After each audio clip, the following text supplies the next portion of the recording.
It's the Quicks have bowled a few overs now, and I don't know if you want to be chasing 250 to 280 to 300 in the last innings of the game. So South Australia will be desperate to try and keep them below that 200-run mark if they possibly can. Lead. Tip from here, Diz? I know you've been very bullish for the first few days, but how are you feeling? I still think South Australia... I know people are saying honours are quite even. I still think it's South Australia ahead of this game, and I think they're in the box seat. Tim? Yeah, honours are even today. South Australia's day yesterday, I think, and the first bit this morning means they're in front. Let's not forget, ultimately, if we just had a 7-over period in Queensland with 3 for 1, we'd think South Australia's right on top. Queensland have 1 run in front and they're 3 wickets down. So I'd rather be South Australia than Queensland at the moment. We've seen the wicket flatten out a little bit. The ball's a bit older, so they'll have an opportunity if they can play really well to post a score. But I agree with this. I still think if you offer it up in the air, I'm taking South Australia at the moment. Great to see you both again. We're here nice and early tomorrow morning. Look forward to it. 10:15 here in South Australia, 10:45 Eastern Daylight Time as we continue our coverage of the Sheffield Shield final. Queensland 3 wickets down and a lead of just 1 run at 3 for 177. Usman Khawaja out for 21, Angus Lovell for 38, and Marnus Labuschagne for 61. Sees Jack Clayton unbeaten on 32, Ben McDermott on 16. Brendan Doggett, the best of the bowlers through the campaign so far, so 8 wickets for South Australia in the Sheffield Shield final. Still a lot to play out. Cricket's the most unpredictable game there is, and there's a lot to go. 3 days in hand. Queensland with a 1-run lead. Join us tomorrow. Carl Hooper, Tim Nielsen, Jason Gillespie, Aaron Bryans and Robin Chipperfield with you on the ABC Listen app for Day 3 of the Sheffield Shield final between South Australia and Queensland. If you're an AFL or you're an NRL man, jump on the ABC Listen app and hit the button for your code. It's a big night of footy coming your way on ABC Sport.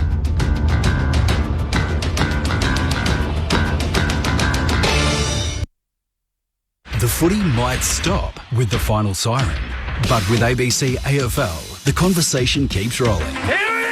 Get ABC AFL Daily Podcast with Premiership coach Paul Roos alongside Corbin Middlemass, Ben Cameron and Poppy Penny. From walking on thin ice to dancing on the mountaintop. It's your daily footy conversation. Find it on the ABC Listen app.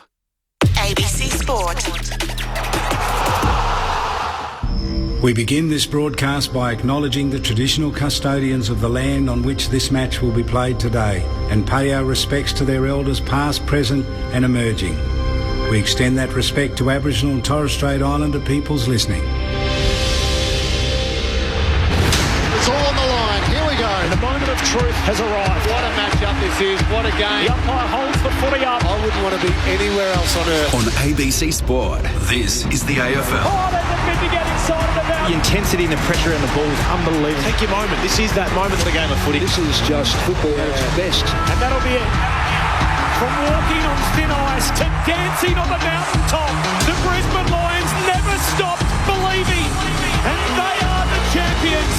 Sit back, relax, witness the greatest. It don't get better than this. He's pulled the through for a magnificent goal. Comes out, gathers, snaps, goal. That extra bit of class. He smashed that through. What a kick. Goes bang with everything he's got. They are leaving nothing out there. Listen to the roar. The drop punt. He's gone. And the building is jumping. We know he's a big shot maker. He's a big shot maker. Leans back on the kick. Game on. Like camera action, baby. Countdown and contact. From the right forward. On it. Oh, he's a sharpshooter, all right. Step up in the big moment. Points to the man on the mark. Drop punt. He's there. Gathers. Snaps. He'll bring the house down. Sit back, relax, witness the greatest. It don't get better than this. We'll put it on the boot. Kick up towards the leg. You take a seat, cause it don't get better than He this. defies the laws of gravity. He runs onto it 50 from goal. He's in Dusty's pocket. He shoots. Oh, he's as bloody good as Dusty. Oh, yeah. Rose snaps goal. The drop punt. It's good. And you can hear that body roar. Walks one way and the next and the snap. There's the finish. 60 out. Oh, my goodness. That's a massive hit. Big time spot.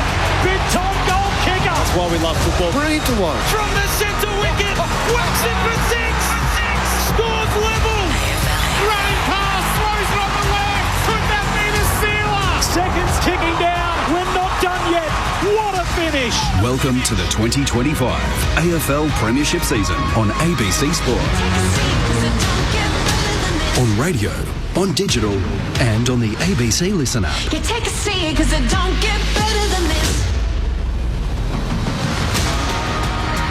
Port Adelaide did it last week. Essendon face it this week. The footy response after a blowout loss, the blowtorch in the footy world. Will there be a bounce back from the Bombers tonight? While Port Adelaide are out to keep the ball rolling, having defeated Richmond to get themselves in the winners list for the first time in 2025 last weekend. It is Thursday night footy on ABC Sport. My name's Corbin Middlemass. The whole gang is here. We'll head inside the Essendon camp in just a moment, and the senior coach in waiting at Port Adelaide, Josh Carr, is going to join us in the build-up. There is no late change. Both the subs are the two debutants, Sardell Hawley and Tom Cochrane, two of the best stories in footy. So we'll tell you more about them as we work our way through the coverage tonight. Matt Clinch is here to call it with me. Hello, Clinchy. Hello, Corby. Looking forward to tonight. Nothing like the bright focus of a week in the spotlight. We've got the budget reply tonight. Essendon fans are coming along. They want to see some sort of response. So that always heightens the tension. Winless so far. Port Adelaide, hard to get a read on these two sides, really, to be honest. Port Adelaide did to Richmond what many fans thought they would, and in the end, it was a pretty impressive response. So 6 goals to 1 in the first quarter last week. Can they do it again? And they've had such a great record against the Bombers, having won their last 8. And here at Docklands, where they've won 11 of their last 12. Our number one picks are here. Brett Deledio. Hello, Lids. Hello, Corby. Always a pleasure on a Thursday to be with you. And Mark Murphy is here, even though the Blues aren't playing. Hello, Murph. I'm looking forward to watching the Bombers go about it, Corby. I've got a lot to talk to you about. You've sort of welcomed Sam Lawler into the club as obviously a number one pick and a rising star on debut. And now you got something in common with Harley Reid, another number one pick as well, which we'll move on. We'll talk about. I'm sure, Murph, as we work our way through. Let's go straight down to the boundary line. Ben Cameron is down there, as he will be all night. Hello, Ben. Yeah, thank you, Corb. I've got Kyle Langford down here who's chuckling along. He was enjoying all of that. But, Kyle, most importantly, your hamstring, how is it? When can we expect you back? No, the hamstring recovery is going all right, actually. So, obviously, I've had a bit of history of hamstring, so we're being a little bit conservative. But, yeah, I think we're aiming to be back for the Anzac round. It goes without saying it was a really disappointing performance against Adelaide for Essendon. In particular, what was highlighted by a lot of experts, our experts on the day, was the lack of defensive running as our experts saw it. How was it reviewed internally, and how severe were those reviews? Well, it's a funny week. It's a pretty big week, but obviously being a short week.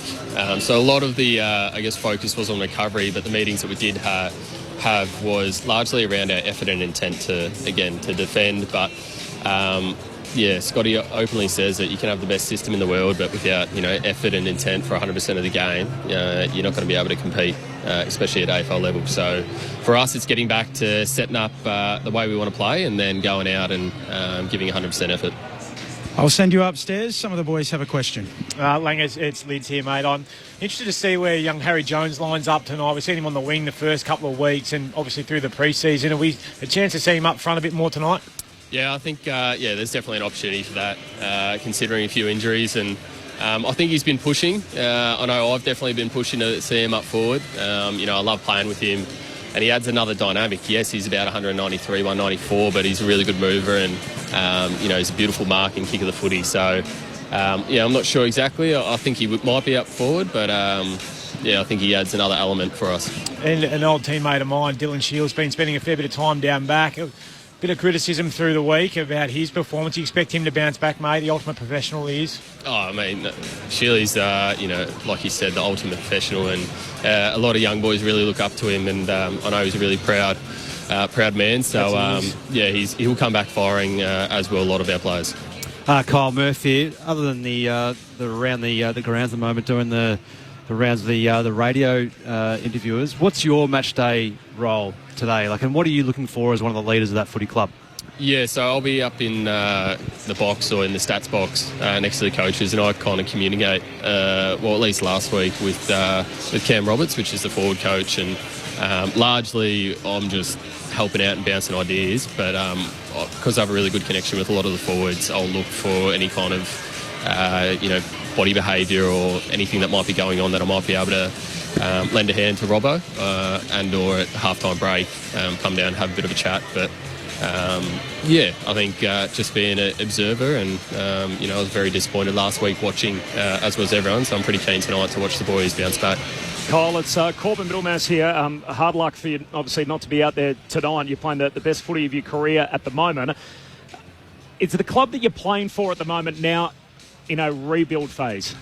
Nah, I mean, I think that's a bit of an agenda that the media's kind of put forward that we've never spoken about once. And to be honest, I don't know too many rebuilding teams that can play, majority of the season in the top 8 in the last 2 years. So I think we've had one really poor game. We got beaten by a better team against Hawthorn, but we didn't perform poorly at all. But I think one poor game, hopefully we can bounce back tonight. But it's a long season as well. But, yeah, I'd never heard rebuild. And, The other talk in the off-season, it felt like the leaders from the club were almost trying to condition the broader football world that, hey, this team's got a long way to go. There's a lot of developing that needs to happen yet, and the risk of that actually seeping through into the playing group. What were your observations of that as a senior player in the way that played out, or at least the narrative more broadly around the footy club? I think there is a lot of development. I mean, we have so many players that are in that 21 to 25 age bracket, and we got a lot of players tonight that, Zach Reid, I think, is in his 5th year, and Nick Bryan as well is around about there. So these are players that are in that bracket that just haven't played a lot of football through, development or through injuries. So there's a lot of players that, are in that bracket that we're trying to get up to speed, because ultimately that's where the improvement on the list is going to come from.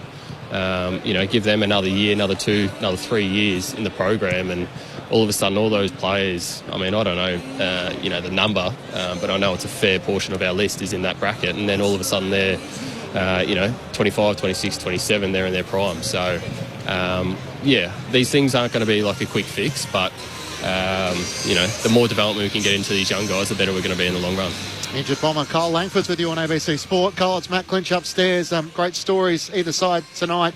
Tom Copran, the first player with Tourette's to make his AFL appearance for Port Adelaide, and we're seeing Saad El Houli tonight. What should our listeners know about him from your experience? Saadi's just a beautiful kid. He's a bit of a hard luck story, obviously, playing a bit of footy in the VFL for a few years, and, obviously luckily got picked up by us, and he's such a great teammate. I think 2 weeks or 3 weeks into being at the footy club, he invited the full playing list around to his house and cooked up a huge Lebanese barbecue, which was just unbelievable. So, he's just a great kid to have around, and I'm really excited to see him get his opportunity tonight. And again, he adds a lot to our side. He's got a lot of speed, a lot of power, really good skills. So I'm keen to see how he goes. Would you be an advocate if we all came together and said, you know what, if you're making your debut, you shouldn't be the sub? I mean, that's the joys of, I guess, the sub rule.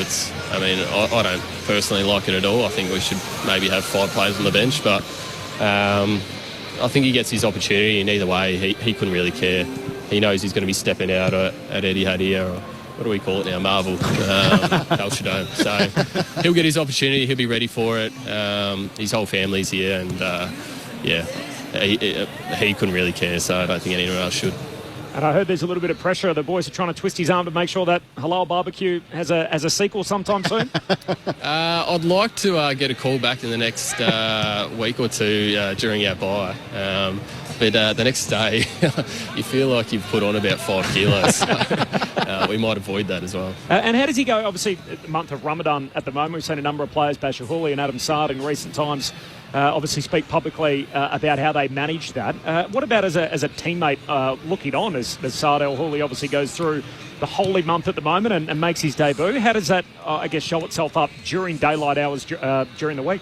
I feel like it's incredible, to be honest. I mean, all the players, AFL players, are so finely tuned in terms of, diet and hydration and all that kind of stuff. And obviously Ramadan, you just sack it all. So he's been unbelievable at training. Obviously the coaches and training staff look after him a little bit. I think it's amazing for him to be able to do that and then perform at an elite AFL level. Just really shows what belief and, I don't really know. I mean, it's something that I'm not really religious. I'm not really privy to too much of it, but to see him go about it is quite incredible. Cole, obviously career best season for you last year, leading goal kicker for the Bombers, but a lot happening on the home front. You built a house, got married, first child. I'm interested, Lids had the professional photography and the big event for his wedding. How big was yours? Well, I'm not married yet, so that's coming up in December. Almost save him, mate. Okay, so that's in preparation for next year. Yeah, no, I got the engagement done, when was it, last year as well? Yeah, no, I had a massive year last year, to be honest. So, yeah, it was. We've almost finished our renovation, so we're a couple of weeks away now, and little baby Bonnie, she's coming up to 5 months, so life moves on pretty quickly.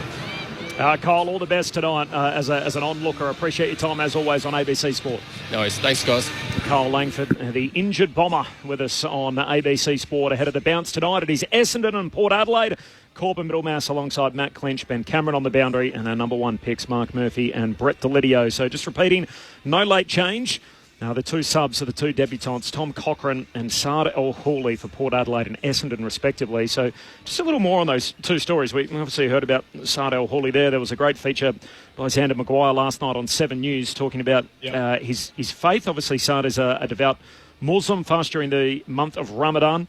Xander visited with him when he had a 5 a.m. wake-up call, 5 hard-boiled eggs, watermelon, cheese toasties and dates. It's a massive feed, isn't it? It's a huge feed. First thing in the morning, then nothing, obviously, until sunset. Prays 5 times a day. He mentioned as part of that feature the halal barbecue that he threw for the entire team.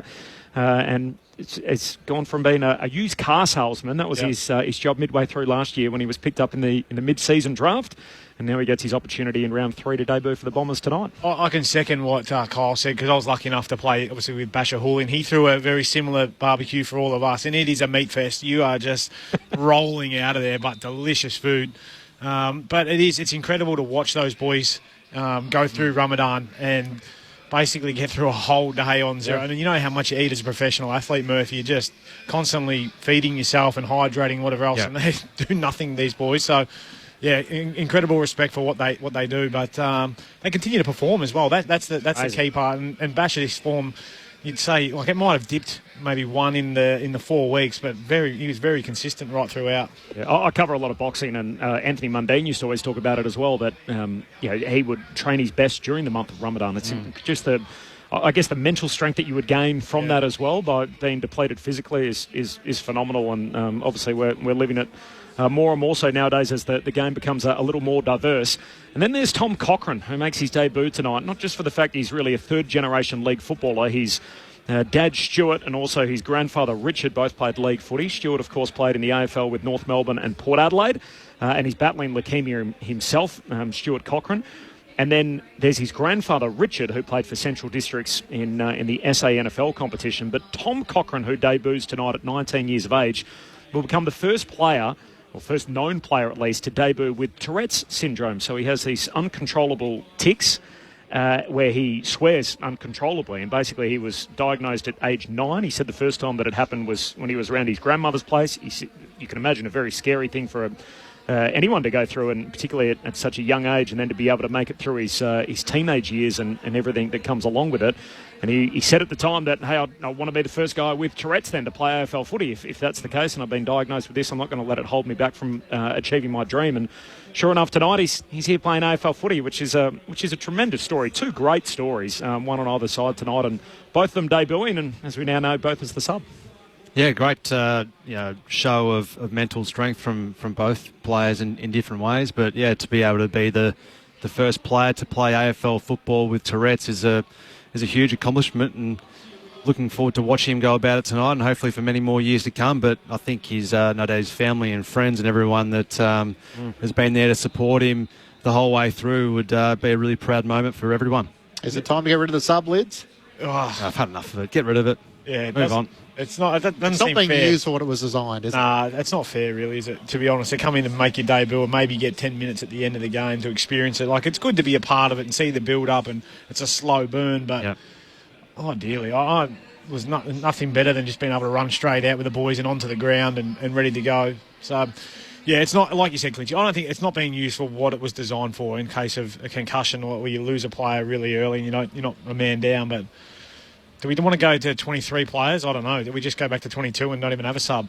What's the answer? Yeah, I mean, Christian Moraes had the complete alternative last week, Jack Lukosius injures himself in the first 3 or 4 minutes. He pretty much plays a whole game. Yep. But it feels like that doesn't happen really all that often, and yet it's designed for the concussion, to try and take away the disadvantage that if a player does get injured earlier in a game. But it does feel like a bit of an anticlimax. We come to the ground wanting to see these great stories. How will they go? Will they kick a goal on debut? What will happen? And yet they're the subs. It feels like a bit of a build-up towards nothing. Well, Clarko was the first one to do it, was he? I reckon with Connor Downey. And he never got on. Never got on. That's a good memory. Yeah. You got everyone there. I just remember it because it was like the first time someone was like, the build-up for this kid. And it was one of my first drafts I was as an agent too, so I sort of remember him coming through and watching and waiting for him to get his debut to see how good he was, but he never got on the ground, So I remember in those days it was meant to be like a concussion sub or an injury sub, wasn't it? Whereas nowadays you can pull it tactically at some other stage in the game, which should guarantee that at least they do get a minute at some stage during proceedings. Essendon and Port Adelaide on your air tonight here on ABC Sport. Corbin Middlemass, Matt Clinch, Brett Delidio, Mark Murphy and Ben Cameron to join us from the Boundaries Edge. You'll have Josh Carr with him in just a moment from the Port Adelaide camp. I'll get to the news of the day in just a moment, but to further set up tonight, given we didn't really have a moment off the top before Cole Langford joined us, it's the well-trodden path in footy, the response performance after the heavy defeat the week before, and both you guys played in successful teams and you also played in teams that were down the bottom, and when you're coming off a heavy defeat, what goes on in a footy club in a week like this for Essendon? Obviously, Port Adelaide lived it the week before, and now the Bombers are trying to get some sort of a response in the space of 7 days, or in their case here, 5 days after losing on Saturday. Yeah, well, I think that's a lucky thing that they get to have that quick turnaround where you're not spending 3 or 4 days looking back and going, oh, geez, how terrible were we? I'd made mention of, when Kyle was talking about, well, the effort wasn't there, and you can have the greatest system in the world, but your effort isn't there. So that's a little bit of a concern that, in round 2, that it looks like your effort isn't there.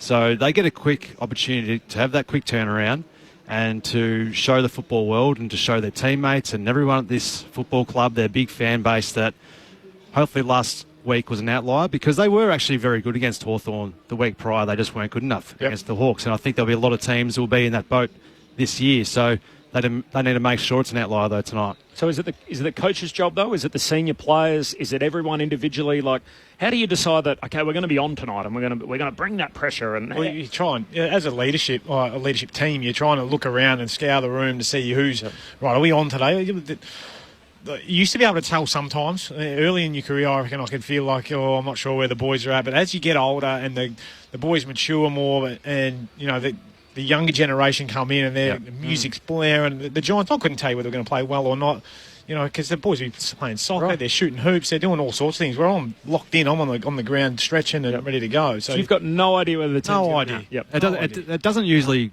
correlate. Sometimes you can have the best warm-up ever and then come out and not fire a shot. Sometimes you can be tardy and it can turn you on. So it's interesting. I think the one thing that a lot of players would be thinking when they have had a poor performance a week before is, I hope we turn up tonight. Yeah, and that's when you're in trouble. And if you're in that mindset of living in hope, then that's a worry. But it is only 2 weeks in. Their first week was strong enough.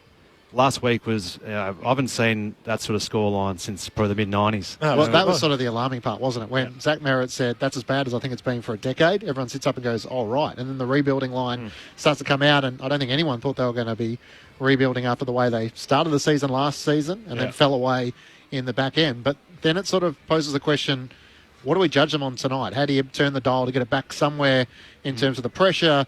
The defensive side of things, to concede 25 goals, that's the part that's probably not AFL standard when you're posing the question about a response tonight. Well, isn't their narrative been that it wasn't an effort thing, it was more of a systems-based thing, and we weren't able to set up the ground and control the footy enough?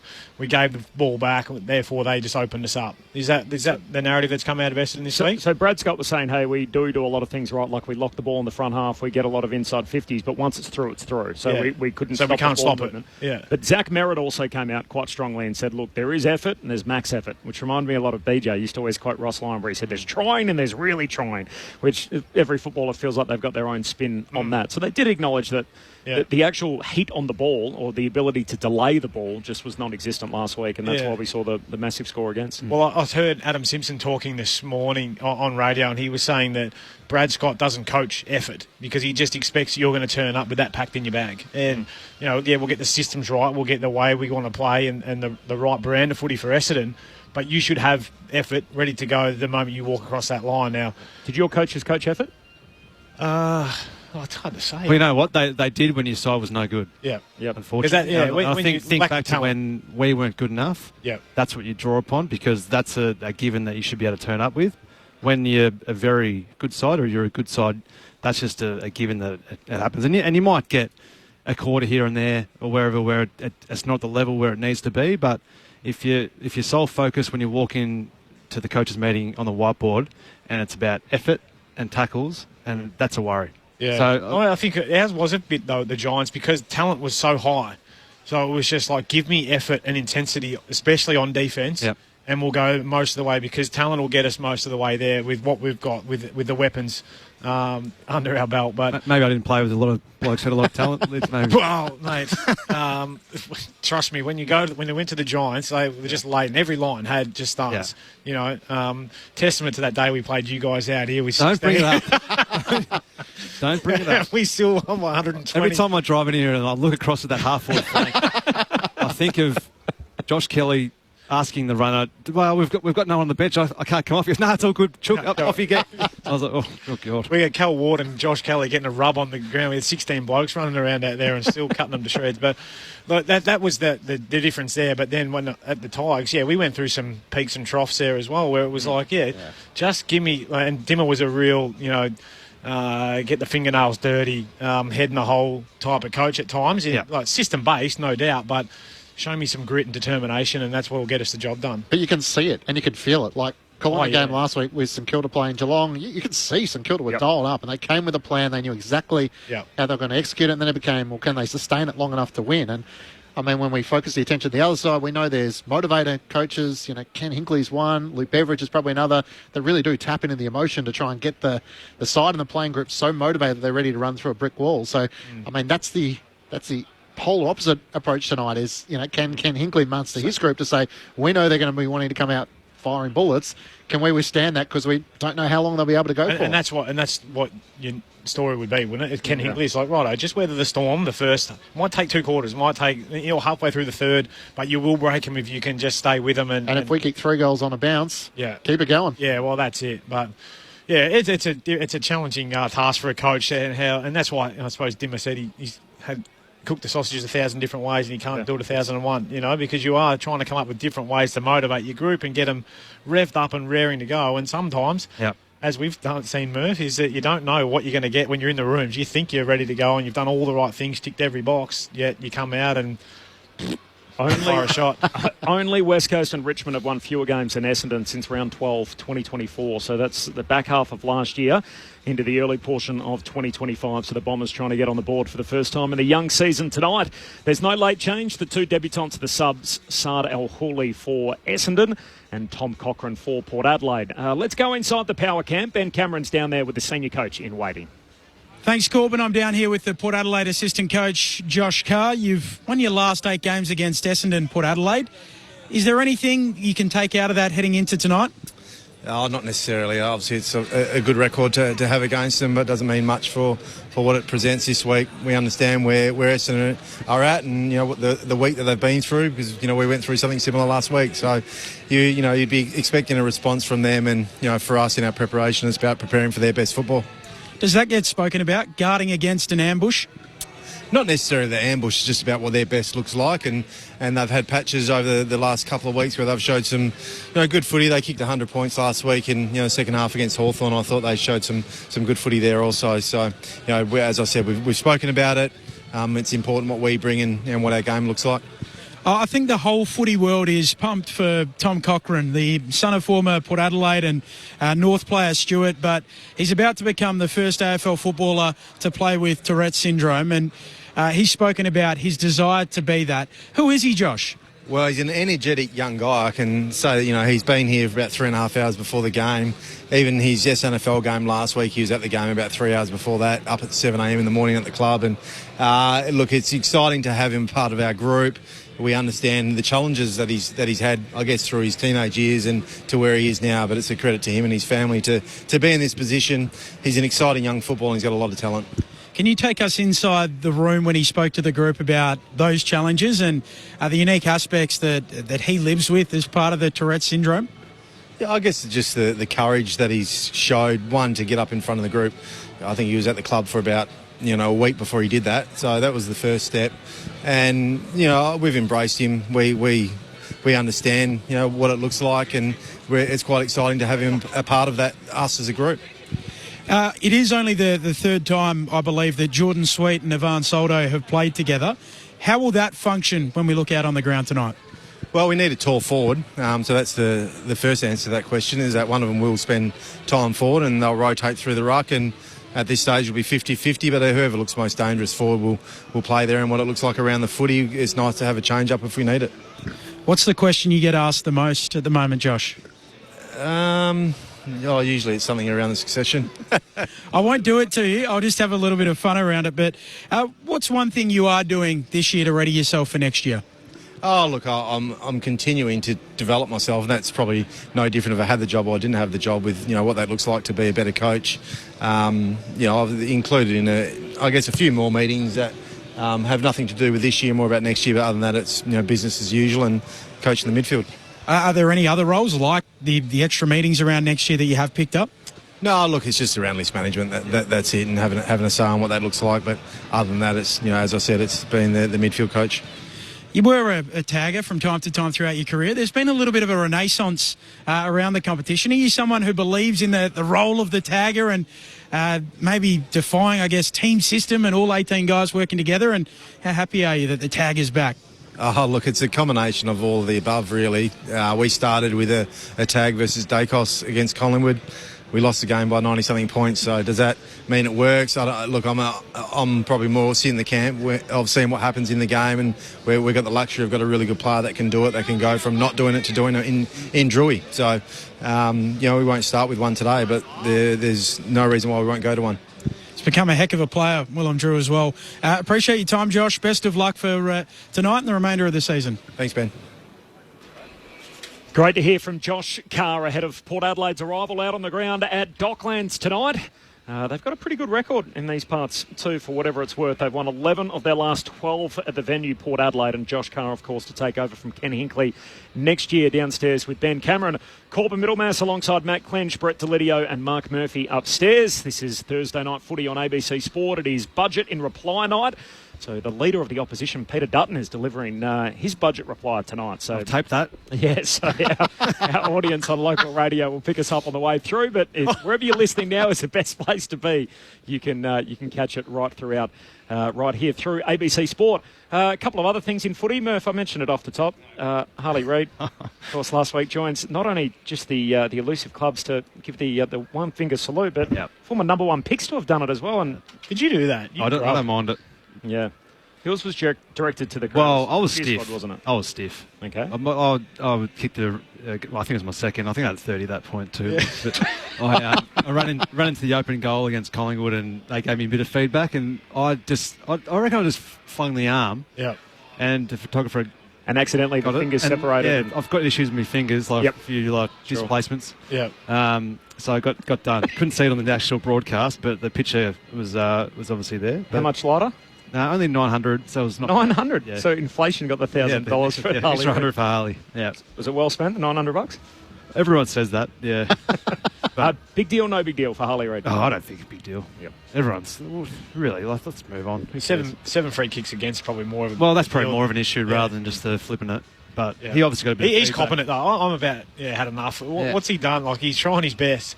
His second year, I know how hard it was, and I'm sure you remember back too, Murph, as to what it was like in your second year. Sometimes things just don't work, and you still you're learning your craft, you're learning how to actually be a professional athlete. The Blues are on our air tomorrow night. They, of course, take on the Western Bulldogs on Friday night footy.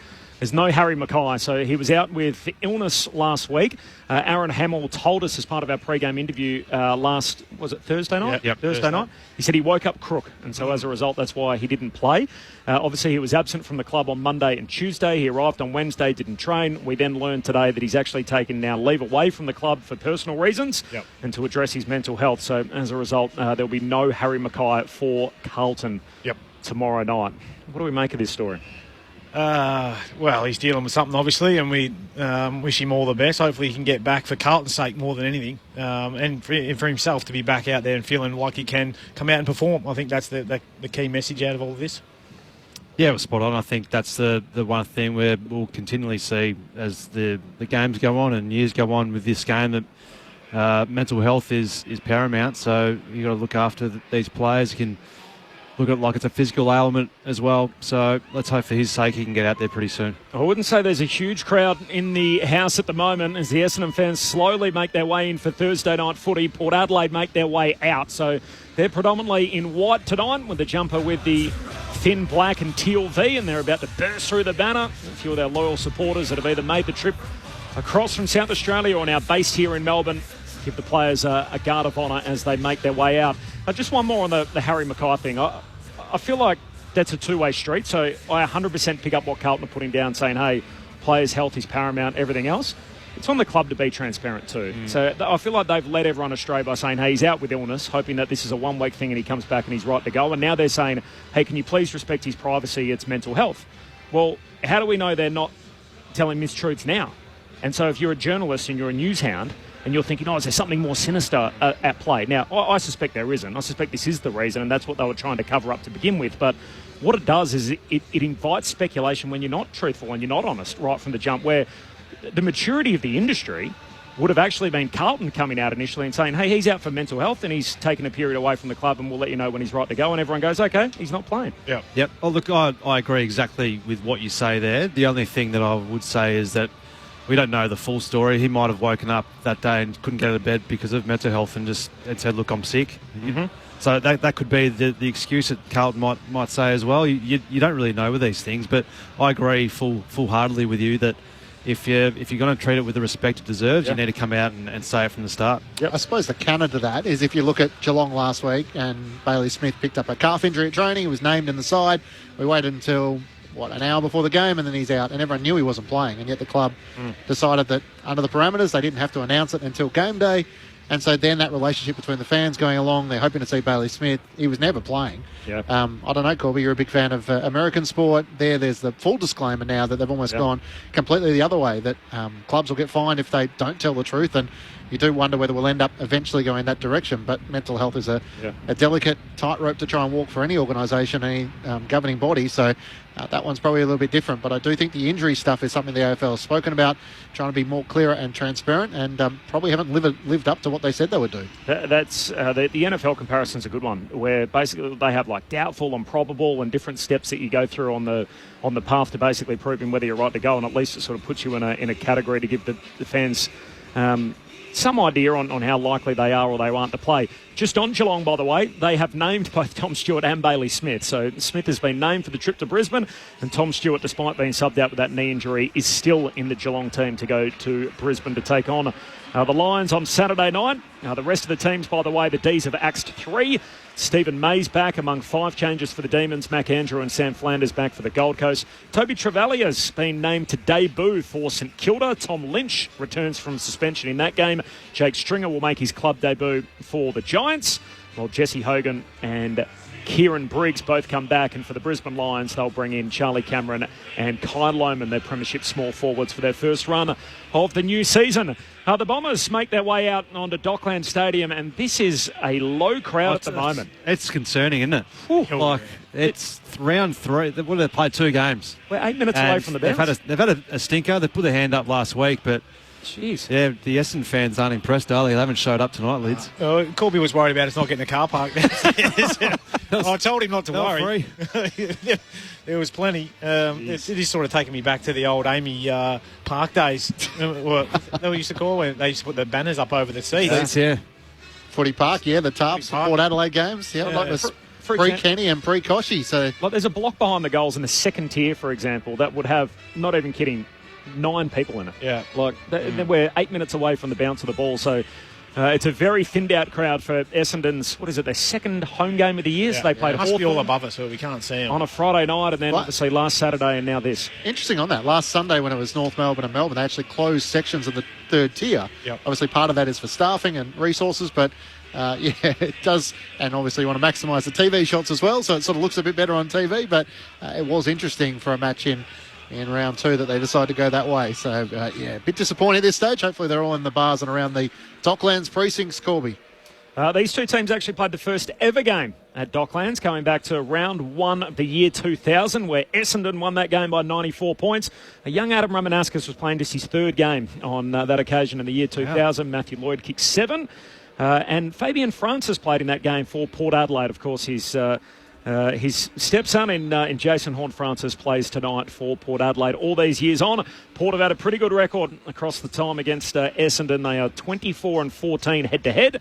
They have won the past 8 on the bounce. Our ABC Sport analysts, Brett Delidio and Mark Murphy, to pick it apart for you. Just repeating, no late change. Saad El-Houli is the sub for the Bombers and Tom Cochrane for Port Adelaide. And the changes, Ridley and El-Houli come in for Perkins and Sardis, who are both injured. And as we learnt last night, Radagalia, Soldo and Cochrane, the 3-ins for Port Adelaide. What are we in for tonight, Lids and Murph, with the Power coming here tonight a slight favourite? Oh, well, that's exactly right. Slight favourite, Port. I don't know what we're going to get from Port. I was disappointed in them the last time they were here in Victoria. They got absolutely touched up. But then they went back against a lowly and a very young Richmond side. Where do you have them this year, Port? Oh, well, I was hoping that they'd be in the top 8. I think I've picked them in the top 8. Just off the back of last year. I thought, you know what, they should be a year better. I know they've got some ageing stars, but I actually had them thereabouts. They'd be challenging again because they are. They're equal with Brisbane, I think, for the most wins over the last 4 or 5 years. Like they genuinely give themselves every chance. You know, they've just had a bit of bad luck coming in at the back end. But for the Bombers, it's all about. I don't want to say redemption, but just their ability to come out and try and compete and not allow 25 goals in for the opposition. They were picked apart badly last week. They made Adelaide look like the best Geelong and Hawthorn teams of their last couple of eras. They really lacked in terms of defensive pressure and setup. That's what I'm wanting to see today. It's just their ability to hold up a side. Don't allow them to get easy ball movement from one end of the ground to the other. Can we see their young forward line firing, bring us some excitement? I talk of Caddy and Kako. Hopefully we're going to see Harry Jones go down there as well, take a couple of grabs. And then there's the midfield that really just needs to fire and support Zach Merritt, who's given us plenty, or given the side plenty. 36-4 last week. Can Sammy Durham go out there and maybe do a job on Rosie? Can he go head-to-head with him? Quelly's influence, but give us something on the other end.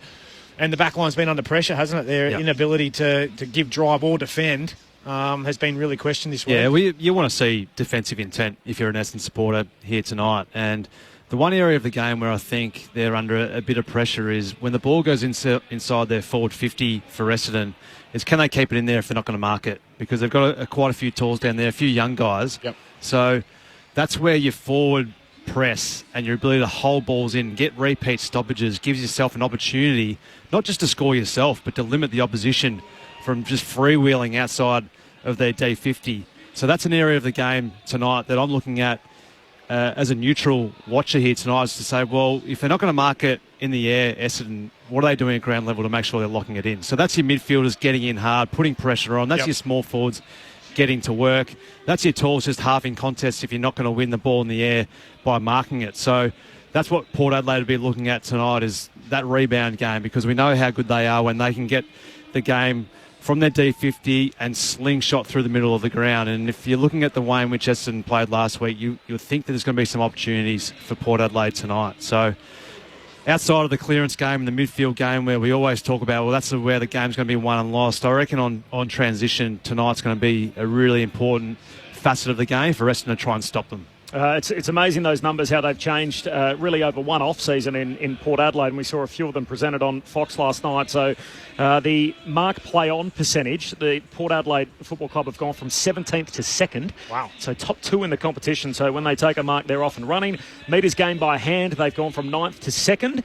And as far as the kick-to-handball ratio, which I know confuses a lot of people, they were number 2 in 2024, which meant they kicked the ball a lot.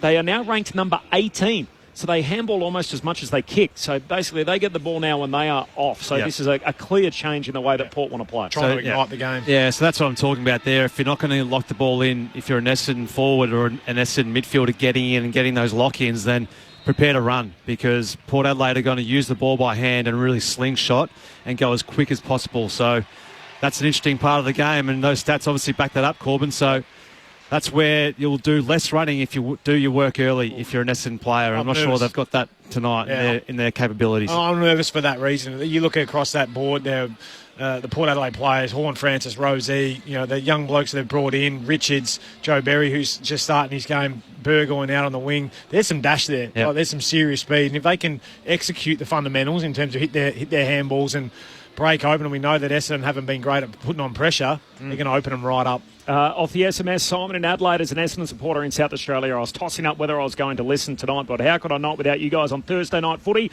Thanks, Simon. Nice to hear from you. David in South Freo, on your point, Clinchy, before about the sub, called out James Jordan, remembering grand final 2021, never got on. Yeah, that's right. So, who came off? Someone came off late and wanted him to go on. Never got a chance. So, premiership player. Pardon? Was it Ed Langdon? I don't know. Anyway. Might have been. Still got a premiership medal. He does. And from John Ralph on Fox tonight, speaking to the footy boss of Port Adelaide, Chris Davies, Zach Butters might be back as early as next week. So we'll start running early in the week. We'll push for the St Kilda game on the Sunday. If not, he could be back the following Sunday. Start running and he's going to come back that week. Seems like that's a recovery, doesn't it? Well, he must have been doing a power of swimming and grinder and ropes or something. If not, gather around the following Sunday, which is that juicy fixture. Yeah, well, that's the one you'd be aiming to. If he's touch and go for next week against St Kilda, I don't think you're back in what you're doing there, and he's such an important player for them, and you've got to make sure he's well and truly right to go. Otherwise, the one thing that if you rush guys back too early and they soar and they paddle for a bit, you don't get the best out of them. So you need to make sure that when they're right to go, they're at 100%. Only got 16 guys in Port Adelaide from their preliminary final team tonight. So no Butters, no Burton, Zerk Thatcher, Francis Evans and Quentin Narkle. Of course, those two don't play at the club anymore. Lockie Jones and Charlie Dixon is now retired. So they're the 7 that are missing. And the new faces amongst that lot. So Pau Pepper's back from that knee injury. Joe Berry is a first-year player, picked 15 in the draft. Kane Farrell missed through injury. Ivan Soldo gets his first look at it since round 14 last year. Just the second time he and Sweet play together for Port Adelaide. Christian Moraes, the 30 in jumper number 31, the 18-year-old in pick 38 in last year's draft. Joe Richards, who of course has come across from Collingwood, and Tom Cochrane, who is on debut. So they are the 7 newbies from that team that lost to Sydney in last year's preliminary final. There's no late change. The 2 subs, Saad El Hawley and Tom Cochrane, the debutants. The captains, Connor Rosie, who's had a sensational start to the year, and Zach Merritt likewise meet at the coin toss. A chance for us to check in on the boundary's edge with our own Ben Cameron. Hello, Ben. Hello, Corbin. Beautiful conditions beneath the roof down here. Just looking at that toss of the coin, it has been won by Connor Rosie, and he's going to kick to what I would say is the right of the radio dial. Very confusing these days. They don't have the old signs for the ends of the ground, but that is the old Lockett end of the ground. Port Adelaide will be kicking to in the first term. Just to watch on this surface, Clinchy and I broadcast the game here last Sunday between North Melbourne and Melbourne. It was very choppy, so I'm just interested to see how it holds up throughout the day. As you said, Corbin, not a big crowd, but they are filing in a little bit late. Just a new trend across the competition as well. A lot of teams now, before the team song plays, when they come out of the race, before they go through the banner, there is sort of a hype song or a pump-up song, usually a hip, trendy new song picked by the players. For Essendon, it was a song called Big Dogs by Humankind and Kami. Now, this is most famous for the line, and I think this is interesting, Standing on Business. Now, there's questions as to whether Essendon have been. That essentially, as the kids will say it, means taking a stand on principles. Can they today with their defensive efforts? I like it, Ben. Little musical interlude. Have a think about yours, Benny, and tell us what it would be. Porter definitely going to the Coventry end, by the way. I know their signs aren't up there, but Ivan Soldo is going to walk the full forward. So that is the southern end of Dockland Stadium for whatever it's worth. Ben's man, Nathan Williamson, has got the yellow Sharon, one of the 4 umpires out there tonight, along with Hayden Myers, Andre Gianfagna, one of your former teammates, Murph and Lids, in the underage cricket days. They've done pace. And Brett Roseberry, who's done plenty of these games in the past. So Thursday night footy, the Bombers in the bounce-back spot. Port Adelaide lived it last week. Let's see what we get tonight. The on-ramp to round 3 of the AFL Premiership season on ABC Sport. It's Essendon and Port Adelaide. You're with Matt Clinch. All in readiness. There's Sweet and Brian in the centre circle are ready to go. Their fellow ruck are at full forward at either end. Bryan wins down the opening tap for the Bombers. Durham tries to get a hand pass out to Merritt, but Willie Rioli starting in the centre square once more. Tries to pinch the footy. He's tackled and locked up. So Mitch Georgiades at full forward for Port Adelaide alongside Ivan Soldo. Nate Caddy is there alongside Sam Draper at the other end. Ball spills out towards Connor Rose. He can't gather. Nick Martin for the Bombers. Fires a hand pass forward. Gresham at left half forward. Corralled by Boak. Trying to get back on his right hand side. Pokes it in towards the 50. Caddy in from the side. Can't take the mark. Hand pass came from Sin. He was able to get a kick away from Burgoyne. Kicks up the wing. A bouncing ball. It might get to Wines in the end. He gathers. Hand pass to Rioli. Turns and comes inboard. On the bounce. Big crash. As picking up the footy was Rosie, was dumped immediately, and the umpire will ball it up centre wing on the broadcast side.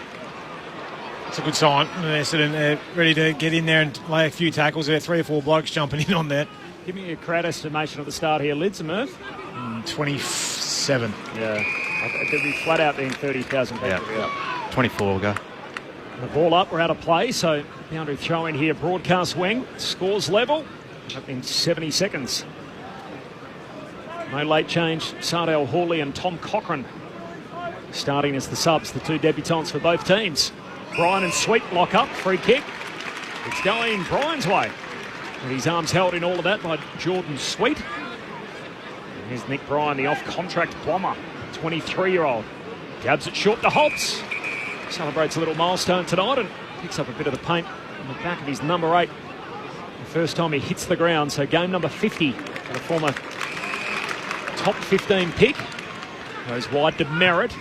Dabs the kick down the boundary line. Hits Gresham. Spills the mark last moment. 55 metres out.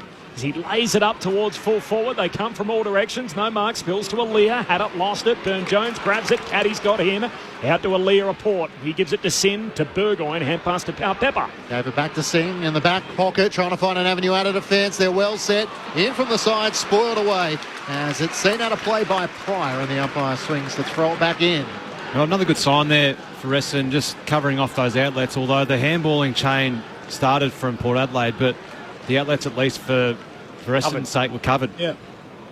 Mark Murphy, Brett Delidio with you for Thursday Night Footy on ABC Sport. Thrown back in. It's knocked down to the front by Sweet and eventually goes out of play. Haven't touched on Ivan Soldo returns to Port Adelaide, having speculated a trade at the end of the season. It didn't amount to anything, so back in Port Adelaide colours for this season. Thrown back in. Draper and Sweet down to the front. Horn Francis was clean. His hand pass looking for Rioli, missed him. Redman in from the side. Richards lays the tackle. Sliding in Hobbs, trying to knock it out for the Bombers. Got it to Merritt, to Caldwell, and now to Gresham through the middle of the ground. McGrath has to get around Pal Pepper. Did well in the end. Nice sidestep and switches it out to the broadcast side. It's a beautiful kick that finds Pryor. He marks between wing and half forward. Turns and comes inboard to Nick Martin. Waits for the leads to come. Out wide. Good option. Jones the target. Radagalair got there to get hands to it and spoil out of play. Throw in left forward pocket for Port Adelaide. No for the Bombers. No score through 3 minutes.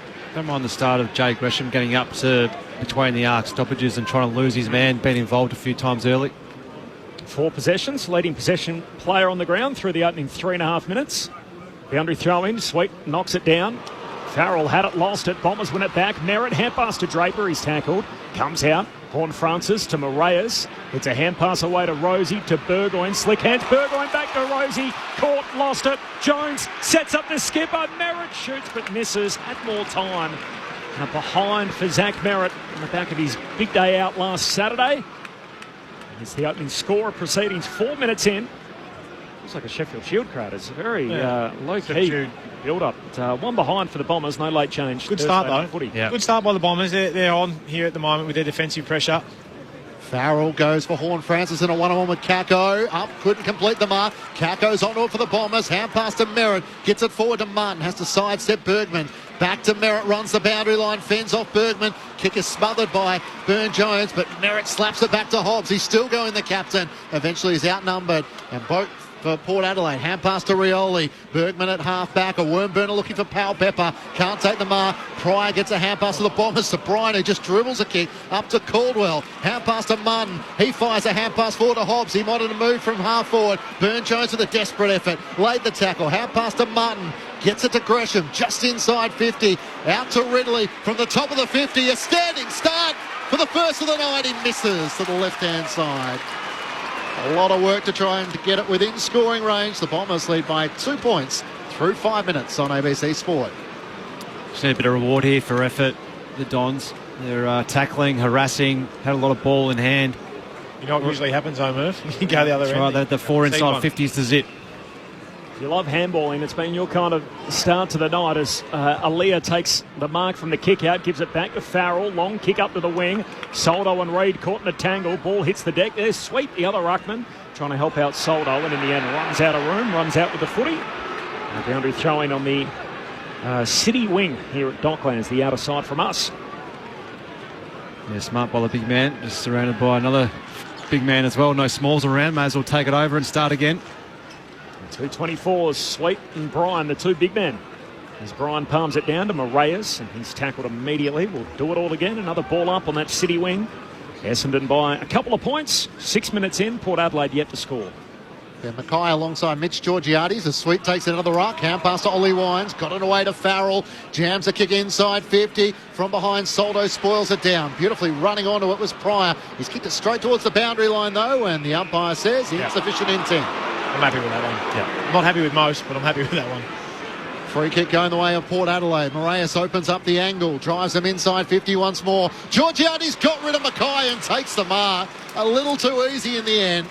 Pretty much directly in front, 35 metres out from goal. And Port Adelaide's number one man with a chance to try and kick the opening goal of the match. He's spot on, Clinchy. A little bit too easy. He's very right. He just slipped him. Well, that was a long, high ball in, but where was the rest of the support? Like, it didn't go that quickly. It was a deliberate out of bounds, and should not be getting a 1v1. No, should not be in a 1v1 after a slow exit and a slow entry. So that just shows you that the isolation effect was occurring there for Port Adelaide, and Essendon just didn't come across to support. Port Adelaide's leading goal kicker last season, kicked 4 goals last week against the Tigers. Looking to start things on the road. Mitch Georgiades comes in for the first of the night. He liked it immediately off the boot. And they did exactly what we might have thought they could. After the Bombers had the chances at the other end with 2 behinds, Port Adelaide have the opening goal of the match. They're 1 straight 6 to the Bombers, 2 behinds. 7 minutes gone, opening term on ABC Sport. You're with Mark Murphy and Brett Delidio. I'm loath to say, Murph, that we did speak about it with not taking your chances down the other end, and what happens, they get it to half forward. I know it went out of bounds. They go forward again, a free kick against, but that was a slow play. You've got to be able to get numbers back, and this is exactly what happened last week and what we were talking about pre-game. Get your numbers back there to try and support your defence, so then you can slingshot back the other way. A 1v1 after slow play, that's just ordinary setups. You need your forwards getting up really high so your mids got confidence to get back in and fill those spots, because you can't be having a 1v1 there when it's a slow re-entry.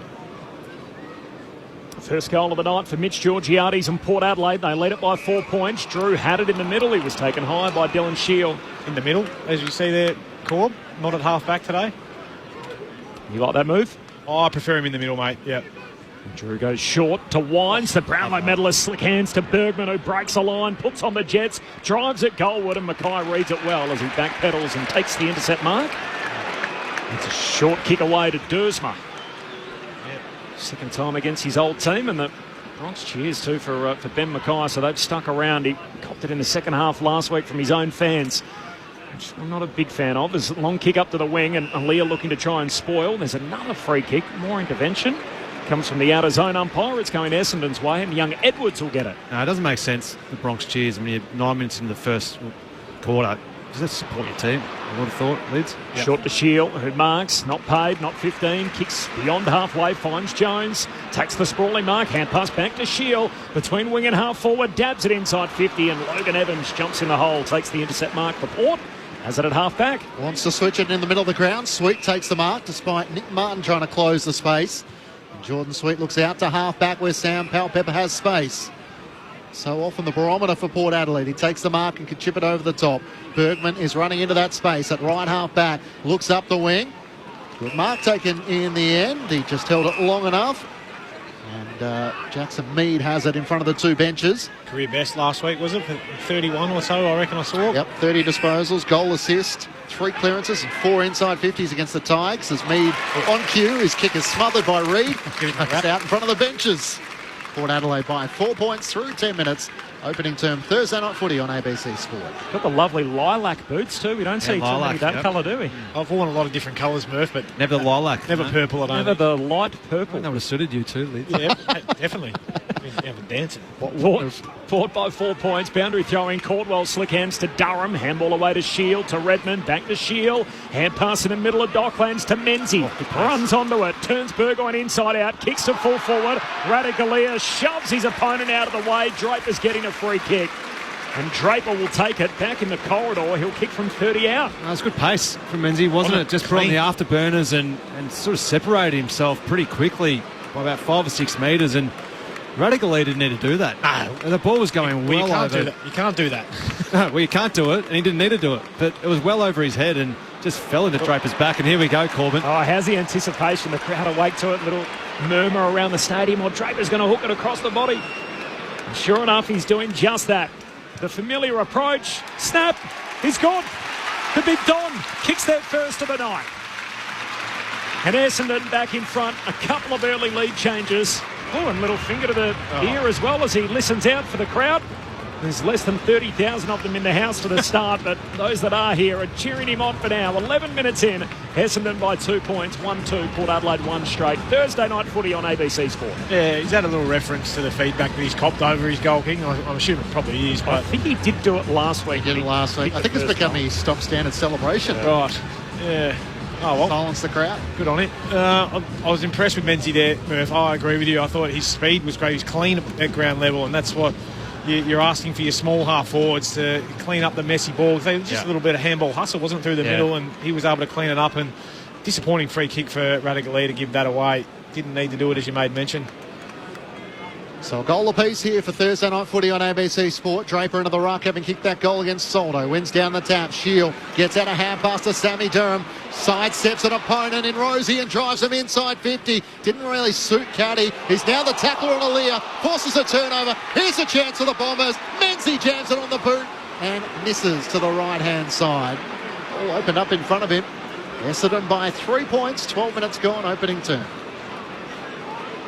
Jumper change too for Jai Menzies, number 29 last year, vacated by Jake Kelly's retirement. As the kick out finds Richards, got it going forward to Soldo, hand pass out wide, scooped up by Durham, keeps it alive for the Dons. Gives it to Redmond, centering kick to Gresham. Trying to draw 50, the up not falling for that, and now he retreats back to Zach Reid. Switches on for the Bombers. They head out to the city wing to young Archie Roberts. They're going to run onto the footy here. Dabsy's kick short. Not 15, said the umpire. Finds Dersma, heads across the ground. And Redmond's got it.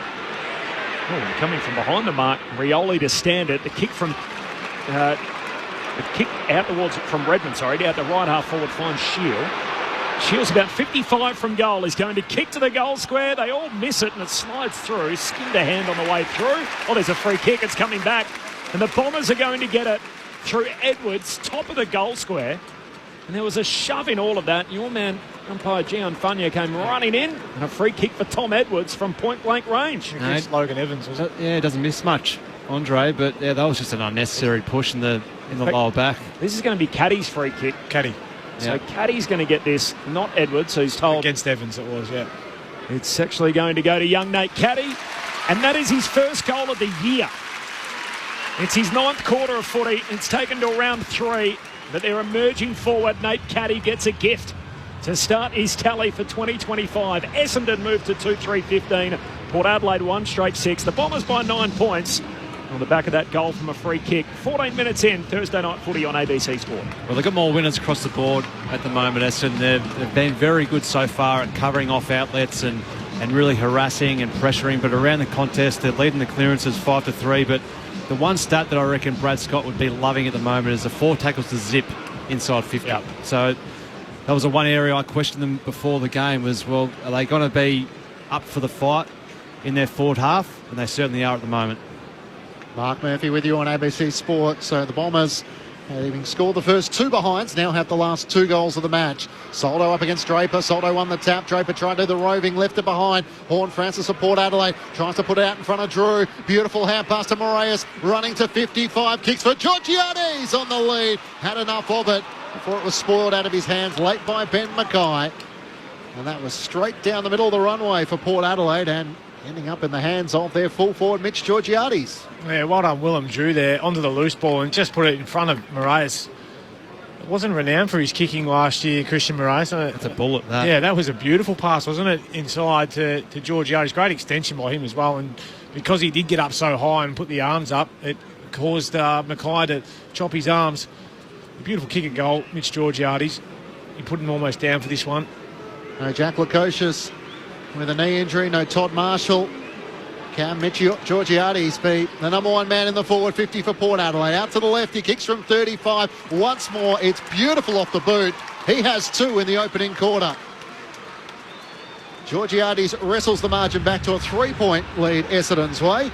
Breaks the run of 2 consecutive goals for the Bombers. 2-3-15 Essendon to Port Adelaide 2 straight 12.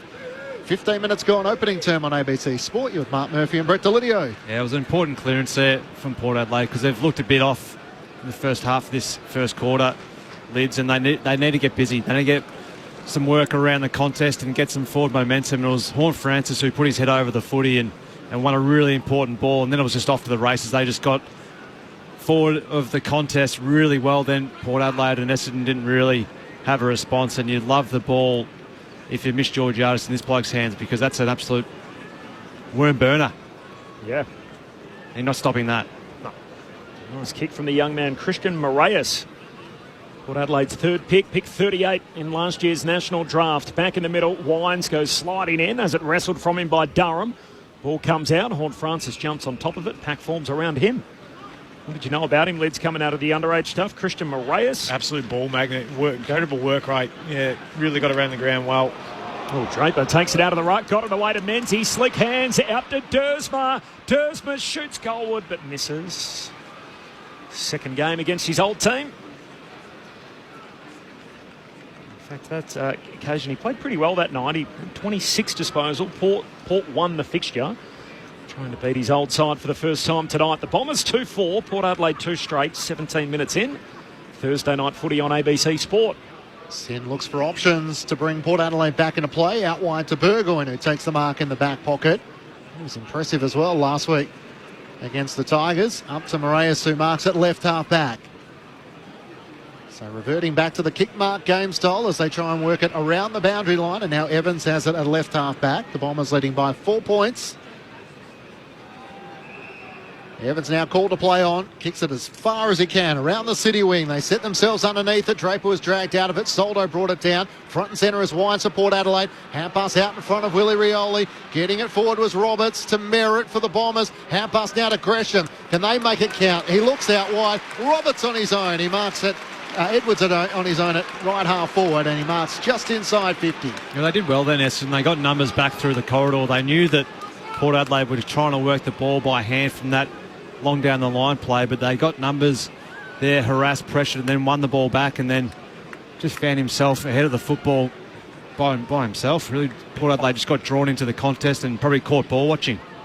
Thomas Edwards, the teacher who was picked up in the new year, only been at the club for a matter of weeks, and he's already kicked a few goals last week. It's across the face to the left and through for a minor score. The Bombers leading by 5 points. 19 minutes gone, opening turn. One of the great aspects of the SSP selections in the pre-season and the mid-season draft nowadays, guys that sort of come out of everyday jobs to then be running around as AFL footballers. And as he said, wow, a high school teacher to now playing his second game of AFL footy. Shocking turnover by hand from the Power. The clanger from Logan Evans. Power trying to win it back through Wines. He's tackled. Half forward for the Bombers. Logan Evans. Yeah, I'm not sure what happened there. A little brain fade, wasn't it? Polly Farmer moment. Just 30-metre hand pass inboard and almost turn it over. Neutral ball situation. Ball up. Sweet knocks it down straight to Shield. Surge kick inside 50. Aaliyah awake to it. Takes the intercept mark in the back pocket. So the Bombers leading by 5 behinds. It's 2-5 to 2 straight. As we tick into time on here in this opening quarter. Thursday night footy under the roof at Docklands as Burgoyne marks a short kick and then the switch is on to Radigalia. Opposite back pocket. Kick out of defence finds Moraes. He's off and running. The teenager sends his kick down the wing. Oh, a little shove from Pryor. Couldn't get rid of Burne-Jones. Instead, he stands in front of him, takes the mark. Hand pass away to Berry. He's off and running. In fact, it was Sin. He gives it to Berry. Hand pass inboard, finds Pau Pepper. Trying to shake the tackle of Ridley. Steps out of it in the end as Ridley goes to ground. Pau Pepper kicks it to full forward. Rioli down there. There's 5 Bombers. McGrath tries to clear. He's tackled. Falls to Sweet. Sweet's gang tackled. Says, I'll have it. And a ball up top of the goal square for Port. It's a great tackle from Big Ivan Soldo. Garage just thought he had a bit of space, didn't he? And he just came from nowhere to get a forward 50 tackle. Only 15 metres out from Port Adelaide's goal. Sweet trying to tap it down to himself. Little Topo looking for Pau Pepper, who becomes the tackler on Redmond. Hobbs trying to knock it out. Roberts on the bottom of the pack, and Jordan Sweet just lays over the top of him. Umpire will ball it up. Just in the right forward pocket for Port Adelaide. They trail by 5 points. Toss in the air. Sweet looking for Pau Pepper on the move. Can he curl it around his shoulder? It misses offline to the right. Wines tried to throw a boot at it. He was the other side of the padding on the right goalpost. A minor score. Bombers by 4 points. 21 minutes gone opening term. Tom's trying to move it quickly. They find Shield on the back flank. He's off and running in those bright yellow boots. 2 bounces being pursued. Shield decides to sweep the hand pass to Kako. Goes to ground in the tackle from Sin. And umpire Roseberry says, yep, I'll have that. No Pryor. The ball up 60 out from the Bombers' goal. Probably not a bad result, really. He had nothing to go to. If he threw the ball in the boot, Port Adelaide had 3v1 inside their D50. So good result for the Bombers. Brian tries to grab it out of the ruck. Tackled. Spills to Drew with the power. Hand pass away to Burne-Jones. Gives it to Sin. Peeling off halfback. Kicks for Rioli, who takes the mark. Front edge of the centre square. Open forward 50. They're all running downhill. Berry the target. Pryor trying to spoil. Ball hits the ground. Well, Pryor, did he take out Berry? Up says play on. Redmond's hand pass and turnover. Burne-Jones from out wide in the pocket. Hooks it goalward. Still the footy's alive, and Ridley in the end is going to be able to collect and give a little 1-2 with Dersmer and can get it out of defence for the Bombers. He looks out wide for Sammy Durham, who had to rise and try and bring it down against Willem. Drew did well. Chips it in for Shield, and away they go the Bombers from half back. Looks up towards half forward. Gresham had a few metres. Aaliyah comes in. Big decisive punch as he sends it towards the boundary line. Hobbs will reel it just inside. Wow. Little Topo trying to chip it back to Gresham. He puts it, in fact, it was Merritt out on the full. Oh dear, we'd like that moment back. He's kicked that about 3 metres to the right of the boundary. Burgoyne brings it in to Wines and now to Travis Boat. And Port Adelaide are on the counter-attack as they switch it to right half forward. Here's Mitch Georgiades. Normally likes receiving the footy. He's kicking it to half forward here, where the mark is taken by Jason Horn-Francis. He can give it off. There's too many options. He goes short. In the end, Evans takes the mark. In fact, it's Berry who takes the mark, just inside 50 out to the right. Oh, they just got a bit slack there, Clinchy, didn't they? They'd done all great work to cover off the deep options. There was no one there. That Horn-Francis just across the 50, but then no one kept folding down to get onto Berry. He was just allowed to pop up inside forward 50 there. No one covered off. You've got to get a man first and then filter back into space. There's no point sitting in space earlier when there's a bloke free in front of you. Joe Berry kicked a goal last week against the Tigers. Out to the right, a stuttering approach, looking to try and wrestle Port Adelaide back to the lead. It's not a bad effort. It just drifts right at the last moment and through for a minor score. Bombers lead by 3 points. 23 minutes gone, opening term. The Bombers want to go too. This is their want here at Dockland Stadium as Pryor takes a running bounce. Hand pass out wide to turnover, trying to get it to Dersmer. Drew wins it. Hand pass to Aaliyah. He's tackled out of bounds and a boundary throw in on the wing. Now, give me this scout. Lids on Joe Berry. Grew up a Carlton fan, junior All-Australian. Yeah, young bloke from Benalla. Played with the Bush Rangers. Very crafty little left, like half-forward flanker. Incredible work rate, up and back. Will kick a lot of goals. Well, there are 3 lefties out there tonight. Joe Berry picked 15 in last year's national draft. The Power's top selection. And the boundary throw-in. Hobbs in game 50. Got a hand pass away to Dersmer. He's dispossessed in the tackle. Richards wins it for the Power. Handball away to Rosie. Back to Richards, the former Magpie, back peddling, and then just steps and sells a dummy around Hobbs. Heads down to half forward. Georgiades the target there with Ridley, and the ball pitches and skids past them both. And the boundary throw in half forward for the pair, so a 3-point lead for Essendon. The Bombers 2-5, Port Adelaide 2-2. 24 and a half gone in the opening quarter. Thursday night footy on ABC Sport. Ball spinning back into play. Brian works his way to the front. Again, Soldo wins it down, but straight to Ollie Wines inside 50. Yep. Leading out Georgiades. Free kick against Ridley. Mitch Georgiades is causing a few nightmares for the Essendon defenders. Another shot on goal coming up for him. He has 2 already. This time he'll be out to the left, kicking from about 35 metres out. Yeah, just a big hole there, wasn't it? And that's the thing that'd be concerning for Brad Scott, is that he's getting so much space and he's getting a lot of 1v1s. That's what any big key forward, that's all I ever heard Richo talk about, was just get out of my space, give me 1v1s and I'll win most of them, which he did. But Mitchy Georgiades is doing the same tonight. About to get his 3rd. Mitch Georgiades kicked goals in 17 of the 20 matches last season. His career best is 5. This is a 3 inside the first quarter. Georgiades comes in and drags it right across the face to the right-hand side. The last 2 looked so effortless. That one a little offline and a minor score. They're doing it by single digits. The last 3 behind support Adelaide. The Bombers lead by 2 points. 25 minutes gone, opening term, ABC Sport. Redmond with the kick-out duties. Goes wide in the Draper direction, and Burgoyne just able to float across in front, take the intercept mark. Turning into a neat young player off contract at season's end, James Burgoyne, the son of Peter, the premiership star. Kicks to full forward, no mark, spills down to Wine, somehow got his leg free, shoots goalward. Burn-Jones down there, and Pryor knocks it through for a rush behind.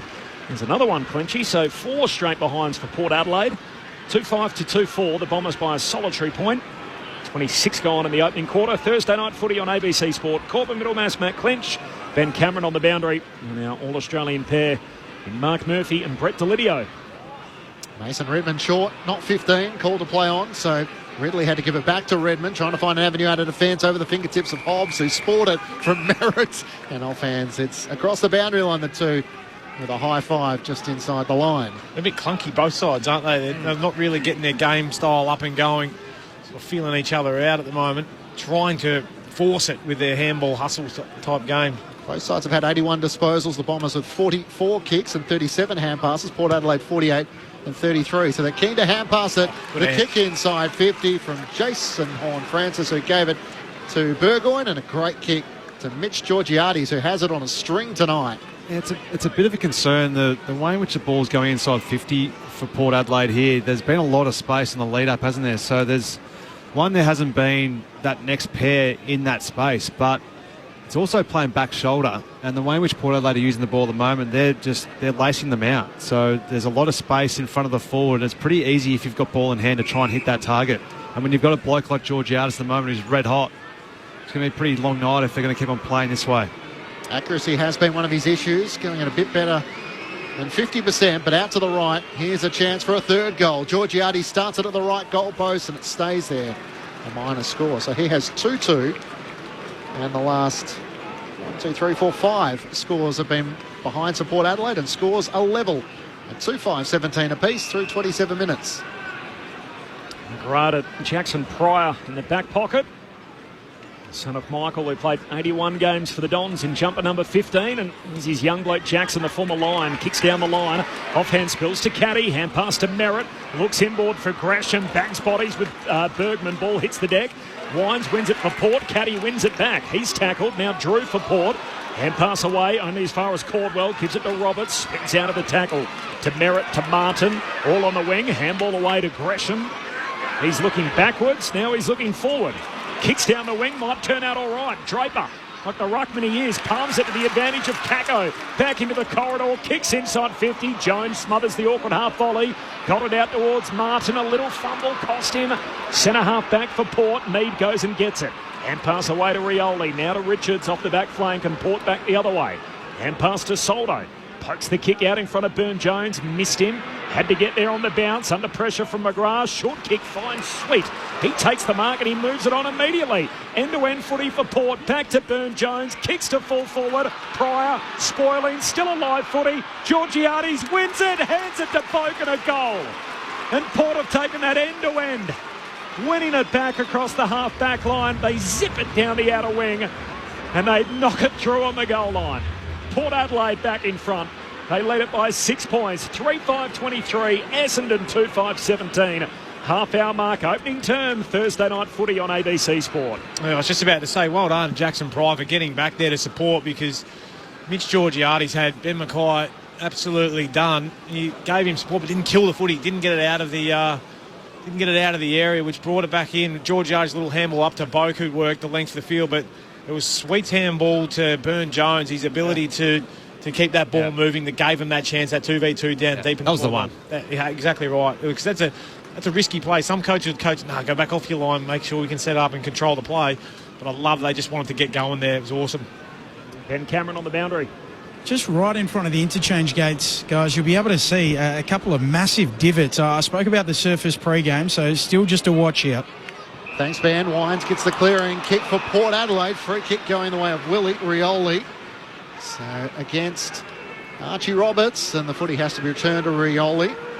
If Georgiades gets this, we got real problems. Closing in on quarter time. Kicks in that direction. Pal Pepper trying to lean back. Couldn't pull in the mark. Gresham in the back 50. Tries to knock it to Merritt. Still a chance of Pal Pepper. Spills out to Andy McGrath. Can he clear as Rosie closes the space? The kick out towards the boundary line. Farrell races back after it. Racing up as Nate Caddy. Provided a contest to forward. And cannon into him. Won the footy for the Bombers. The fans love that. Kicks up towards half forward. Only Alira is there. But at quarter time, it gives them a positive note to finish on. Despite Port Adelaide leading by 6 points. The Power 3-5-23 to the Bombers 2-5-17. Mitch Georgiades with 2 goals, 2 for Port Adelaide in that opening quarter. Travis Spoke, the other goal scorer for the Power, while for the Bombers, their goals have come through Sam Draper and Nate Caddy. Marks inside 50, by the way, 5-1 Port Adelaide's way in that opening quarter, so 5-1 for Port. 8 scoring shots to 7, and it is Port Adelaide who lead it by 6 points. 3 lead changes in that opening quarter of footy. It is budget reply night, so nice to have you with us on ABC Sport. The crowd's a little thin. Murph said he was taping it at home. Maybe a few have taken that option, Murph, and decided to sit at home and watch the budget reply. If you do have your radio on, we love having you with us here on ABC Sport. We can hear from you as well on the SMS number, which is 0437 774 774. Steve from Ballarat, how would you like to be Ben Mackay? Bronx cheer from your own supporters within 10 minutes because you took a mark. Yeah, average. Essendon supporters should be ashamed with themselves. It's not a great look, is it? No, well, it's not even fair enough at the end of a game when you've had a nightmare, but to start the next week. It's funny, and funny at the end of the game. It is quite funny, but to already go with it, it's doing him no favours. No. He's not thinking good about himself when he gets the Bronx cheer. He thinks, oh, geez, they're all on my side, are they? Yeah. So that's I don't like seeing it. Also, his form last year, we spoke a bit about this last week during the call, mirrored the team. So when the team, it's funny that he's the fullback. Like when the team was good in the first half of the year, he was good and his champion data ratings were up. When the team was poor in the back end of the year, his ratings were poor. But really, as the fullback, you're often the symptom, not the cause, aren't you? Like the problems are often further up the field, and you can sort of only deal with so much. And I guess you sign a 6-year deal as a free agent, and you're 2 years into it. That's a lot of pressure comes with it. Yep, that's some of the expectation that comes with it. It is quarter time here at Docklands. More from Murph and Lids in just a moment. It is Port Adelaide by 6 points. It's Thursday night footy on ABC Sport. Hello, Patrick Stack here. Do you like sport and good conversation? Then we've got a great podcast for you. One cracking story, in depth, every day, in under 15 minutes. It's called ABC Sport Daily, and you can find it on the ABC Listen app. The tradition continues. The Sheffield Shield Final on ABC Sport. What about that? Unbelievable. Catch every ball on the ABC Listen app. This is the 2025 AFL Premiership season on ABC Sport. Free kick going the way of Port Adelaide. Moraes opens up the angle, drives them inside 50 once more. Georgiades got rid of Mackay and takes the mark. A little too easy in the end. Looking to start things on the road. Mitch Georgiades comes in for the first of the night. He liked it immediately off the boot. Hand pass in the middle of Docklands to Menzies. Runs onto it, turns Burgoyne inside out, kicks to full forward. Radicalier shoves his opponent out of the way. Draper's getting a free kick. And here we go, Corbin. Oh, how's the anticipation? The crowd awake to it. Little murmur around the stadium, or Draper's going to hook it across the body. Sure enough, he's doing just that. The familiar approach. Snap. He's gone. The big Don kicks their first of the night. Beautiful hand pass to Moraes, running to 55, kicks for Georgiades on the lead. Had enough of it. Can Georgiades be the number one man in the forward 50 for Port Adelaide? Out to the left, he kicks from 35 once more. It's beautiful off the boot. He has 2 in the opening quarter. End-to-end footy for Port. Back to Burne-Jones. Kicks to full forward. Pryor spoiling. Still alive footy. Georgiades wins it. Hands it to Bogan, a goal.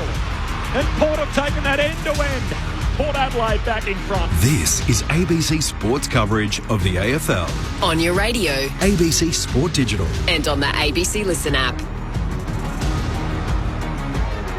The sounds there of the opening term, a big one for Mitch Georgiades. He kicked 2 and had a couple of extra looks as well. Could have had a big term. 6 score involvements, and Port Adelaide on the back of that lead by 6 points at the quarter break. So the Power 3-5, they lead Essendon 2-5. Thursday night footy on ABC Sport. All right, our number 1 picks, Brett Delidio and Mark Murphy, with what they made of it all. Well, I was reasonably happy with Essendon's intent to try and lock that ball in their front half, and they did that pretty well. They pressured Port Adelaide. There's a few little concerns that I've got, though. I just feel like if Port Adelaide can get their game up and going, that this game could really open up, not unlike last week. So they're going to have to be right on their mettle here, Essendon, to make sure that that game doesn't mirror last week's. Yeah. You know, and if they can continue to keep the pressure and be clean with the ball, we've already seen them go inside forward 50 and not be able to hit targets a couple of times, put it at the feet of Harry Jones or kicked it over his head. He's a big unit, but you know, you've got to be able to finish your work to give yourself some looks, and that's going to be the difference tonight. We've seen Georgiades, they're going inside to him, inside forward 50 from Port Adelaide. He's marked it 4 of the 5 times and had 4 or 5 shots on goal already.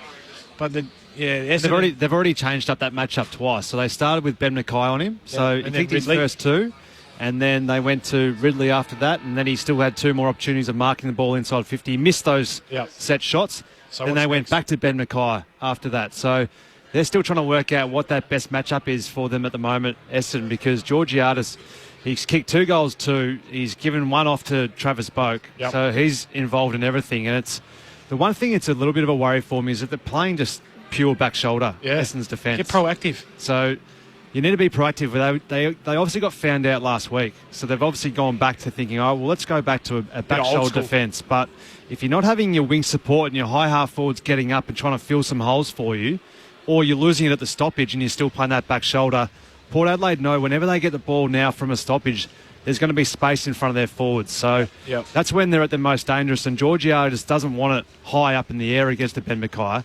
He wants it out, lace out in front of him where he can jump at the football. And that's what he's doing at the moment. He's been basically impossible to stop. He's been involved in everything. So some of the numbers, Merritt's at 11, Shield 9, Gresham 8. And for Port Adelaide, Wines 9, Burgoyne 8, Sin 7 off the half-back line. Brett Delidio alongside Mark Murphy every Thursday night in Melbourne, right throughout season 2025. Great to have them with us on ABC Sport as Brian wins the hit out to start the second term. Power by 6 points.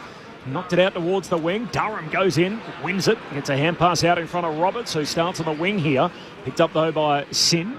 It's a hand pass away towards Rosie to Moraes. Hooks a kick down to half forward. Redmond, sidestep Rioli, caught by Wines. Says play on. Durham just knocks it away to the advantage of Pryor. The lefty sends a high kick up and under down the wing. No mark for Bergman. He brings it to ground. He may have been held. He was. And the free kick's going to come back to Miles Bergman. At halfback for Port Adelaide, the Power by a goal. Less than a minute into this second term. Thursday night footy on ABC Sport. 6-year Power defender looks long down the line and sends it in the direction of Sweet. It clears him. Powell Pepper up with fingertips, can't take the mark, and Darcy Burne-Jones lays the tackle. It's got such a weird feel about it in here tonight, doesn't it? Just very 100%. Quiet. Yeah. Sort of feels like a show that's waiting to start, doesn't it? Doesn't feel like we've reached any heights as yet. Sweet wins down the tap. Caldwell, though, for the Bombers, read it best, kicks up the wing. Roberts tried to get a fly at it. In the end, I think he gave away, Edwards, I think, gave away the free kick for making contact on the shoulders, and the free kick will go the way of Bergman for Port Adelaide. Back across half-back, and switches to Burgoyne, and marks at centre half-back. Burgoyne, long kick out towards the broadcast wing for Berry. He takes the mark. Port Adelaide all in white with that teal and black V and the black socks. Hits up Powell Pepper, hand pass back to Berry. Sends a kick inside the forward 50, and Georgiades bobbed out late, but even he couldn't reel that in out on the full. They've got a real want to go, though, haven't they? They just want to play on at all costs. Tweak we've seen from Port Adelaide in the new season so far. That's not a good kick. Trying to set up Reid. Reid has to go to ground, win the footy, got it out to Pryor, kicks out of defence for Essendon, but straight to Aaliyah. He takes the intercept mark. The Bombers' home game, so all in black. With the red sash tonight, Essendon. A short kick from Aaliyah finds Rioli, turns, looks inside 50, that too a poor kick. Got to Wines though, hand pass to Horn Francis, handball into the umpire. Hit Nate Williamson, the umpire, and it's come back out through Shield as he banks it up to the wing. Reyes was making his case after it bounced off him. And the mark is taken by Sin on the wing. Into the middle of the ground for Ratugolea. Port Adelaide switch at the length of the wing. Out to Burgoyne and marks on the dock side. On the AFL logo, looks inboard. Bergman had to sit underneath the contact of Draper. Trying to get a hand pass to Travis Boak. Loses it though. Ratugolea gets it back to Bergman. Look away, hand pass to Boak. Top of the 50. Hand pass to Berry. To Burne-Jones. Through some traffic. Bumped as he got his kick away, but it's online and it's through. Port Adelaide with the first goal of the second quarter through 3 minutes as they extend their lead to 12 points, 4-5-29 to the Bombers, 2-5-17. Well, it's a tale of two quarters here because the start of the game, Essendon would have absolutely come to a man and pressed that, tackled, forced the ball over, whereas Port Adelaide have been able to just handball the ball around, make mistakes, fumble the ball, then get the ball back, and it's been without much pressure at all. Like hardly anyone's laid a glove on them in that little passage of play, and there would have been probably 10v10 inside a 20-metre radius. So it's a concerning start for Essendon that Port Adelaide were able to get the ball out of there without really anyone getting a glove on them. So what happens there? The quarter break just stops the... Close enough was good enough for that quarter. Yep. They haven't reset. An alarming 3.5 minutes for the Bombers. Port Adelaide out to their A-game high lead. It's 12 points Port Adelaide's way. Out of the middle go the Bombers here. Shield runs it through the front door and then kicks to full forward. Looking for Draper. There's a shove that's against the Essendon big man and it's going to Radigolea's way. Got one back. He gave away one, now he's got one back. Take it at full back for Port Adelaide. Sends it to Aaliyah. Who marks in front of the behind post opposite pocket. Long kick up to the wing for Port. Georgiades the target. He's got Ben Mackay with him now, who spoils it away, but at the drop, Berry. Great dynamic burst comes charging through. Hand pass away to Pau Pepper. Handball out in front of Wines. He's tackled and caught by Caldwell holding the ball. And McGrath immediately wants to go. Gives it to Redmond, who kicks to half forward. Up towards Caddy and Aaliyah. It clears both of them. Nick Martin racing after it. Taps it to his own advantage. Aaliyah tries to put on a bump. Martin still gathers. Turns. Chips it back and Merritt marks just inside 50. That well, Nick Martin, a couple of battles with Aaliyah. Was able to get the ball back. Merritt's thinking about giving it off. Kicks in the direction of Edwards. Can't hang on to the mark and Bergman clears to Port Adelaide. 1-2 with Rosie. Bergman takes a bounce inside the defensive 50 to Rioli. It all opens up in front of him. All these lights are green here for Port. Hand pass to Berry. Two bounces. Got Burne-Jones in support. Berry kicks it deep to Soldo. 1-on-1 and Reid beats him to it. Takes the intercept mark for Essendon. Young Zach Reid. Circle work here at the moment, isn't it? Yeah. Short to Pryor. And marks in the back pocket. 4 games for Brisbane last year in their premiership winning year. A long left footer. Up to the wing. Roberts gets to it at the drop. Another lefty. Sends it down to half forward for Gresham. Marks it high half forward. Trying to get around Aaliyah on the mark. Looks inside 50. Burgoyne and Caddy. Caddy hands to it. No mark. Caddy follows up. Snaps to the goal square and a 2-on-1. Martin the target and Farrell. The critical punch knocks it through for a rush behind. And a minor score for the Bombers. Port's lead trimmed to 11 points. 6 minutes into the second term. Well, on the review on Monday, they'll show Burgoyne there getting across to spoil Caddy. He come from a long way to get a fist in there. Farrell into Burgoyne. There's no one on the mark, so gives it back to Farrell. To Wines. They're outside defensive 50 now. Mead. Hand pass to Rosie. This is dodge and weave through the middle of the ground as he gives the hand pass away to Moraes. Arches the back. Gives the hand pass back to Mead. Hand pass through the middle of the ground. They've worked it to half forward now. Sweet gets involved. Trying to cut back on his right-hand side. The big ruckman gives the hand pass to Mead. Feeds it back now. Here's Evans' chance. Swings it at the top of the 50 and Pau Pepper leads up and takes the mark. Thought about poking it into the pocket for Moraes or Bergman. In fact, there's a better option as leading out as Mitch Georgiades. The full forward marks on his chest. It's got a pre-season feel to it at the moment. It's just not enough body contact at the start of this second quarter. The last play, it was just almost like circle work, really, the way in which they walked the ball out of their goal square, Port Adelaide, and Essendon were just standing by like witches' hats, unfortunately, and Georgiades, who's been hot, you'd think you'd be getting numbers back in front of him, but even he was able to lead up at the mark, pretty much uncontested. Coming up for his 5th shot on goal. He has 2 goals too, Mitch Georgiades, as he'll start outside 50 to the right, kicking from 45 metres out. Georgiades comes in, he drags it across the face, and it's rushed through for a minor score. Martin and Ridley doing the job there on the behind line. Port Adelaide by 12 points, 7 minutes gone, second term on ABC Sport. Here's Corbin Metabase. Jack from Thorpedale off the SMS. It's appropriate that Essendon and Port are playing at Docklands, considering they played the very first game at the ground 25 years ago. Thanks, Jack. They certainly did back in the year 2000. Keep your thoughts coming on 0437 774 774. A little score review here, just to check to see whether it hit the behind post or not. Missed it by a foot. Yep, I think we're all clear there. So as Clinchy called it to be a behind. Port by 11. Sorry, Port by 12, obviously, with the additional score added. So 2 goals neat for Port. Yeah, only 2 goals down, but if you're looking around the Essendon players, you'd think they're 10 goals down, the way in which they're running around. A lowly crowd, be lucky to be 30,000 in at Docklands tonight for Thursday night footy as Redmond on a little trot, long kick up to the wing, ball spills down to Port again. Ground ball winner, Burgoyne, hand pass out wide for Richards. Draws some pressure from Merritt, and hand pass goes back to Mead. Centering kick laterally to Evans. Logan Evans, rising star on from round 24 last year, retreats back to Bergman. They'll reload again, Port. A long kick inside the forward 50, out the right half forward, looking for Georgiades. He's had a good night already. Still the ball almost bounces through to him despite Essendon with the numbers. Bryan away to Draper. Hand pass went to his teammate. It was under all sorts of pressure. There's a free, though, coming back Essendon's way for in the back as Willem Drew just drove into Xavier Dersma, his former teammate. Tried to get the footy himself, but he unfortunately was laying across Dersma's back as he was doing it. Port by 12. 9 gone, second term, Thursday night footy on ABC Sport. Having led by 6 points at quarter time, back to the last line for Reid, who around the back gives it to Redmond. Kicks up towards Hobbs at half back on the bounce. Has to gather, got around Evans. Hand pass to Caldwell. Fires it out wide for Martin. Little fumble around Burgoyne with a hand pass to Merritt. The Bombers captain gives it back to Martin. They've worked this from half back to half forward now. Caldwell trying to sidestep Sweet. Gave him the fend off. Kicks off a step and turns it over, trying to find Hobbs. And the mark is taken by Berry at left half back for Port Adelaide. Young man's had a good night. It's his 10th touch so far, Berry. This will be number 11 as he gets it back from Burgoyne. Sends a kick out to half forward and 2 wide. He's kicking, letting him down a bit at the moment, Corb. Yep. Just overcooking him a little bit at the moment. Ben Cameron on the boundary. Ben.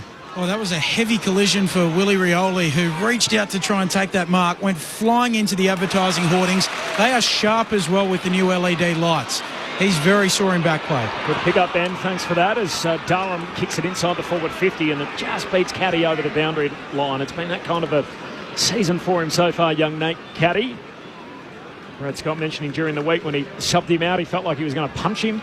He said he was furious at three-quarter time, and yet he said, right, bottle that up. Bring that to Docklands on Thursday night from the boundary throw-in. Forward 50 stoppage for the Dons. Gresham, hand pass over his shoulder to Mead, who's shoved out of bounds, and a throw-in 35 out from the Essendon goal at the Coventry end. Port by 2 goals. Did you get subbed out, Lids? Only through injury. Yeah. Did you get subbed out, mate? Yeah, through injury as well. It's come up, I reckon. There you go. Throw back in. Draper works his way to the front, trying to tap it down, but it's Farrell who gets a clearing kick for Port Adelaide. Into the middle of the ground. Pryor spoils it away from Powell Pepper. Boat for the power. Hand pass to Wines through the middle of the ground. Moraes involved. Gets it to Powell Pepper. Tackle brought down by Dersma. Ball spills clear. Hobbs made a tackle. It was in the back. It'll come back. Port Adelaide want the advantage. Rosie takes it. Trying to drive it towards Georgiades. Reid's in front. Bounces past the two of them. Georgiades after it in the right forward pocket. Bumped over by Reid. Good tangle of bodies as it goes out of play in the right forward pocket for the power, and a boundary throw in with Port Adelaide leading by 12 points. Just the 1 goal so far in this second quarter through 11 minutes. Thursday night footy on ABC Sport. Did you shout out Ben Cameron?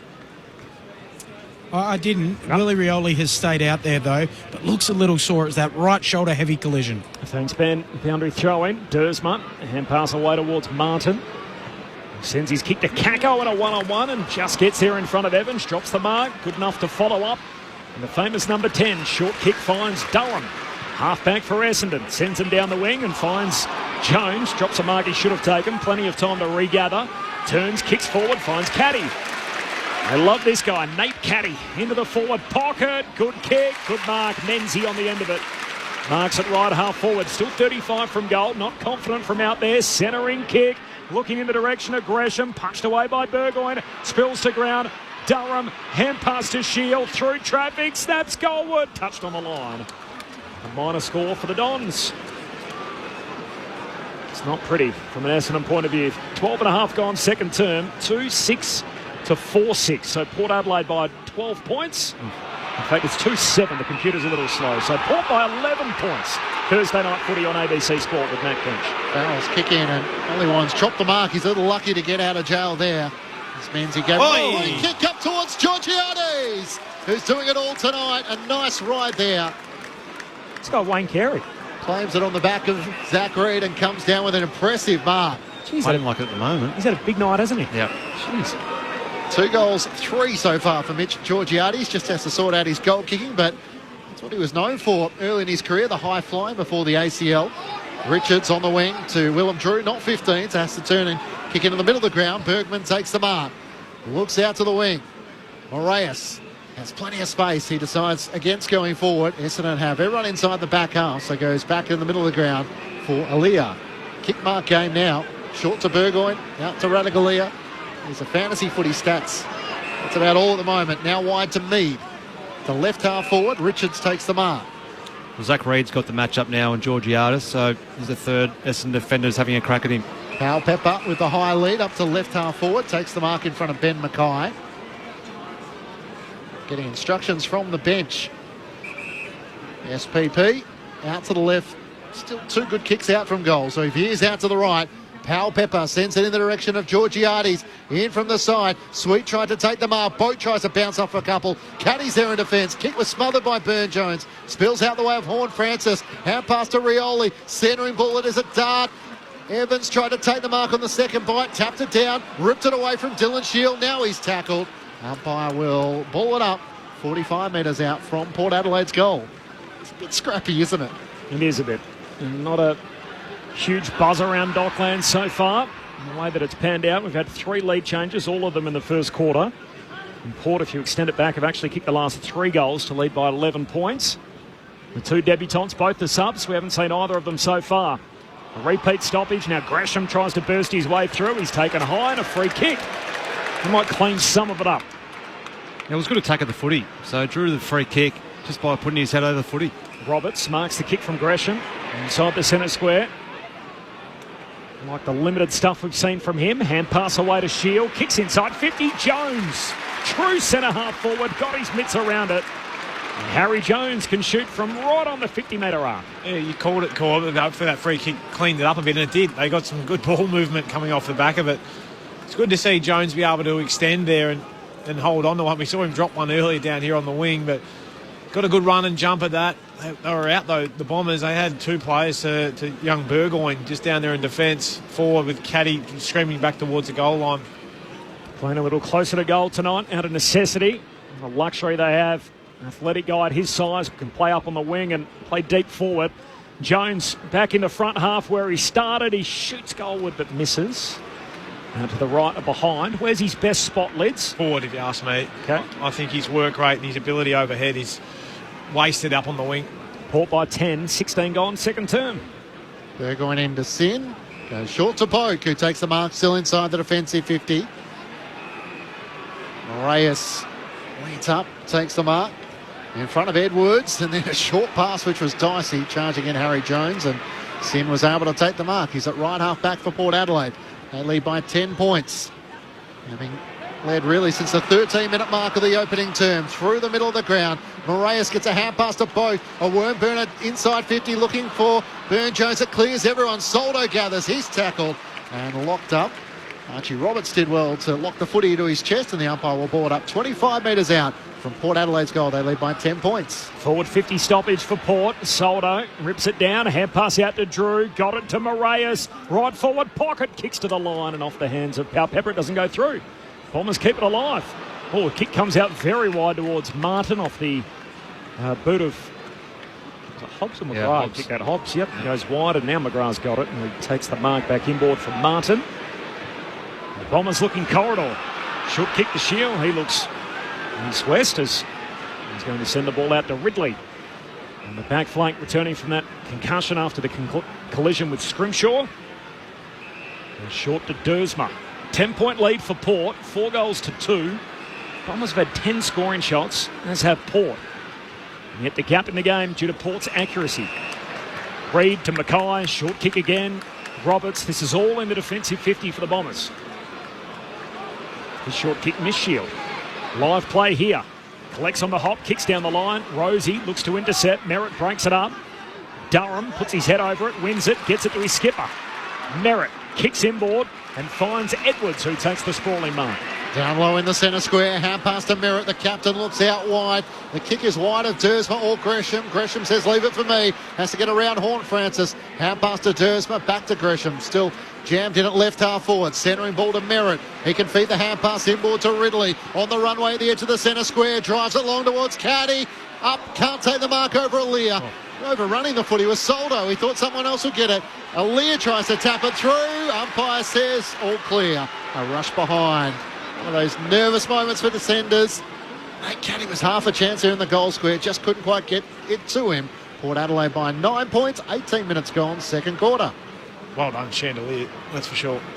The SMS, Marcus in South Melbourne. Am I the only one finding this match a little unsurprising? Both teams could play better than they are. I haven't seen it so far. It's certainly not in the top handful of games already through the first 3 weeks.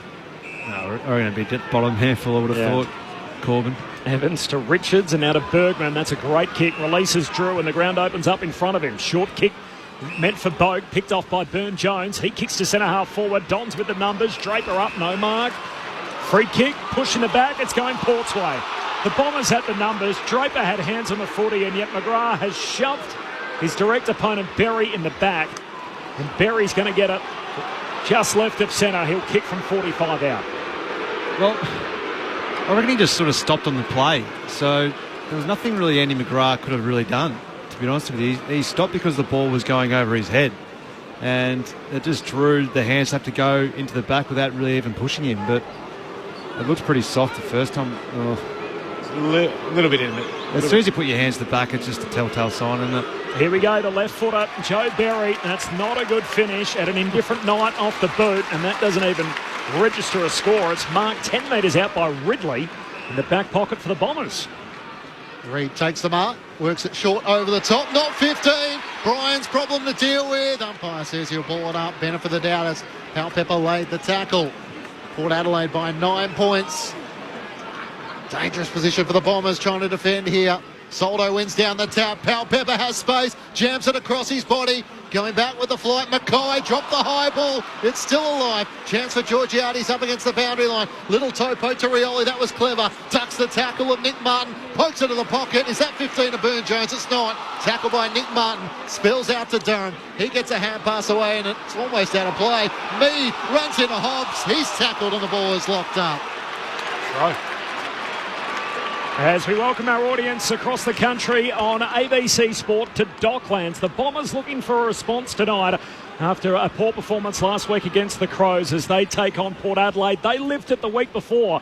Humiliated week 1 by the Pies. They bounce back to beat the Tigers in week 2. As we pick it up from Docklands, the Power by 9 points at the 21-minute mark of the second term. Corbin Milmas alongside Matt Clinch. That's silly. Brett Delidio, Mark Murphy and Ben Cameron on the boundary. Set it up for us, Lids, for people that have just joined us. What do we miss so far? The Power by 9. Not much. Not much. Yeah, Been a slow burn, hasn't it? A scrappy affair so far. Two teams trying to get their game up and going. Essendon trying to defend better with Port Adelaide trying to open them up with handball games. So we haven't seen a great spectacle just yet. Here's Draper, kicks inside the forward 50 for the Bombers on the back of the 50-metre penalty, and Burgoyne takes it. That was a weird 50. The 50 was right near the boundary, and he's ended up kicking it at the point of the square. Port have kicked the last 3 goals in the game, and now a little error from Horn Francis. Can't reel it in, puts himself under pressure in the defensive 50. Almost tackled. Hand pass goes back to Bergman, clears the defensive 50. There's a free, and it's going to come back. It's going to go to Bergman as he was tackled high and all of that. Murph, that the Bombers, their pressure was better in the opening quarter and then fell away early in the second. It was very good to start the game. You could just tell they were getting numbers across and tackling as a gang, but then this second quarter, they've fallen into some bad habits again. But fortunate enough for them, Port Adelaide haven't made them pay, and they haven't really been great either, to be honest with the power. Clunky. Radaglia to Sin, who marks at left half back. Port Adelaide lead by 9 points. Just the 1 goal in this second quarter. Up towards Burgoyne. He dropped the mark, and Merritt slides in. Richards over the top. Merritt threw his hands back, wanting a free kick. No whistle. Burgoyne gets it to Willie Rioli. Looks up, Sweet's all on his own. He marks just inside 50. Georgiades offers a lead. There it is. Nope. I think Big Jordan Sweet thinks he might be the man. No, waits for the options to come into the pocket. Kicks over the head of Richards on the bounce for Pal Pepper. Lost it at his bootlaces. Tackled by 2 Bombers as he's taken over the boundary line by Redmond and Gresham. Only that part where the field turf becomes artificial. Not a great place to land. Port Adelaide by 9 points. Murphy said it felt like a pre-season game at various times. It felt like Port Adelaide have wanted to play a kick mark style, and yeah, it has, and it's been a bit of circle work, but just the pressures in this second quarter has just dropped from both teams and just been scrappy and very fumbly. Not a big crowd, particularly early in the season for the Bombers. There'll be 30,000 here at best tonight. The Don's second home game of the season from the boundary throw in, a high tackle and a free kick for Dersma. So he'll get it centre half back for the Bombers. Long kick out wide. Finds Jones. Had a look moments ago. Port still with the last 3 in the game. We've only had 1 goal in the quarter, which is 23 and a half minutes old. Long kick out wide, finds Caldwell. Lifts a hand pass over the top to the second-year Don. Here's Archie Roberts. Kicks inside 50. Draper hunting out after it. No mark. Spills through to Mead with his purple boots. Hand pass over to Farrell. Kicks out of defence. Finds the skipper at half back. Rosie gives the hand pass back to Farrell, who kept running on that left boot. Kicks out towards half forward. What a kick to Travis Boak. Didn't have to break stride. Caldwell comes charging at him. Kicks looking into the pocket. Georgiades was outnumbered, and Zach Reed getting back, offering the support, with Ridley being his direct opponent for that inside 50. Kicks it to Redmond. Works it out to half back. Bryant up to Nick Martin with a kick. The Bombers have got it to right half back. They trail by 9 points from one side of the ground to the other. Let's see if they can go forward. There it is again. So one half forward line to the next as the kick down the line. Looking for Durham. He gets a shove in the back and a free kick. It's been a bit of intervention tonight.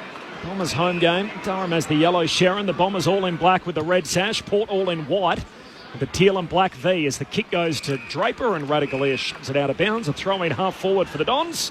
Ben Cameron's on the boundary. Ben. Yeah, Sam Pepper copped a knock just inside the attacking 50 for Port Adelaide. Dr. Fisher, the Port Adelaide doc, ran out to him. They brought him to the bench, and they're just having a look at some replays at the moment. So we'll keep an eye on Sam Pepper. Very popular, Dr. Fisher, among all the docs in the league. It's a lot of shout-outs on our coverage as Soldo wins the tap. Down towards Durham. Kicks inside 50. Was it touched on the way through? No, that'll be a mark. And Gresham, standing in front of Farrell, has it. And you'll have a look here from 35 out, just right of centre.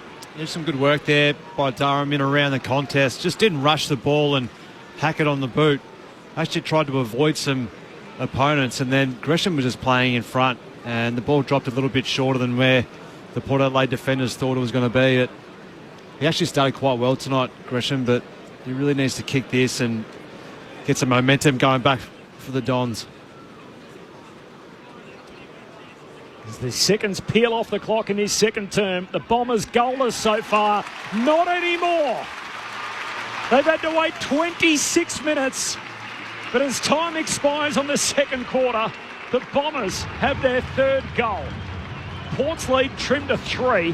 Essendon 3-9-27. Port Adelaide 4-6-30.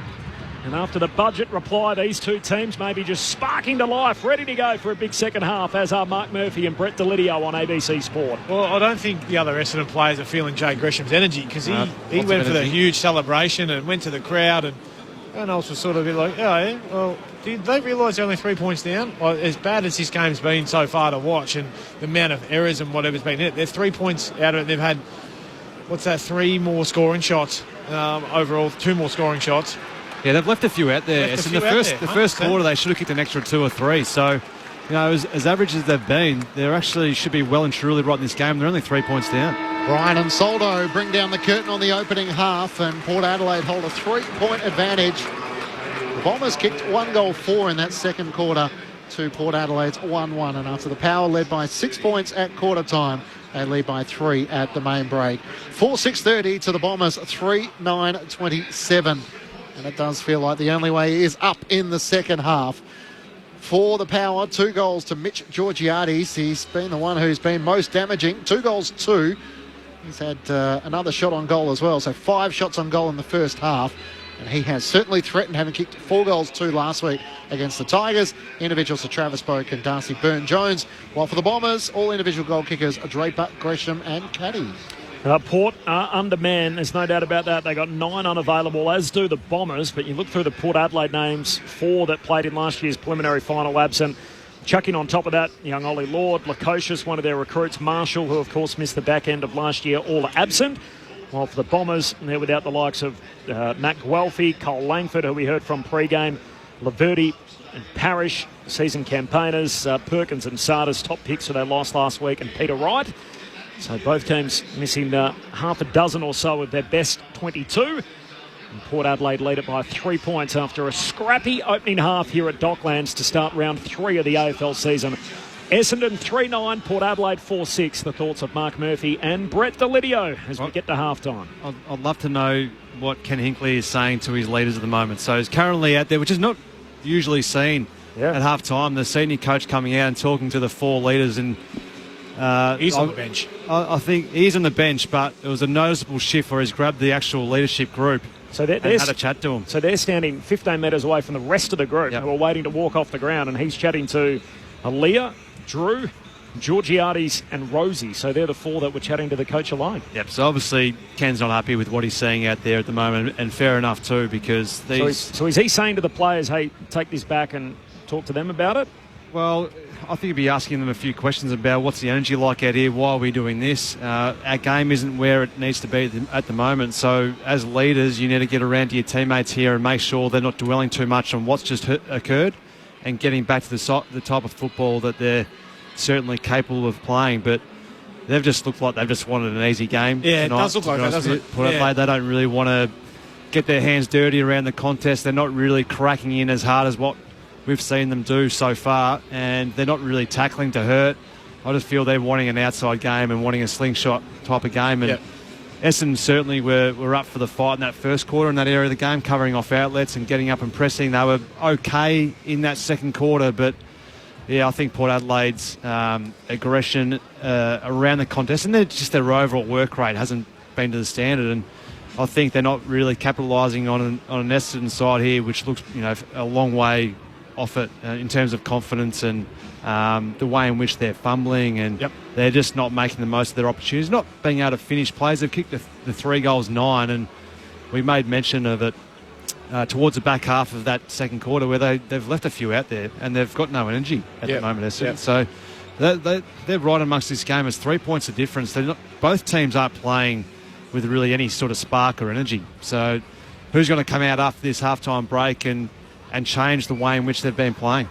Well, that's the question, isn't it? And that's probably why Ken's gone to his leaders there to say, right, we need you to get around and rev the boys up a little bit, put the ownerships on you guys. I don't want to just be coming from me because I'm always the guy who's barking the orders. So you're right, it does look like it's when you get through a side as easily as what they do at times, blokes can go into that mode of, well, this is going to be a bit easy. Maybe I'll just get a little lick of the ice cream. I'll get on the outside. I'll be the finisher. Feel the boots a bit. I've been guilty and been a part of those sort of games where you got to get back to work and put your nose in the trough to want to get those and grind out these wins, because you give a side like Essendon, who you are better than, I think, on paper and the way they're performing, you give them a sniff, they'll take that and they'll grab it and they'll whip this game away from you, and therefore it could be the end of the game that's cost you at the end of the year when you're trying to make top 8, top 4, whatever it may be. So that's what I think Ken can see, and he's wanting to do that, and that'll be on Port Adelaide to come out and clean this game up a little bit. They're just trying to force it a little bit too much at the moment. So over to you. But Essendon, I mean, they're hanging in there, aren't they? They're showing that they're up for the fight. They're trying. They've been a little bit scrappy by hand and by foot. Missed some easy targets, left a few goals on the table, but yeah, albeit we've had a few Bronxies and whatever else from the crowd. I think they'd be overall, to be this close at half time, you'd be pretty happy. Yeah, but I think you can just look at the one. We talked about it prior to the game about effort, didn't we? And tackles on the board. If you look at Port Adelaide, they've had 18 tackles for half of football. So I think that would be probably front and centre on the whiteboard at half time. Is like, well, is this the type of team we want to be? A team that tackles 18 times for a half. And you guys mentioned it, the amount of circle work felt like it went one flank to the other, and sort of the 4 points basically of the 50s. Back flank, half forward, the other back flank, the other half forward flank, just round and round and round through that opening quarter and the second term, just a goal each in quarter number 2. The good news is 2 of the most uplifting stories of the year are still to come. So the subs of both teams, Saad El Houli, during the holy month of Ramadan, had his jumper presented by his dad Omar. He makes his debut as the sub for the Bombers, not yet activated. The 23-year-old taken in the mid-season draft. And Tom Cochrane, who suffers from Tourette's syndrome, said he wanted to become the first player after he was diagnosed at age 9 to play AFL footy with Tourette's. He gets to do that tonight, the 19-year-old son of Stuart. Ben Cameron's on the boundary with the latest from the benches. Ben.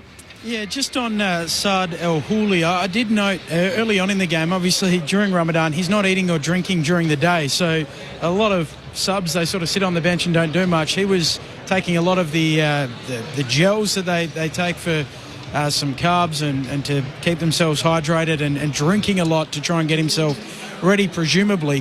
The Essendon fans down here are restless. They think they're getting the rough end of the pineapple with the umpiring, and they let the umpires know on the way off the ground. The security were up out of their chairs and telling people to just be careful. And just lastly, if you look down just in front of the interchange gates again, there is a ground staff member just out there with a pitchfork, just repairing some of these divots. So we've spoken about the surface. The best way I can describe it, it kind of looks like in Caddyshack, the little ferret that burrows under the grass. It looks like the little trails that he left.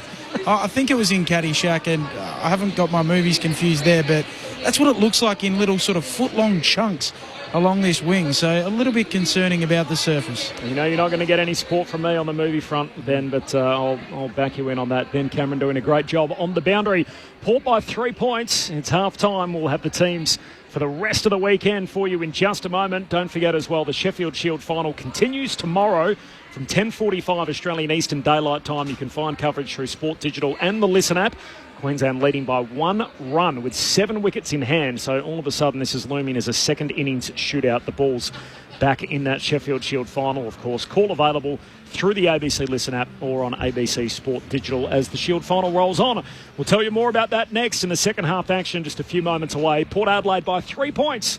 Let's see what's happening in the ABC newsroom.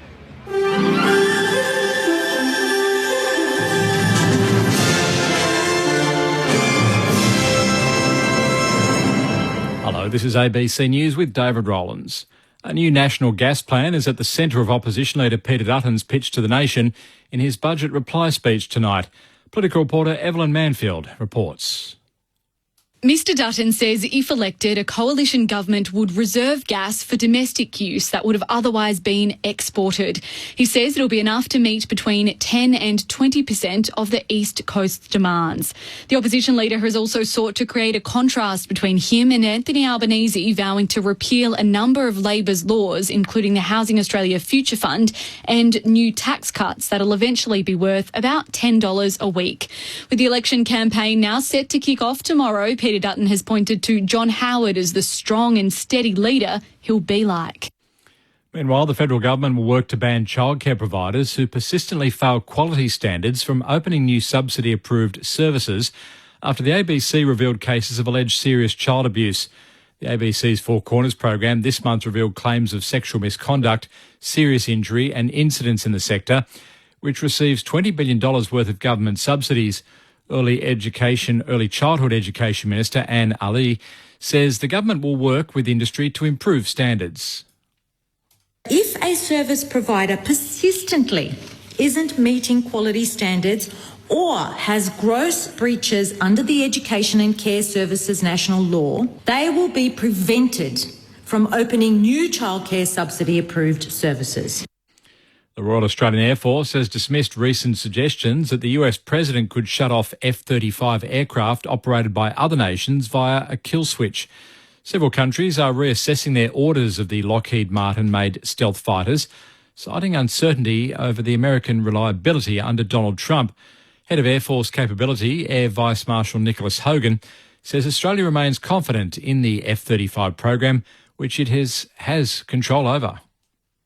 Oh, look, I'm very comfortable we understand all of the aspects of the F-35 and there is no kill switch. And it comes as US Defence Secretary Pete Hegseth has spoken to American service members and veterans in Guam as he makes his first official visit to the Asia-Pacific region. Mr Hegseth is scheduled to visit the Philippines and Japan during the trip for talks on China's actions in the wider Indo-Pacific region. He says the Trump administration stands with its allies to defend American interests.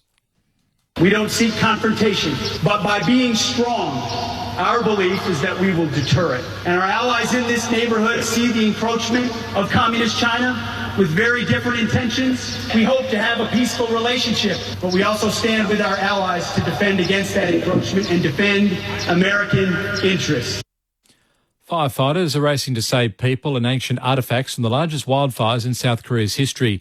At least 26 people have been killed and 37,000 people have had to flee their homes as multiple fires burn across the country's southeast. Workers have cut down trees and put up protection around sacred sites in Andong, one of the hardest hit areas.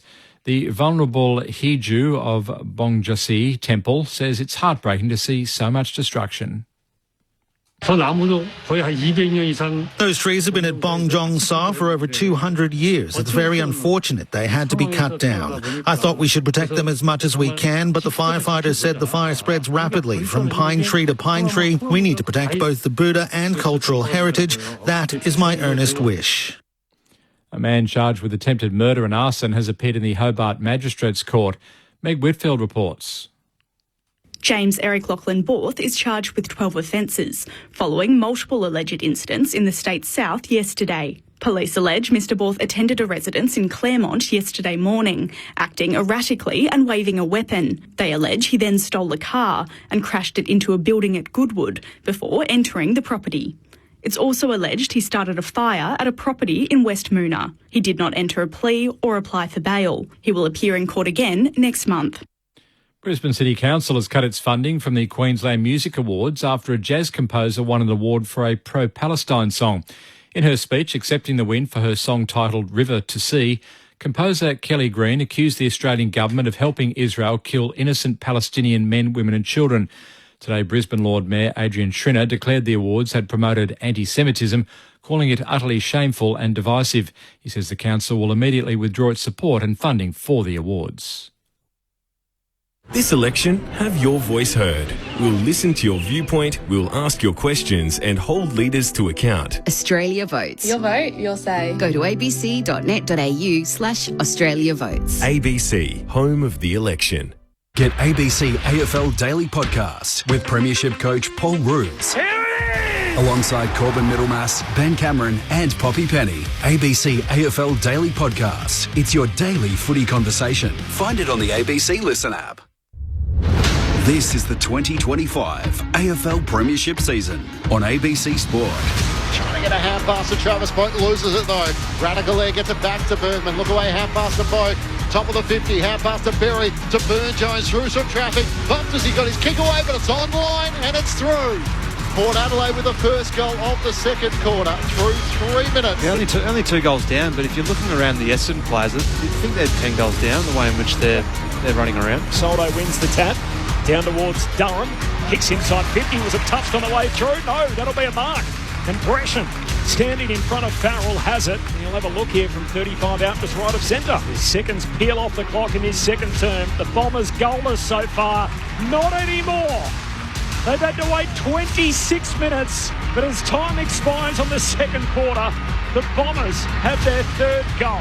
This is ABC Sports coverage of the AFL.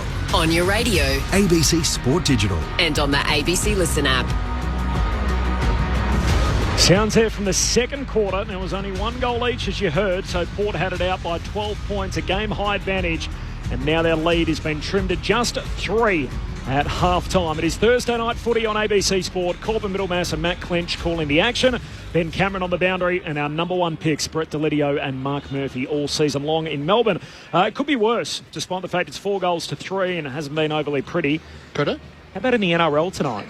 South Sydney Rabbitohs lead Penrith, the 3-time reigning champs, 28-0 at half-time. Yeah, wheels are falling That off is there. worse. Yeah, right. Not even close. 28-0 at half-time. The Rabbits all over the Panthers there. And as I told you just before the news, so day 3 of the Shield final continues tomorrow. Coverage available through the ABC Listen app and on Sport Digital. So look out for the cricket button there.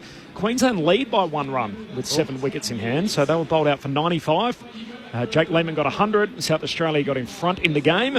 And now as the wickets flattened out, Queensland all of a sudden have taken the lead. So they are effectively 3 for 1 in their second innings, but it becomes a second innings shootout to see who wins the Sheffield Shield. And it's only stumps on day 2, so there's a lot of cricket to play there. Where is it? Where are they playing it? Karen Rolton Oval. Yep. They didn't quite get on Adelaide Oval. There was a bit of a fight on there to see whether they'll be able to squeeze it in between the AFL games. And then the big bad wolf, according to cricket at least, the AFL The big bad wolf said it's too hard, can't do it. Yeah. So as a result, it's not happening. The teams for the rest of the weekend. Harry Mackay won't play tomorrow night, so he was ruled out last week with illness. Now the club's saying he's taken personal leave for mental health, so as a result, Harry Mackay will not be back for the Blues. Jordan Boyd is, though, as is Francis Evans, the former Port Adelaide and Geelong footballer, so he plays again for his third club tomorrow night. Camporeale's been dropped and Lord likewise. Meanwhile, for the Bulldogs, Liam Jones is back to play against his old teammates, so his second stint, of course, as a Bulldog. James O'Donnell returns, and then Duray and Artie Jones are the two that are out. The rest of the weekend, the D's have axed 3, 5 changes in all. Stephen May makes his return, while Mac Andrew and Sam Flanders are amongst the ins for the Gold Coast. That's the Saturday afternoon fixture at the G. Toby Travalia is how they're telling me it's pronounced. Travalia, yep. Travalia, yep. So it's not Travagalia. No, so the G isn't hit in Travalia for St Kilda, but he's their top pick in last year's draft, due to debut on Saturday. Tom Lynch returns from suspension. Jake Stringer's going to make his club debut, while Hogan and Briggs also come back in for the Giants. Of course, that's the Saturday night showdown with the Hawks. And in the other fixture, both Tom Stewart and Bailey Smith have been named. So Smith's an in. Stewart just stays in the team, Clincher. You did that game last Saturday night. It looked like he was going to miss a chunk of footy. Instead, he's been named to play, while Cameron and Lohman are both in the team for the Lions. What are you watching Saturday night? The Hawks and the Giants, or the Brisbane Lions and the Cats? Well, I really want to see the Hawks and the Giants, because I think that'll be an absolute cracker, but I've got to go with my young boy, Big Connor O'Sullivan, who was a rising star this week, and watch him play. I'm really starting to warm to watching him play. I think he's just starting to hit his straps, which is good. But 2 cracking games. Disappointing that they're on at the same time, isn't it? You'll have to erase that record of the budget and make some room on the... I'll look forward to your summation tomorrow of the budget reply. But yes, of course, with Cyclone Alfred, that opening round match between Brisbane and Geelong was rescheduled. Of course, not controversially, but the Bombers have the bye next week, so they chose not to reschedule that game between Essendon and the Gold Coast till round 24, so the unusual notion in the fixture that 2 sides will be playing for 8 points in the final round of the home and away season, which on paper looks like it could be an interesting twist to the end of the season, but on tonight, who would know what relevance it might have. The margin at halftime is 3 points, Port Adelaide over Essendon. Just repeating the 2 subs, so Sardell Hawley,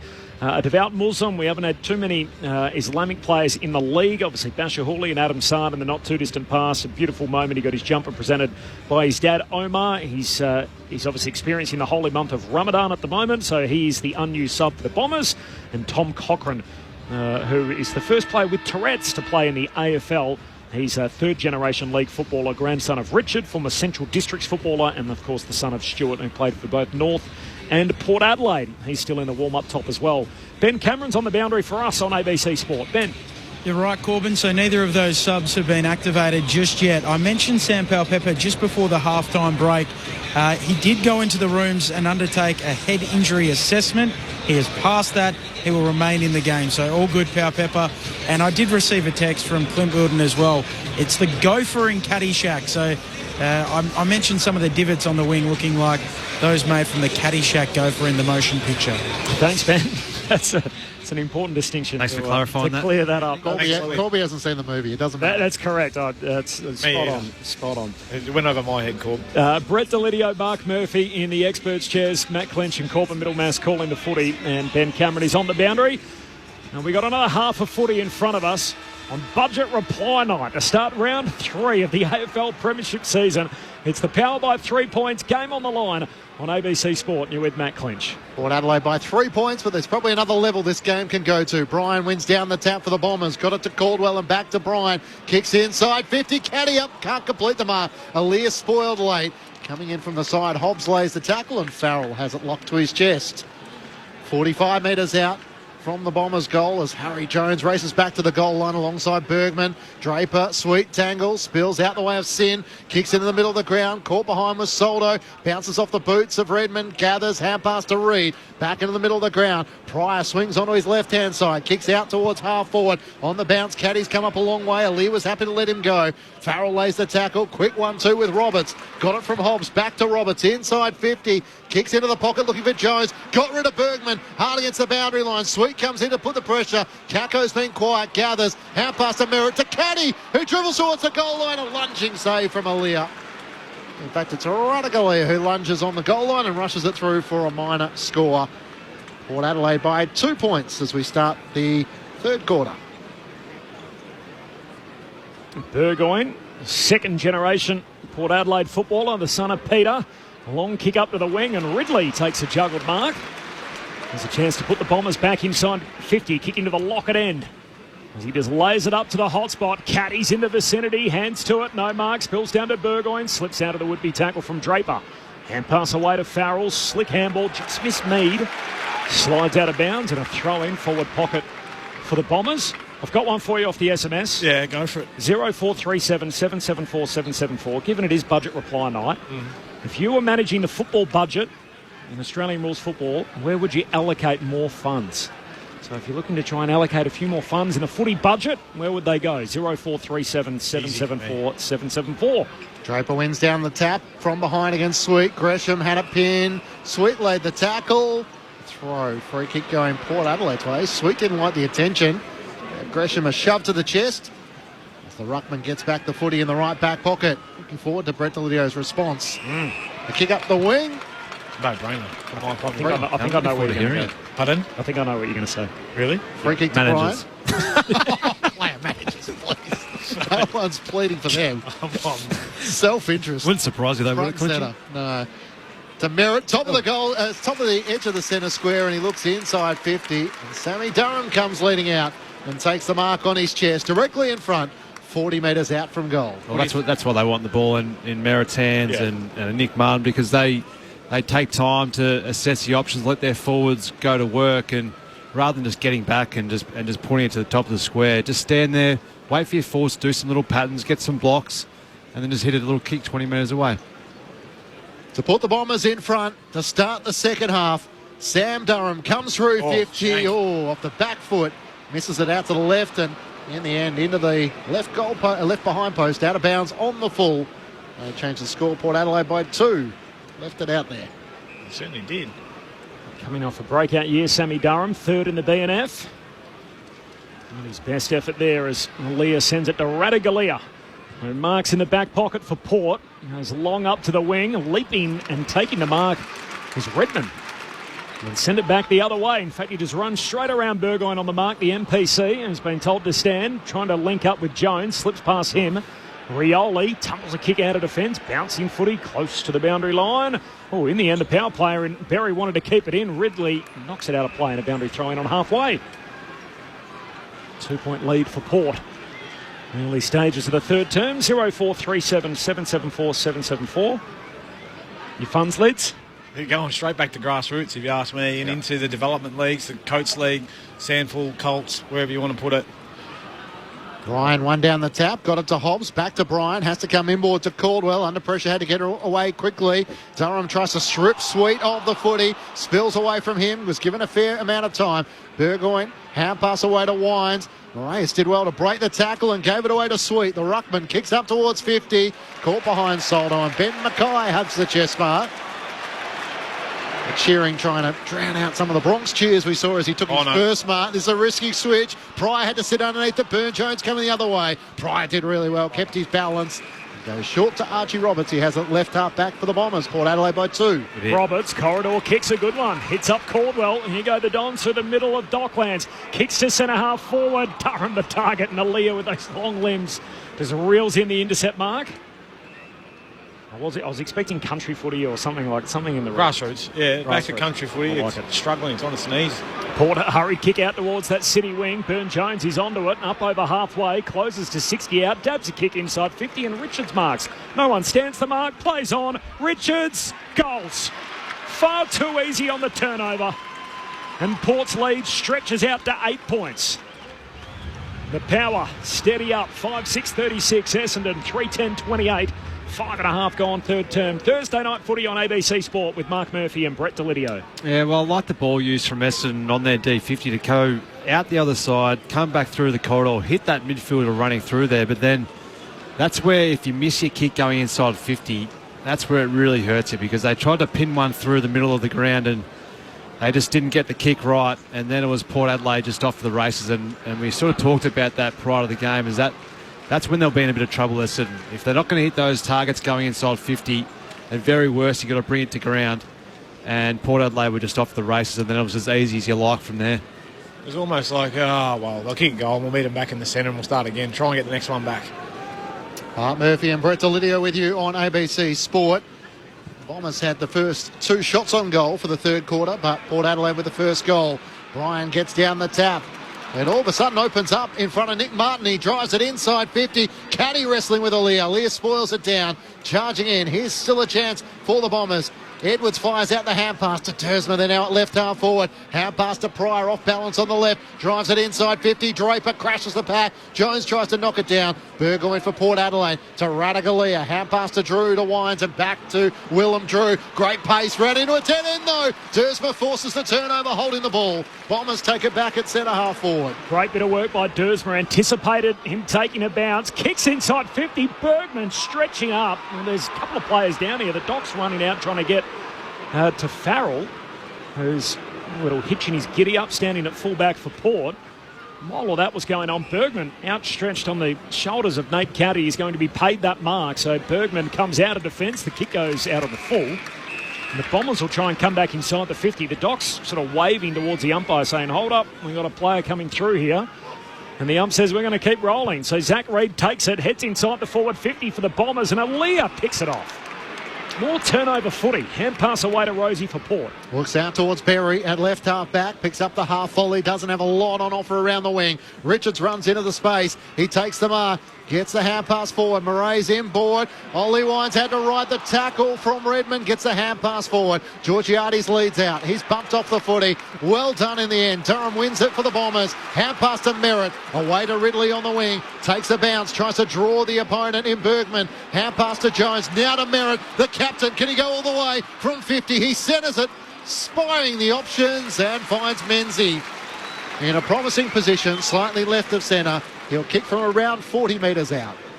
There's a loose ball there on the half-forward line.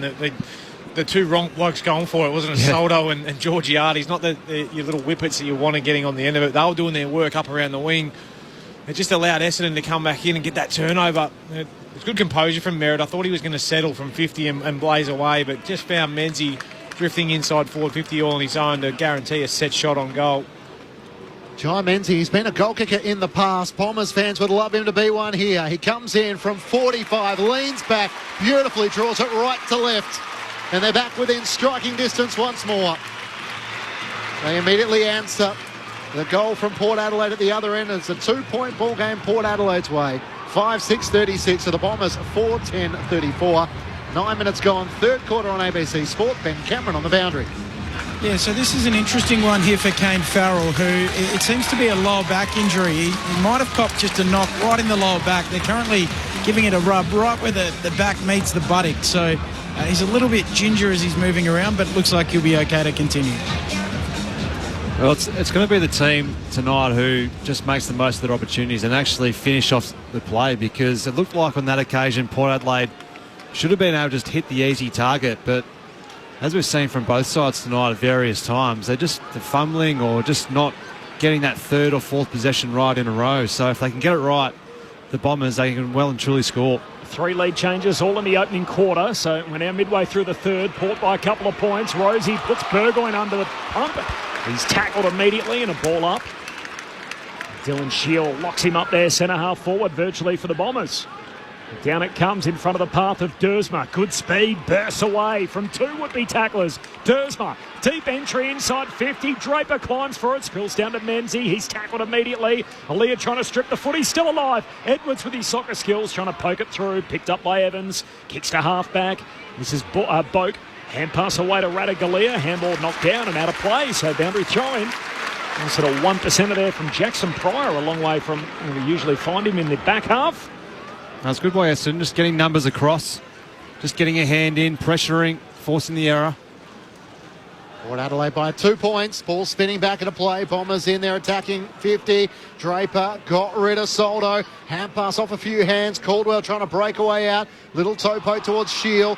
Gets the hand pass to Durham. Jams it on the boot. Can't control it. It flares out to the left. Out of bounds on the full. So they're asking a few more questions, but unable to convert at the moment. The Bombers. Port Adelaide still by 2 points. Kick from Aaliyah comes wide. It's going to be picked off again. Dersma juggled effort, couldn't control it. Had about 4 or 5 plays on it. And in the end, spills it over the boundary line. Off the SMS, budget reply night, we're asking you if you were allocating funds in the footy budget, where would they go? Anthony in Wild Dog Valley. Obviously, Kardinia Park needs more taxpayer dollars. Tongue firmly in cheek.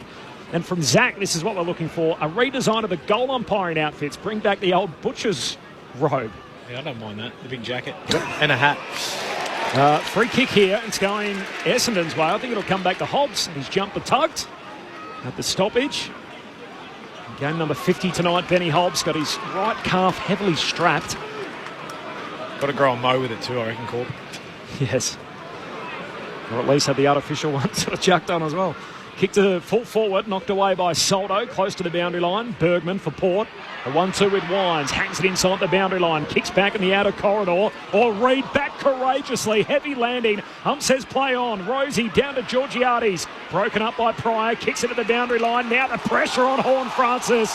That'll win you some fans. Jackson Pryor, and a ball up in front of the benches. Port Adelaide by 2 points. This game's gone up a notch. A dozen minutes into the third term. Thursday night footy on ABC Sport. It was a big ball for the Bombers to win. Rioli and Richards are streaming forward.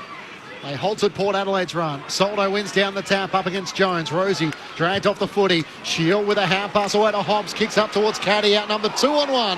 Ratagalia takes the mark. Good support from Aaliyah. Gets the hand pass away to Evans. Kako comes at him. Kick looking for Richards in the middle of the ground. He takes it at the back edge of the centre square. Can poke it over the top to Mead. They're on the run here. Port Adelaide feeds the hand pass away. Moraes drives it into the pocket. Looking for Georgiades. Got rid of Reid. Couldn't complete the mark though. Taps it to Powell Pepper. He's tackled by McGrady. Just dropped the footy. Play on's the call. Georgiades is tackled. He loses it. The Bombers fans are getting passionate. Martin with a clearing kick up towards half-back. Unable to take the mark. Roberts. He tries to knock it out though. Port Adelaide have the numbers and Willie Rioli gathers. Looks inboard, kicks good, finds Wines, the Brownlow medalist. He's got it, hangs out the hand pass, doesn't give it, shoots goalward. What a finish! The champ Ollie Wines sells the dummy and finishes on the run. And Port Adelaide's lead extends back to 8 points, 6-6 to 4-10. 13 and a half gone in the third term. It's not too popular in the house, but that is a fine goal for Ollie Wines. Now, it's an important goal for Port Adelaide because the last 4 or 5 minutes, you just start to feel the crowd starting to get involved and Essendon starting to get their game up and going, which is when they're up and firing, is that pressure game. And the last 5 minutes, they've been well and truly up for the fight, and that one's against a bit of the run and play for Essendon. I reckon they've been pretty good to start this third quarter, so an important goal there by the Power. So We had 3 lead changes in the opening quarter. The Bombers got it out by as many as 9 points. Port Adelaide have led by 12 on a couple of occasions.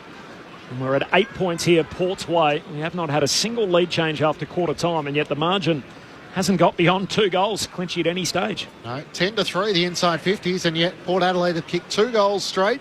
So the Bombers 1-1, back in the middle. Fight for the loose footy. Mead tries to knock it out into the path of Wines, the last goal scorer. Kicks out towards half forward. Ridley's under pressure. Lost the footy. Tried to lay the tackle on Richards. Turns, kicks inside 50. Georgiades 2-on-1. Spills to the front. Rosie kept his feet. Trying to spin out of traffic. Hand pass bounces off Caldwell. A chance still for Port Adelaide. Horn Francis taps it out. It comes the way of Burne-Jones. Kicks to the goal square. And it's gathered on the last line of defence. A clearing kick by Pryor, who finds Harry Jones across half back. Jones looks back inboard, finds Caldwell. Halfway through this third term, Port by 8 points. Thursday night footy on ABC Sport. Nothing up ahead, a lot of white jumpers. So Caldwell retreats back, finds safety in numbers. McGrath, long kick to Ridley, slips a quick hand pass to Reid, and the short kick finds Jones. McGrath's first of the quarter, and only 6th of the game. I don't know whether he's 100% or whether he's just playing last line tonight. Dersma gives a handball to Ridley, not a good kick. Caddy cleans it up, handball to Hobbs, took on the tackler, just got a hand pass out. Port win it back, Boak, the veteran, hand pass away to Wines, he gives it to Mead. Up against the boundary line, closed down by Caddy, looks corridor, finds the big man Sweet. He runs past and slips a would-be tackle from Jones. Hand pass into the corridor. Burne-Jones met solidly. Ball comes out. Richards goes and wins it. Back to Burne-Jones. Kicks across the ground into Farrell's path. Kako offered chase. Farrell saw off him. Cuts around Gresham. Kicks out to the city wing where Travis Boak takes the mark. Ridley going back with the flight. Turns and kicks it to Wines. Hand pass to Burne-Jones. Little fumble as he ran inside 50. Under pressure, Menzies got back. Ball spills out. Georgiades gathers. Gets the hand pass away. Sin fires on goal. It misses out to the left. Port Adelaide are peppering a 9-point advantage at the 16-minute mark of the third term on ABC Sport. Had a team kick back-to-back goals in a quarter since the opening term when Georgiades and Boak kicked the last 2 goals. That put Port Adelaide in front by 6 at quarter time. They led by 3 at the half. They lead by 9 points now.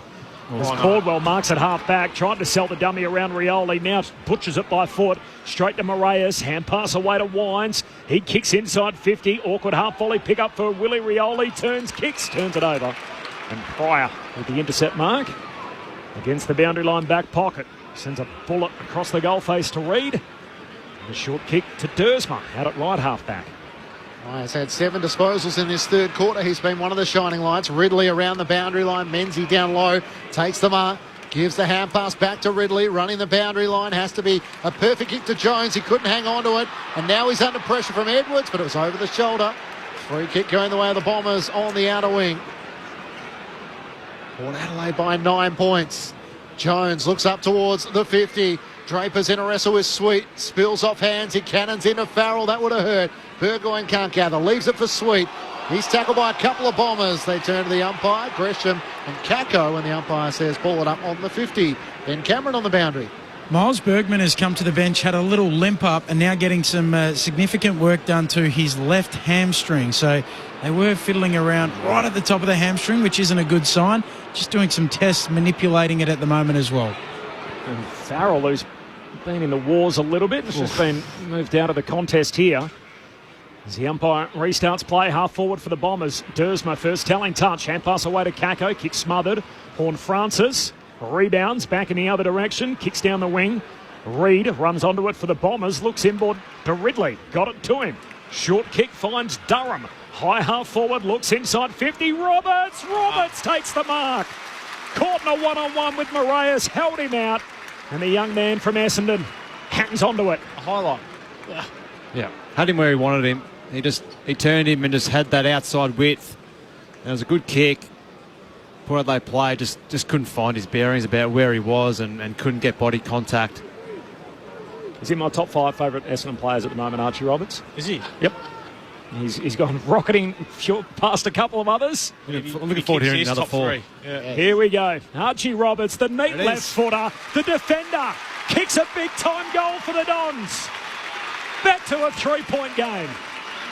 Port Adelaide 6-7-43, Essendon 5-10-40. Went to grab the jumper and then turns and runs back down into the defensive 50. Just the second goal of his short career. And the 19-year-old, in just his 7th game, comes up with his second goal. It's a 3-point lead for Port. Thursday night footy on ABC Sport. There's nothing better than the trot back to the half-back line when you've kicked one, Murph. I've never done that. You can really bathe in it all the way back, slap every single midfielder's hand. So it's not that hard, boys. Yep. Just get it to me next time I'm out, 1v1. Well done to Archie Roberts. He's tried hard tonight. I've liked his game. He's really tried to run and create, give him a little bit of drive off half-back. You know, it's a really nice finish there. Good to see the Bombers getting a little bit of reward for effort. Well, it's smart because when your opposing forward flanker goes up and tries to get into space, you may as well be dangerous and be an option, and that's exactly what he was. Mark Murphy and Brett Delidio with you on ABC Sport. The Bombers haven't led since the 13-minute mark of the opening term. Merritt lays the tackle on Wines. Eventually it spills out to Swee. Everyone stopped, and it's a free kick going Jordan Sweet's way. He's going to get the footy back from Willem Drew. Hand pass to Burgoyne. Corral by Shield. Kako almost got him. Squeezed the kick to half forward. Willem Drew takes the mark. Drives it long inside 50. Soldo came out. Flying high was Jason Horne-Francis, and it trickles off hands and through for a minor score. For half a moment, everyone thought the ball was going to come back, but through for a rush behind. Port Adelaide by 4 points. 20 minutes gone, third term on ABC Sport. Just thinking after that contest, haven't really seen Horne-Francis at all tonight. He's had 2 kicks. He's been very fumbly tonight. Pryor marks the kick out and then long out of defence. Draper clever. Just taps it down to the advantage of Merritt. Hurried kick down to half forward for the Bombers. Bounces right on the 50. Aaliyah attacks it. Picks it off for Port. Sweeping hand pass to Sin. Reels it in as Kako shoves him out of play. And a boundary throw in front of the benches. Ben Cameron's down there for us. Yeah, Bergman's had that hamstring heavily strapped. He's just run back onto the ground. The subs, Ben? Yeah, so still unused. Tom Cochrane, who got up, he was warming up. He thought he was a chance. He was sort of warming up, peering at Bergman. And he had to sit back down. And Saad Al-Houli just waiting his turn as well for Essendon. Thanks, Ben. The 2 young men on debut tonight from the boundary throwing. Pepper to Drew. Great kick. Finds Soldo out on the searching lead, who marks it right half forward. Perfect play from the stoppage to finish it off. The kick into the forward pocket. Rioli plays a little shepherd. Illegally. That's it. Rioli just trying to put the body on my man Archie Roberts, and a free kick. Very realistic. Back pocket for Roberts. I'm not sure how that's a free kick, to be honest with you. The ball's about to go over his head. Feels like the shepherd usually only goes to the forward, doesn't it? It doesn't usually go to the defender. What's he supposed to do? Just keep on running underneath the footy? I think he was trying to illegally block for Georgiades to get out the back. Not sure? No, don't like it. Roberts in the back pocket, kicks out towards Merritt, trying to juggle the mark with Sam Powell-Pepper right on his shoulder. Ball stuck underneath those 2 players, and the umpire will ball it up. Port Adelaide lead by 4 points. As we nudge past time on in this third term, Sweet taps it down boundary side and out in front of Connor Rosie, and a boundary throw-in. Reports pre-game that Zach Butters, who was reportedly 2 to 4 weeks away still with a knee injury, could be back as early as next week against St Kilda. And of course, Hawthorn gather round on the Sunday, which might be more likely, but the Power have had quite a few injuries. Brendan Zirk-Thatcher still out for another 6 to 8 weeks. From the throw-in, spills down the way of Willem Drew. Hand pass to Jason Horne-Francis. Centering kick looking for Travis Boat. Takes the mark in the middle of Docklands. He looks up. Georgiades is on a long lead. He decides to go lateral rather than going inside 50. And Evans takes the mark for the Power. Logan Evans. Oh, there's a free kick. It's going Essendon's way. Off the ball. The out-of-zone umpire, Nate Williamson, who's very busy, came in, paid a free kick, going to the Bombers, and all of a sudden they swing things around through the middle with Merritt. Got it from Gresham. Hand pass to Durham. Now the forward 50 kick into a vacant forward 50. Menzies looking to try and for contact with Bergman, and in the end, off hands, the ball slips through for a behind. I have no idea what that was for. I saw Drew in Hobbs. Oh, was it? Yeah, Will Rioli trying to run across someone, and it was a legal block, which is fair enough too. Oh, yeah. What? Okay. He's flat. You can't do that, Willie. Port by 3 points. This is Thursday night footy on ABC Sport, and there are 4 and a bit minutes remaining in the third term. Farrell into the pocket for Bergman. Back to Farrell. Drives it up towards the wings. Sweet underneath it. Bryan spoiled it down. Mead can't gather. On all fours. Pryor tries to knock it out. Gets it to Roberts. Hand pass to Hobbs. Swings onto his right-hand side. Kicks a high ball inside 50. Draper's underneath it. Can't take the mark. Elias falls it down. Kako gets it to Merritt. Across his body. It's the right goalpost. Almost the captain's finish there. The Bombers fans want something to cheer about. It's Port Adelaide who lead by 3 points. 24 minutes gone, third term. 2 points make it. Big moment in the night as we tick towards three-quarter time. Rosie hands it back to Bergman, who he took it from on the kick out, and sweeping hand pass middle of the ground to Mead with his lilac boots as he kicks it all the way out to that city boundary line for Burne-Jones. Short kick for Port, up to Pau Pepper. This is good ball movement. Big fend off to Shield, kicks inside the forward 50 for Port, slides past Georgiades and Reid, and out of play, left forward pocket. You know what Port Adelaide look like? It's like, don't worry about any game plan. Let's just handball and see what we can make up and see how it turns out, because they're refusing to kick the footy at the moment, and it's just putting them into all sorts of pressure. Number 18 at the moment, their kick to handball ratio, meaning they handball as much as they kick of any team. Here's some stoppage work from Horn Francis. Quiet tonight. Bursts away, shoots goalward, got it at the behind line. Georgiades can't reel it in. Won it off his knees. Hand pass to Burne-Jones. Kick smothered. Close to the boundary line, and Berry shoved out of play with the footy. And with the boundary throw in forward pocket for Port. Credit where it's due to Essendon defenders. They've been able to really quell the influence of Georgiades and the other Port Adelaide forwards. They've tightened right up and made it really hard for them to score. Toss back into play. Port Adelaide deep in attack. Bryan up against Sweet. Sammy Durham gathers. Hand pass away to Nick Martin in the back pocket. Trying to find an avenue out of defence. Kicks towards the boundary line. Evans leads towards the boundary line in front of Edwards, and across it goes, and a boundary throw in. Really good kick there for touch by Martin. But Zach Reid, talking about tall defenders for Essendon, he's really done a good job on Georgiades since that quarter time moment. He's actually started to play in front and try to own the space. Toss back in, the two rucks tangle once more. Sweet got it down, unable to take it cleanly. Drew now becomes the tackler over the top of Shield, and the umpire circles, and we'll ball it up once more. Port Adelaide by 2 points, 26 minutes gone, third term on ABC Sport. Dan from Perth off the SMS, 5-12 to 6-8. Is it difficult conditions under the roof tonight? It's perfect for footy. It's not. You had a warm one here a few weeks ago, but seems slippery though. Yeah, a lot of fumbling. Shield quick kick forward. Bergman picks it off, and Port Adelaide back the other way. Kick out wide to Berry. Runs away from Dersma. What service inside 50. Wanted Georgiades. Can't complete the mark. Spills to the boundary line. Burne-Jones with speed. Bursts off the would-be tackler. Snaps it through for a goal. Good goal. Put the Jets on and the finish to match. A second for Burne-Jones, and Port Adelaide restore an 8-point buffer. 27 gone third term. The Power 7-8-50. Essendon 5-12-42. Thursday night footy on ABC Sport. Mark Murphy, Brett Delidio. Yeah, I liked it. Really just backed himself in. It was tight against the boundary, Darcy Burne-Jones, and he just knew he had his opponent's measure. Got in behind him. He had Ridley, who just got caught amongst traffic, but rather than just throw it on the boot and kick it to the top of the square, he just took an extra couple of steps and put the ball underneath his arm and really backed himself in, which I like, and kicked a nice finish. The other one who's I've just noticed had a really quiet game is Connor Rosie. He's only had the 12 disposals, only 2 kicks. He's been well held. Good talking to then by the I saw that coach on the bench. Are you right? Are you ready to go? Yeah, I'm right, coach. Let's go. Something along those lines, I reckon. An important goal for Port Adelaide, although back in the middle, the Bombers get the clearance. Caldwell bursting out of the centre square, kicks towards Draper, one-on-one with Radicalea, getting back Aaliyah, but it trickles off hands through for a minor score. 7-point lead Port Adelaide's way.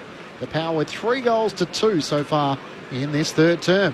He's only had a dozen lids, and this is a guy that's had 35 and 39 through the first 2 weeks. Yeah. Exactly right. Yeah, it's a bit of a reflection on the team, really. Like, he's just probably just turned up thinking it's going to happen for him, and similar to what the other Port Adelaide players are thinking by the looks of things. It's Connor Rosie, the Port captain, in question as the Bombers win it back on the wing. Caldwell away to Bryan, hand pass to Merritt, got it through to Ridley, back to Merritt, fights through the tackle, gives it to Caldwell, he's crunched, lost it. Here go Port. Mead extracts it, hand pass into the outer corridor, finds Farrell, great chase.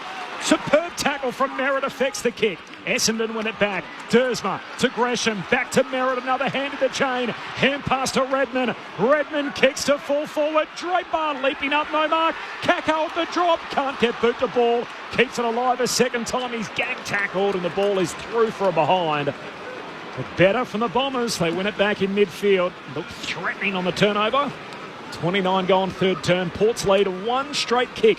They lead it by 6 points. Port Adelaide 7-8, Essendon 5-14 as we tick towards three-quarter time. Sin for Port Adelaide, into Drew, finds Sweet. He takes the mark between wing and half back on the broadcast side. Both benches holding up signs, so getting closer to three-quarter time. Chips the kick over the top to Sam Powell-Pepper. He's got Horne-Francis in space. Dropped the mark, had a couple of metres on Ridley. Tries to regather it. Hand pass back towards Powell-Pepper. He fumbles it. Bounces off Ridley, goes out of play. Well, if you're looking for a passage of play that summarised Thursday night footy, that was probably it. That was it. Yeah. Been doused in Vaseline, that footy. That'd be a bit of the Vaseline from the arms of Caldwell.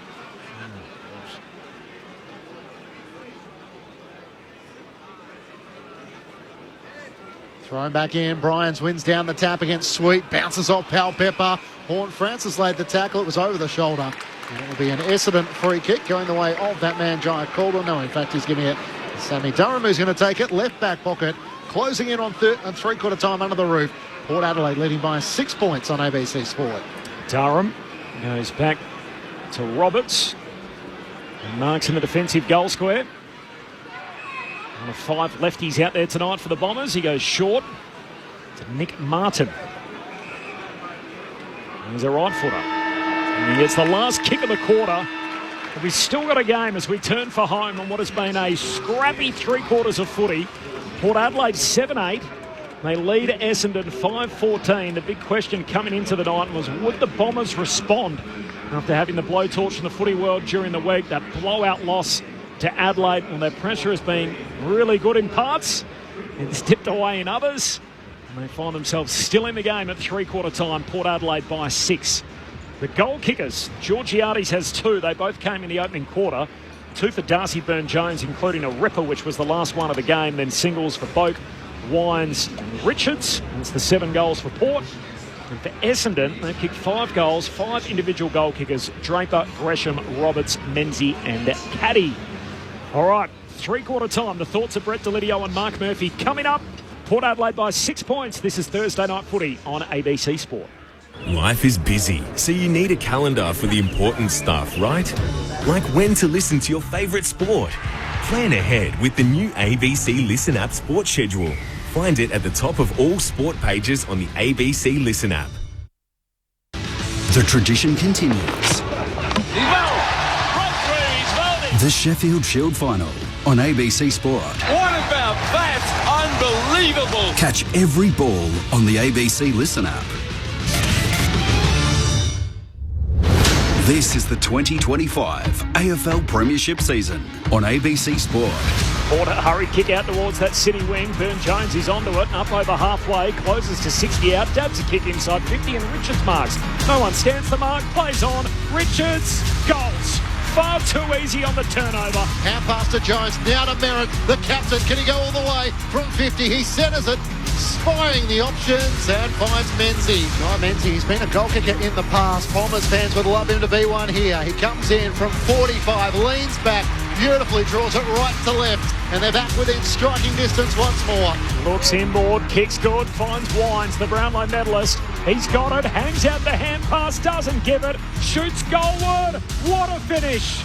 The champ Ollie Wines sells the dummy and finishes on the run. Short kick finds Durham. High half forward, looks inside 50. Roberts takes the mark. Archie Roberts, the neat left footer, the defender. Kicks a big-time goal for the Dons. Kick out wide to Berry. Runs away from Dersma. What service inside 50. Wanted Georgiades. Can't complete the mark. Spills to the boundary line. Byrne-Jones with speed. Bursts off the would-be tackler. Snaps it through for a goal. Put the Jets on and a finish to match. This is ABC Sports coverage of the AFL. On your radio. ABC Sport Digital. And on the ABC Listen app. All right, Port Adelaide by 6 points. Three-quarter time. This is Thursday Night Footy on ABC Sport. The thoughts of our number one picks, Brett Delidio and Mark Murphy. Well, it hasn't been an inspiring game, Liz, to say the least. But if I'm find some positives. Looking at both sides, well, I won't find too many positives about Port Adelaide. I'll look at them and I reckon they look very low on energy. Yeah. Their coaches are wanting more out of them, and we've seen it on 2 occasions tonight where Ken Hinkley's come out and demanding more of his leaders and wanting a spark, but they're just wanting to play an uncontested style game. So they're relying upon Essendon turning the ball over, getting the ball from their D50 and then just finding outlets and using the ball by hand and by foot. But they're even making some just obvious errors, and whether that be decisions or just skill-based or just fumbles. I mean, the last play here we looked at when Horn Francis and Powell Pepper just fumbled the ball almost twice themselves and then gave away a silly free kick at the next stoppage, sort of sums up their night.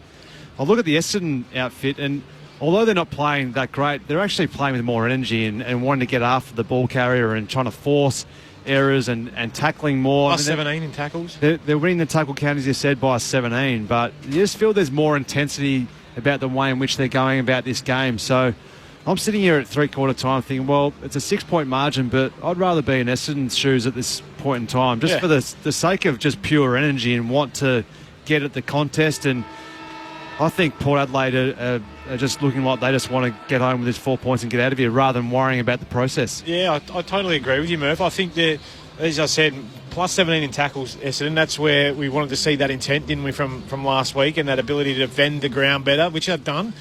Apart from that first quarter where it was opened up and Georgiades got on the end of a few, they've tightened that up. Breed's been really good on Georgiades.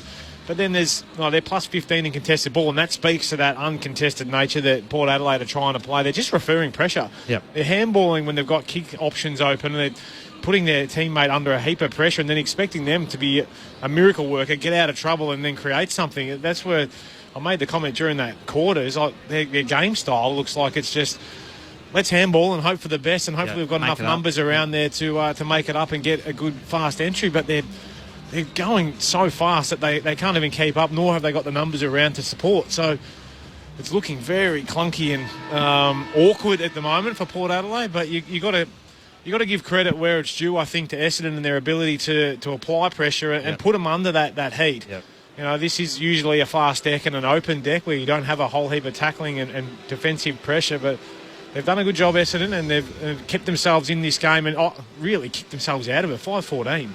Well, if you were to say before the game you're sitting here at three-quarter time and Port Adelaide 7 goals, 8-50, you'd take that every day of the week, wouldn't you, Corbin? So 14 straight games the Bombers have conceded over 80 points. 14 straight. So they've only conceded 50 through three quarters, so that's immediately a big tick. They've got 5 goals against. 5 goals, 14's not helping them, though. No. But like you say, if it was 14-5, you'd be thinking this is exactly how we drew it up. Yep. So they've been much better defensively so far tonight. The 2 subs, neither of them have been used so far. Ben Cameron is on the boundary. What have you got for us down there, Ben? I think he's on the way. He was just up at the back of the box. Is it time to pull the second ruck for both teams? Do they try and play the last quarter with just the one designated ruckman? They have the runners. Yeah, I'm not sure. I think that's probably a way you go. But, they need an extra tall target down there, Port Adelaide, with only Georgiades. They need someone to go up against the Mackay and the Reid matchup that they've had. I'm looking for a little bit more out of Redmond and McGrath off the back end, and Port Adelaide need Rosie and Horn Francis to really lift. It's been scrappy, but it's been close all night, and it is with the final quarter upon us. Thursday night footy on ABC Sport. Port by 6 as Sweet wins the hit out back in the middle. Durham over the top of it, left it behind. Hobbs goes and wins it, kicks off the right boot, kick smothered, spills down to Martin, hand pass away to Caldwell, shoots goalward, he's offline. Behind for Jai Caldwell, and Essendon are within a goal. So early stages of this final term, Port Adelaide by 5 points. Ben Cameron on the boundary. Great news, Tom Cochrane has been subbed into the game. Ivan Soldo has been subbed out. There you go, Quincy, you called it. So Sen looks to bring Port Adelaide back in, hugs the boundary line with a kick out in front of Ollie Wines. He takes the mark at left half back. Port Adelaide by 5 points. Wines looks up down the line. Georgiades on a long lead. He holds his feet and marks in front of Ben Mackay. Looks for options to come inboard. Here he is, on to boot. Tom Cochrane. He takes the mark, centre wing in front of our broadcast position. First player in the AFL that we know who has Tourette's, so he's achieving a lifelong dream. History maker here. Kicks to half forward. Horn Francis pitches a beautiful gather. Fires towards goal. There's a touch of class. That was. Jason Horn Francis from the left forward pocket to extend Port Adelaide's lead to start the final term. The Power by 11 8:56 to the Bombers, 5:15:45. A quiet game by Jason Horne-Francis's standards, but having an impact right there. Ben Cameron on the boundary. Essendon's sub has been made as well. Tom Edwards subbed out. That's a tactical sub. And Saad El Houli out there for his first action at AFL level. Well, he hit this contest at absolute pace and just threw the right mid out there, sucked it in, and then he had the whole 50 to run into Murph. But that's what the Port Adelaide fans and his teammates were wanting, for him to open this game up. You saw the way he attacked that first centre bounce. He was electric through there. Didn't quite get his hands on it, but he went at that next contest with the same speed and opened it up. I mentioned earlier his stepfather Fabian Francis played in the first ever game here for Port against the Bombers. Horne-Francis in the middle, hand pass broken up. Merritt, handball away to Durham, his hand pass straight to Sweet. Port win it back, Horne-Francis by hand to Moraes. Hand pass out wide for Wines, he kicks to high half forward and Rosie marks. Those orange boots, as we touched on earlier, a quiet night for Connor Rosie. It's just possession number 13. Having gone high 30s in the opening 2 weeks. Back and across to Bergman.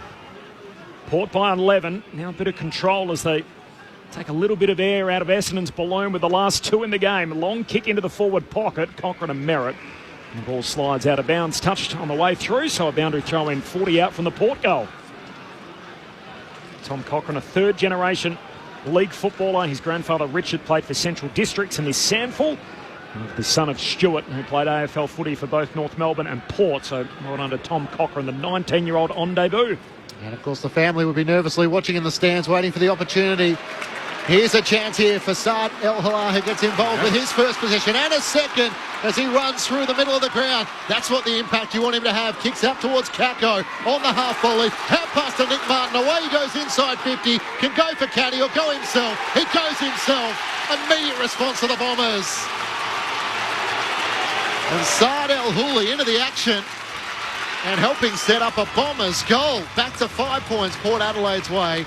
8:56 to the Bombers, 6:15:51. Is this game just coming to life? 4 minutes gone, final turn. Well, it's a big energy lifter for all Essendon. Not just players out there, the fans are starting to get involved. Good run, wasn't it? Just getting involved on a couple of occasions. Got about 35 family members in the crowd, are all pretty happy with it too, but I love the give and go, and then getting involved again on the run out of D50, something that Essendon really are searching for, is having that line breaker off the halfback flank. And Nick Martin then took off and kicked a really nice goal from about 30 out, but crowd's starting to lift and get involved. Shot to Dad Omar in the stands, watching on. Saad El Houli's old man. What a night for the family. Port Adelaide's lead cut to 5. Early stages, final term, as Brian wins the hit out down to Shield. He's tackled. Ball comes out to Horne-Francis. He too set upon. Shield wins it back. Hand pass to Merritt. Kicks wide to a one-on-one. Gresham and Bergman in a wrestle. Bergman keeps his feet. Wins the footy for Port. Kicks down to high half forward. Richards the target. Slides through his hands and over the boundary line. So we'll have a throw in here. 70 out from the Port goal. Just on young Cochrane, he's got a younger brother coming through that's every chance to be the number 1 pick, I reckon. Right. Next year or the year after, maybe. So El Houli to the wing, and Cochrane is across half back for Port Adelaide. The 2 subs into the action in this final term. Sweet wins down the tap against Brian. Horne-Francis hit it with pace. Taken high in the eyes of the umpire. They'll have it just short of right half forward for Port Adelaide. They lead by 5 points. Horne-Francis looks into the pocket, kicks towards Cochrane, he's got it. Tight against the boundary in the right forward pocket. He marks lunging back with Mason Redmond in tow. Well, he might have been looking for Georgiadis there, Horne-Francis, but well done to Cochrane. Just had eyes on the football rather than just watching his man and getting out of the space. He was trying to open up a lane for his teammate, but just staying alert, ready to react. Good mark. He is starting up against the fence as he'll have this shot on goal. His second disposal in AFL footy. A history maker. He comes in on the boundary line. Oh, almost threaded the needle. Just the right side of the right goalpost. It was a good crack. Port Adelaide by 6 points. Ben Cameron on the boundary. Miles Bergman has come off again, so he's not happy with that left hamstring issue that he's got. Now, coincidentally, it's come just after Port Adelaide have made the sub, had the issue earlier, but elected to stay out there. Still struggling with it, though. Good pick up. Thanks, Ben. And Shield goes long out of defence and finds Jones, who takes the mark on the wing. Caught by 6 points, 6 gone, final term. Looks corridor, finds Caldwell. He's held up professionally by Wines. Caldwell inside the forward 50. El Hooley's down there, punched away by Radaglia. Makes 20 metres, but into the lap of Redmond. Spun around, handball to Pryor. Hot hands, gets it to Draper. Kicks across the body inside 50, and Burgoyne takes the intercept mark for Port at centre half back. The Power settle it down. 7 gone, final term. Port by 6. Just need to show a bit more composure there. Sammy Draper had a teammate over the top with the handball rather than just banging on the boot. Burgoyne out wide, spots Darcy Byrne-Jones in space. Which camp would you prefer to be in, Lids? Still Port Adelaide? With the home crowd support, I'd probably be Essendon, to be honest. Game probably deserves a draw, though. Right, didn't have that on my bingo card. Here's Moraes, who takes the mark between wing and half back. Port Adelaide holding a 6-point advantage. They've led since the 13-minute mark of the opening term. Kicks up towards half forward. Up goes Cochrane, can't take the mark. Ben Mackay at the back. Hand pass away to Shield for the Bombers. Here's El Hooley again getting involved. Hand pass away to Pryor. Kicks up towards the wing. Redmond caught behind. Evans flies and off hands. It goes out of play. Boundary throw in on the City side wing.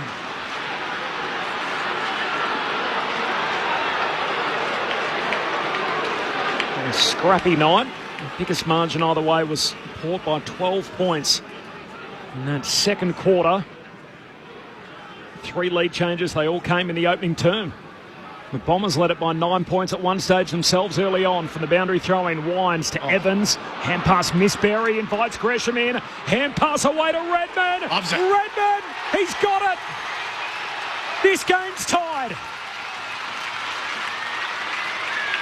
One strike from outside 50, and he knocks it up at 57 points apiece. Scores level, 7-15, 57 Essendon. What a score that is, 7-15. Port Adelaide 8-9, 57. 8.5 gone, final term. Brett Delidio, Mark Murphy on ABC Sport. Oh, young Logan Evans, he'd love that handball back. You could see him chasing it, trying to get it back onto his hand. He's missed Joe Berry there by a good metre.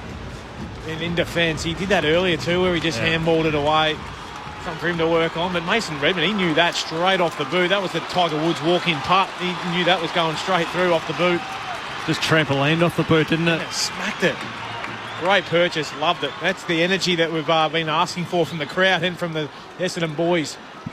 Mason Redmond brings the crowd to their feet. Scores are level. Bounce in the middle of the ground. Brian into Sweet.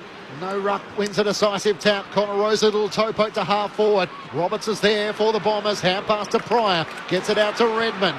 Corralled by Richards. Kicks out to the wing. El Hooley offers a run after it. He keeps it alive. Hand pass over the top. Got it over the top of Evans. But Moraes is able to gather for Port Adelaide. Hand pass down low for Ollie Wines. Tries to get it back to Evans. Nick Martin slides in for the Bombers. Hand pass to Redmond on the City wing. Turns and comes inboard. A kick to Shield. Not 15. Good burst of pace. Drives a kick. Looking for Draper. This time he takes the mark.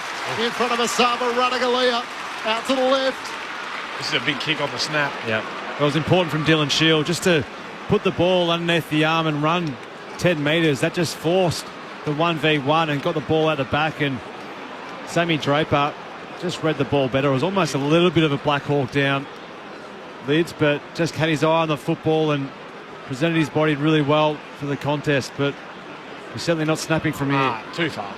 I like that. He's just gone back for the traditional.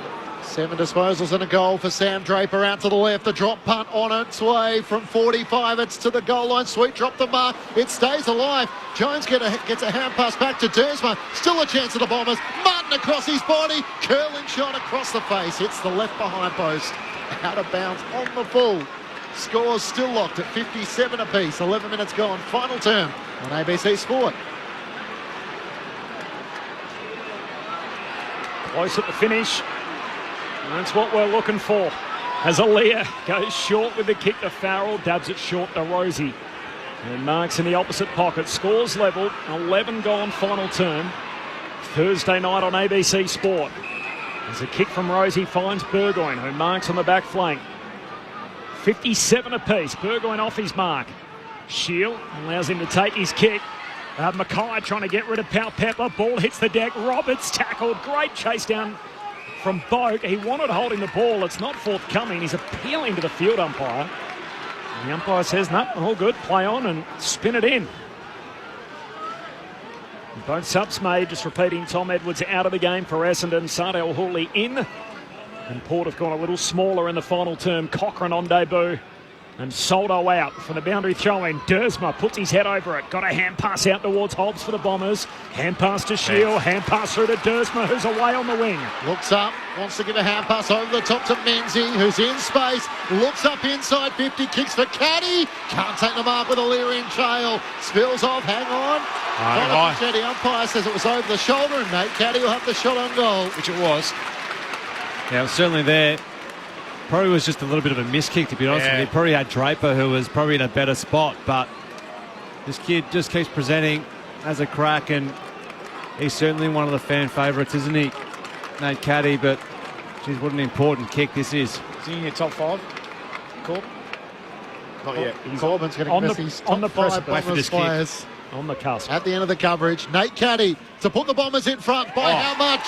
It's a good kick. It's on its way. It drifts right to left. The fans are out of their chair. He wanted the celebration. It puts the Bombers in front, but just by that point. 12 minutes gone. Final term on ABC Sport. The Bombers lead by a point for the first time since late in the first quarter.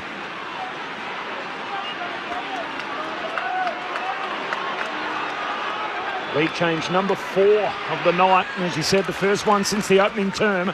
As Farrell goes long down the wing. Hands on it from Georgiades. No mark. Spills to Reid. Hand pass to Ridley. He got it out to Shield. Kicks inside the forward 50 for the Bombers. Caddy down there. Hands on it. Spills down in front of Aaliyah. They wanted a free for a hold. Not forthcoming. Hobbs. Hand pass away to Kako. He gives it to Dersma. Hand pass to Caddy. Out wide on the boundary line. He looked to try and bend it through and misses. That's to the near side or behind. Just looking very stagnant at the moment, Port Adelaide. They're just kicking long and hoping for the best, whereas previously they've been running the ball out by hand and little short kicks. So they're under the pressure and they're really feeling it at the moment by just bombing and hoping for the best. Bombers by 2 points, 13.5 gone final term. Evans to Moraes. Looking for Pal Pepper. He's kicked close to the boundary line and scored out of play by Archie Roberts. Yeah, they've tightened up, haven't they, Murph? Yeah. They're not willing to take that game on. This is probably where they need to go to that handball style, but because it hasn't really quite worked in the first 3 quarters, they've gone back to the kick mark. Going to hand it to Essendon, just covering off outlets, really working hard on the defensive end. Essendon by 2 points, thrown in. Draper knocks it down to the front. Hobbs races after it, trying to gather. Rosie in tow. Hobbs kept his feet, gets the hand pass away. Gresham looks inboard. El Hooley pulls his kick. Have a fly at that Draper. He can't take the mark. In front was Evans. Gresham tries to toe poke it for the Bombers. Burgoyne was calm, gathered. Got the hand pass away to Horn Francis. Kicks towards Rosie. Back with a flight. He cuts past a couple of Bombers. Thought about the hand pass. Decides to kick it long. Out towards Cochrane. He's caught behind it. Andy McGrath back with a flight. Takes the mark for the Bombers. McGrath goes short to Mackay. Gets it back to McGrath. And he goes all the way back to Reid, who marks last line of defence for Essendon. Looks corridor. Dangerous kick, trying to get it to Caldwell, and he takes the mark. Drew did very well to try and cut it off. Kick goes out wide to Dersma. Almost has his shorts ripped off as he gets a hand pass away to Ridley. Says keep going. Essendon over halfway. Hand pass to Menzies.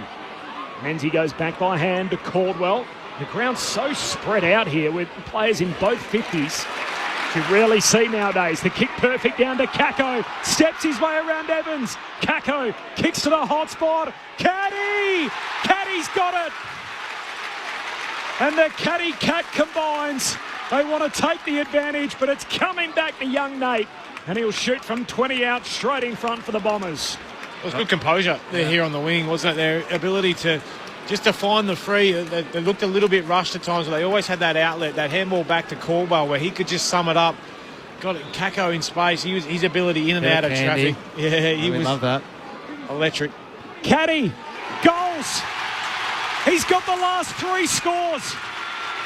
And Nate Caddy is playing a match-winning role. 16 gone in the final term. Essendon lead by 8. All 8 points off Caddy's boot. Essendon 8-17. Port 8-9. Caddy with his second. And the Bombers out by more than a goal at the 16-minute mark of the final term. Yeah, he certainly bobbed up, young Nate Caddy. I wouldn't mind clinching if you can go to the last quarter stats. Dylan Shields seems to be everywhere at the moment. Really enjoyed his last quarter. He's had the 6 disposals 2 inside 50 already in this last quarter, but been very penetrating with his disposal. Yep. So he's certainly getting on top. But the midfield as a whole for Essendon are covering off outlets, really working hard on that defensive end and getting balls turned over in their forward half of the ground. So really starting to get to work and getting some reward on the back of it.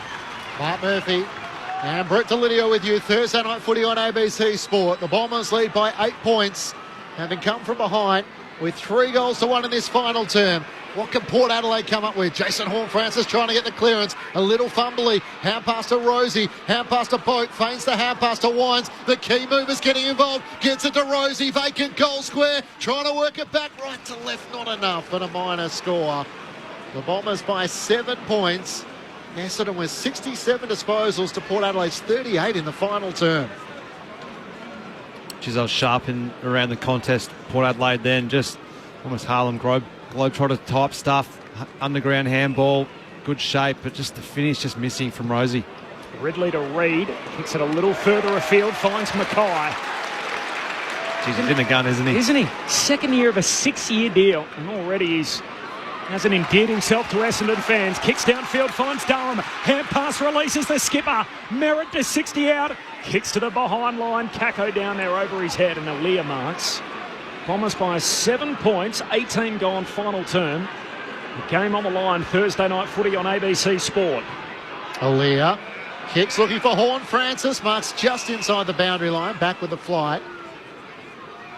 He's at left half back as he looks to come inboard to Boak. Stretches those hamstrings. Can't hang on to the mark. Slapped away from him by Gresham. Gets the hand pass to Durham. Inboard to Dersma. He gets the hand pass away to Roberts. Driving kick looking for Draper. Takes the mark in front of Sweet. Sammy Draper leading up with a knee in the air, and he hugs onto the mark and a chance to try and extend the Essendon lead here. Round the corner here. Has to. Yeah. And here he comes, and the crowd goes. Yeah, they love it. That was just a disappointing kick there from Jason Horne-Francis, wasn't it? He just tried to bite off too much. Yeah, too much. Costly turnover. Sammy Draper starts across his body. Draper turns, kicks, goes. He has it under control. And the Bombers have found control in this final term.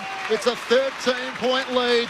4-1 in the final term as they open up a 13-point advantage. 9-17-71 to Port Adelaide, 8-10-58, and Sam Draper has his second. Well, there's still plenty of time here. There's, what do we got, 7 or 8 minutes left on the game clock, and Port Adelaide, they just haven't looked like it though in terms of taking the game on. They've looked fumbly. They haven't looked to take the easy option with their handballs or even kick to their teammates' advantage.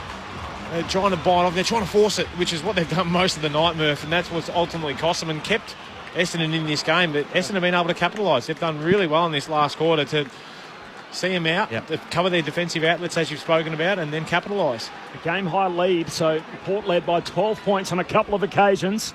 The Bombers by 13. They've kicked the last 4 in the match as Brian wins the hit out down in front of Wines. He's tackled. Ball comes out. Merritt picks it up. Hand pass. Bergman down his knees, can't collect with those hamstring issues as Hobbs hand pole away towards Durham. Kicks Essendon deep forward. Kako on the behind line. Collects for the Bombers. Runs in reverse. Good kick. Retreats to Dersma, who marks against his old team. Xavier Dersma has a shot at right half forward. Yep, clever footy. Well done, Essendon. It was even just Sammy Draper's little just tap to advantage to a teammate. Then was just smart rather than trying to take the ball and do too much. Just get the fundamentals right, get the basics done well. And that's what Essendon have been doing in this last quarter, been covering off those outlets defensively, tackling hard, but then actually making the smart decisions going ahead of the football. And Dersman gets an opportunity here. His first kick of the quarter. Oh, it's a wild one. Out towards the forward pocket. Draper leaps at it, no mark, and then tackles Sin on the way down as we'll have a ball up. 15 metres out from the Bombers' goal at the Coventry end. Essendon by a game high, 13 points, time on final term. Sweet wins down the tap against Draper. Burgoyne locked up by Harry Jones. Have had double the disposals in the final term. The Bombers, 25-9 contested possessions, 13-4 inside 50s. The last 4 goals of the match. Jones tries to slap it down for the Bombers. Alear threw a boot at it. Durham gathers hard against the boundary in the right forward pocket. Hand pass to Hobbs. Breaks the tackle. Gets the hand pass away to Ridley. An up and under kick. Have a flight that. Draper sets himself back with the flight. Was Durham courageous. And it's hugged to the chest of Harry Jones as Bergman and Mead lay the tackle. 25 metres out from the Bombers' goal. They lead by 13. Draper threatening inside 50. Sweet though wins his hit out. Through the legs of Horn Francis. Rosie squeezes a kick wide. Picked up by Martin close to the boundary line. He's tackled immediately. Moraes helps him out of bounds. And a throw in 30 out from the Bombers' goal. Crowd posted at 25,114. Gee, that's a low crowd for an Essendon home game, particularly so early in the season. 25,114. The Bombers in front by a game high, 13 points here. Durham wrestles free of the tackle inside 50. Squeeze a kick out. Merritt. Hand pass along the boundary line. Kako runs out of room. And the boundary throw in next to the point post. It is a 13-point lead for the Bombers. We're about to tick into the final 5 minutes. They've trailed all of the second quarter, all of the third quarter, and hit the front in his final term, having kicked the last 4 goals. Thrown back in. Draper in front of Sweet. Tries to palm it down. Burgoyne's the first onto it in the right back pocket for Port Adelaide. Kicks a long ball up the wing. Underneath it. Great mark. Bryan behind the ball. Set himself and takes an impressive mark. Between wing and half forward on the City side. The Bombers leading by 13 points. He turns and chips it back to Reid. He's going to switch it across half back. They've done the switch all night as they've changed from one side of the ground to the other, and Ben Mackay takes the mark. He looks wider still, and Xavier Dersma has it this time at right half forward between wing and half forward. Got a few hold your breath blokes in the back line, haven't they? Yes. Takes it back to Roberts. It's a little early for this style of game as Roberts looks up to half forward. Kako's in front of Sin, can't take the mark. Caldwell was clean, gathered it. Hand pass to Merritt on 50. Tries to chisel a kick inside 50. Martin one way, Bergman courageous. And Bergman takes the mark for Port Adelaide. And they get something going on the counter-attack. The kick out wide to Georgiades, leaping up there. Sardell Hawley breaks it up, finds the safety of the boundary line. And a throw in high half forward for the Dons. Well, they're going to have to start going for it now, Port Adelaide. So I'm not sure that intercept mark play then going out wide's the option. They've got to be going through the corridor. There's only 4 or so minutes left. So they need to get their skates on and go quick. 13-point lead for the Bombers. Having trailed most of the night. 3 lead changes in the opening quarter. Port led from that point on. And 13 points is the widest it's been either way. From the boundary throw in, Hobbs is tackled and we're going nowhere fast. Thursday night footy on ABC Sport. Bombers by 13. Sweet wins it down. Moraes, hand pass out towards Rosie. Handball back to Moraes. A little fumble. Pressure from Hobbs. And the ball rolls out of play. And the ump says, spin that in. 70 metres out from the Bombers' goal at the Coventry end. Essendon by 13. 25 gone, final term. Anything left in the Port Adelaide tank? Doesn't look like it at the moment. Just the 46 disposals in this final term. The Bombers with 95. Thrown back in. Sweet tangles with Draper. Clears both of them. Well, Hooley came charging in. It spills out the way of Ollie Wines. Kick into the middle of the ground. Willie Rioli Mark tried to play on to Horn Francis. To Boak still running. He gets to right half forward. Kicks the spiralling ball towards the teeth of goal. Georgiades almost claimed the mark on his chest. First back onto it. Bryan lays the tackle, holding the ball. The Bombers will be rewarded. Some desperate defending there. Holding the ball as Mitch Georgiades tried to break his way clear. It's been a good sign from Bryans, who's gone back behind the ball in this final term and had a couple of good involvements. He's spot on, Clinchy. It's always good when you see your ruckman willing to get down and dirty, lay a big tackle. Jackson Pryor just getting up a little hobbled. He's got the trainers visiting with him now as the Dons send it to the wing. Draper, no mark, hits the deck. Al Hooley's away. Has a bounce through the middle of Docklands. The debutant kicks to half forward. Hands on it from Sin, no mark. Slips the Kako tackle. Sends Port back into the middle of the ground. Great spoil there from Merritt. Al Hooley wins it again. Hand pass to Roberts. Goes laterally and finds Dersma. His kick will come out wide to Redmond. And it'll be a downfield free. As Dersma was collected after getting rid of the footy, it was Willie Rioli again. Giving away a couple of frees tonight and a 50-metre penalty. Redmond measures his pass, superb, finds Caldwell.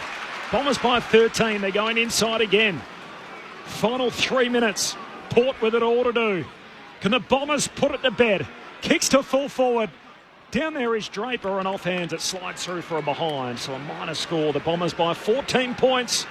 Port will have to do something special from here. 26.5 gone final term. Thursday night footy on ABC Sport. Burgoyne realises that. Straight down the middle, looking for Ratugolea. Brian spoils it down. Front and centre. Bergman. Hand pass too slick in the end. Rosie tries to clean it up. It's well gathered by Caldwell. Hand pass to Redmond. Kicks out of the wing, and Dersma takes the mark on the broadcast side. Have answered the challenge, the Bombers, in this final term. The Power haven't really threatened since the 2-minute mark when Jason Horne-Francis gave them an 11-point lead. Dersma runs around Farrell on the mark, gains a few extra metres. Farrell offers chase. He's trying to get it to Gresham out the back. Alira from the side, almost juggling the mark. He dropped it at the last moment. Wines gets the hand pass out, links up, quick 1-2. Murray's at half back. He tries to pull his kick to Rosie. Got it to him, wasn't 15. Says keep rolling, pressure, handball, turnover. Roberts soccers it forward, but straight to Bergman. And Bergman repels, kicks it back to the middle of Docklands to Moraes, who marks, hand pass to Powell-Pepper, shakes one tackle, over the top to Moraes again, kicks inside 50, and Rioli hangs on to it. He's getting cheered now, having given away a few frees tonight. He's got it 35 out right half forward. Yeah, he's given a few too many free kicks away, Willie, so I think he owes his teammates a goal here to put one through the big sticks, and you never know what can happen with a minute 20 odd to go. They're fighting the Bombers and the clock now. Willie Rioli, a premiership star from the Eagles. The drop punt, his kick sails goalward. It's across the face, and it's helped through for a behind. Essendon by 13 points, 28 minutes gone final term. The Bombers in search of their first 4 points of the new season. Well, they've deserved it, Essendon. They've wanted the contest more, been willing to tackle and chase, so they get the reward for that. Ridley with the kick-in duties, long down the line, looking for Draper or Caddy. Caddy couldn't complete the mark. Mead gathers 1-2 with Rosie. Into the middle of the ground for Travis Boak. He's still running. Kicks out wide. Horne-Francis in the pocket, takes the mark. Got a good block from Burne-Jones to clear a path for him.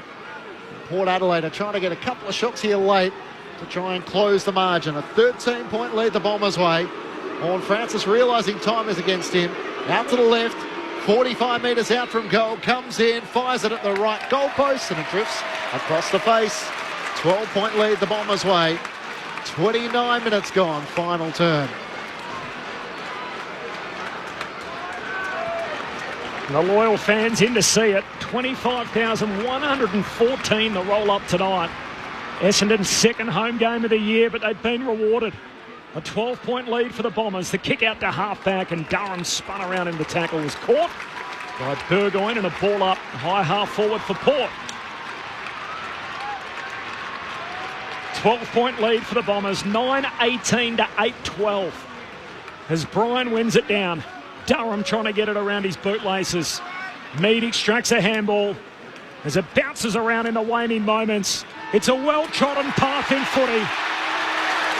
The blowout loss, the hot week, and the Bomber bounce back at the end of it all. Essendon respond. They're on the board in 2025. To win the premiership flag, our boys who play this grand old game are always striving for glory and fame. See the Bombers fly up, up. The other teams they don't fear. They all try their best, but they can't get near as the Bombers fly up. They led it early, Essendon. They kicked 2 of the first 3 goals of the game before Port Adelaide took over. The Power nursed a 12-point lead in the second quarter. They led by 6 at quarter time, by 3 at the half, by 6 at three-quarter time, and Essendon did not lead again until the 16-minute mark of that final term. They kicked the last 4 goals of the game. Caddy instrumental in the last. The Bombers home by 12 points. See the Bombers fly up, up to win the premiership flag. Our boys who play this grand old game are always striving for glory and fame. See the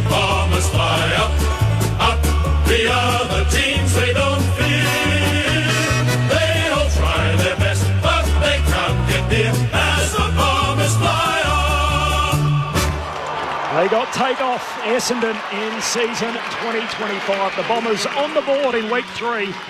1-2 their record on the back of a 9-18-72 victory over Port Adelaide. The Power 8-12-60. So in the end, 27 scoring shots to 20. The Bombers on the right side of it with a 12-point win in front of 25,114. While for Port Adelaide, they lived the experience last week. They got the response against Richmond. And they're back in the losers column this week, though. They find themselves 1-2, the same as Essendon through their first 3 games. We've seen it a lot in footy. The hot week, Murph, the response on the weekend, and Brad Scott got that out of his Bombers. They're home tonight by 2 goals.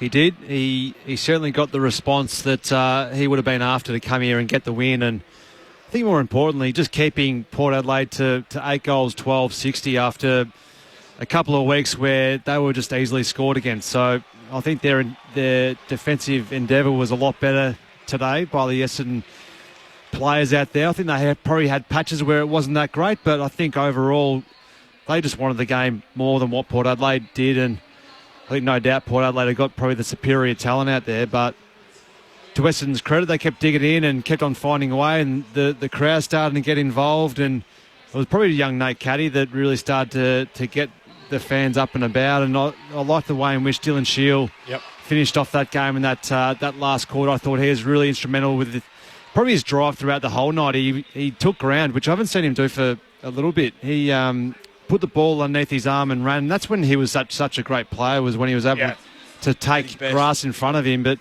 Zach Merritt, I thought, was terrific yet again. He's certainly leading from the front, but it's not just the disposals that he gets. I think his efforts. So he's 1-2, his third efforts. I think he gets after the contest, and then he chases and tackles. There's numerous times where he gets a hand in for a spoil or gets a big tackle that no doubt his teammates feed off. So I think their leader stood up for them tonight, and that's what they were after, I think, and that's that response from Brad Scott. Yeah, you mentioned Shearley, and I made mention of him before the game about how I expected him to bounce back after being, criticised a little bit last week, ultimate professional. But of those 25, he had 709 metres gained, which it just alludes to your point in terms of being able to tuck the ball on the arm and break the lines, which we haven't seen him at his absolute best of late, I don't think. But getting him back into the midfield and getting him a forward halfway versus trying to create and make stuff up from the back end, it really suits his game.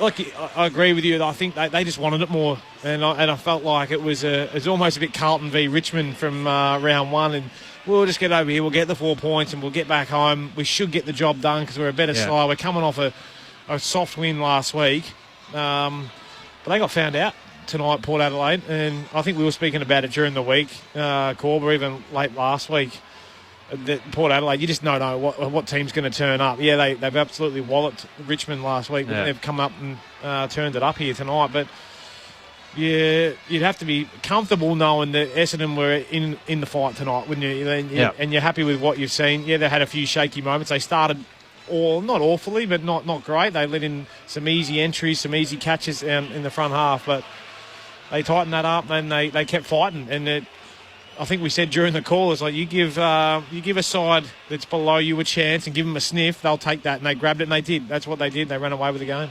They were able to withhold Port Adelaide to just 60 points, and no doubt it's a relief having spent the whole week under the microscope. That it's better than 160, isn't it, from last week? Maybe not as bad as what it felt like at the Siren last week to turn it around. But yeah, equally the questions for Port Adelaide to be in that position at three-quarter time, kick the first goal of the final term, and then Essendon finished with the last 4 goals of the match. Yeah, well, not really in any area of the game did Port Adelaide win tonight. Like they basically didn't show much around the contest, and not enough. I thought Essendon beat them in and around the ball with clearances and tackles and wanting to actually compete and fight.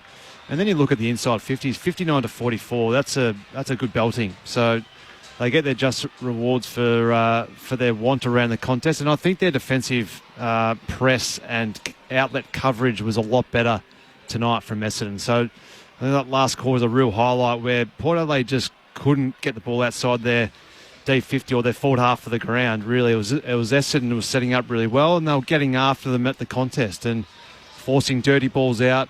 Port Adelaide couldn't pin the ball through the middle of the ground, which they were doing at the start of the game. They're having to go wide and they're having to go long, and that just forced the Essendon defenders keep on coming up the football and outnumbering in the air, and they were winning the ball back and going back inside 50. So there's some really good signs there in that last quarter for Essendon. Zach Merritt's a pretty blue-collar captain. He certainly wants to lead this team in a particular manner, and interesting, a few of the boys still running around signing autographs, and he's almost 4 steps down the tunnel saying, let's get off the ground, boys. This isn't special event footy. It's winning shouldn't be seen as something that happens once every blue moon. And yet you can understand for guys like Sardell Hawley, for example, as he runs into a few people that he knows and gets a few selfies over the fence. He's lapping it up on debut, and Zach Merritt turns and leads the boys off the ground. They've got their first 4 points of the new season. Essendon 1 win and 2 losses. Port Adelaide now 1 and 2 themselves in defeat. The Bombers by 12 points. Ben Cameron is in the winners' rooms. Ben. Yeah, thank you, Corbin. Zach Merritt, all business, as you said. We mentioned the walkout song for the Dons at the beginning of the night, and they have stood on business, so to speak, here this evening. So just huddling up. There's a few sports drinks flying around, and they're about to sing it with a little bit of gusto as they celebrate.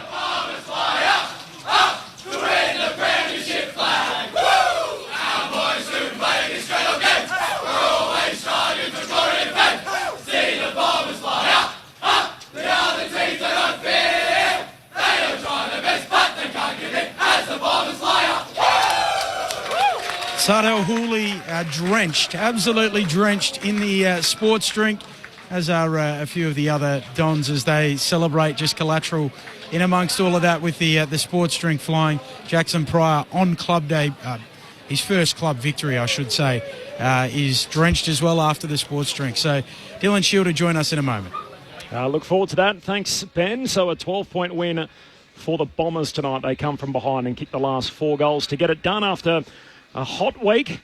We see it all the time in footy, don't we? It's the team that's been put under the blowtorch. They come out and for whatever reason, gee, it's a goofy game. They get the response and they get the 4 points. But then the supporters are like, what the hell was that last week? Yeah. What have you been doing? And why can't we play like that all the time? It's like, do we have to put a rocket up your every time to get that sort of response? And you don't, but sometimes the pressure comes on and you start to see, just better performance, more effort, and that's what it was tonight.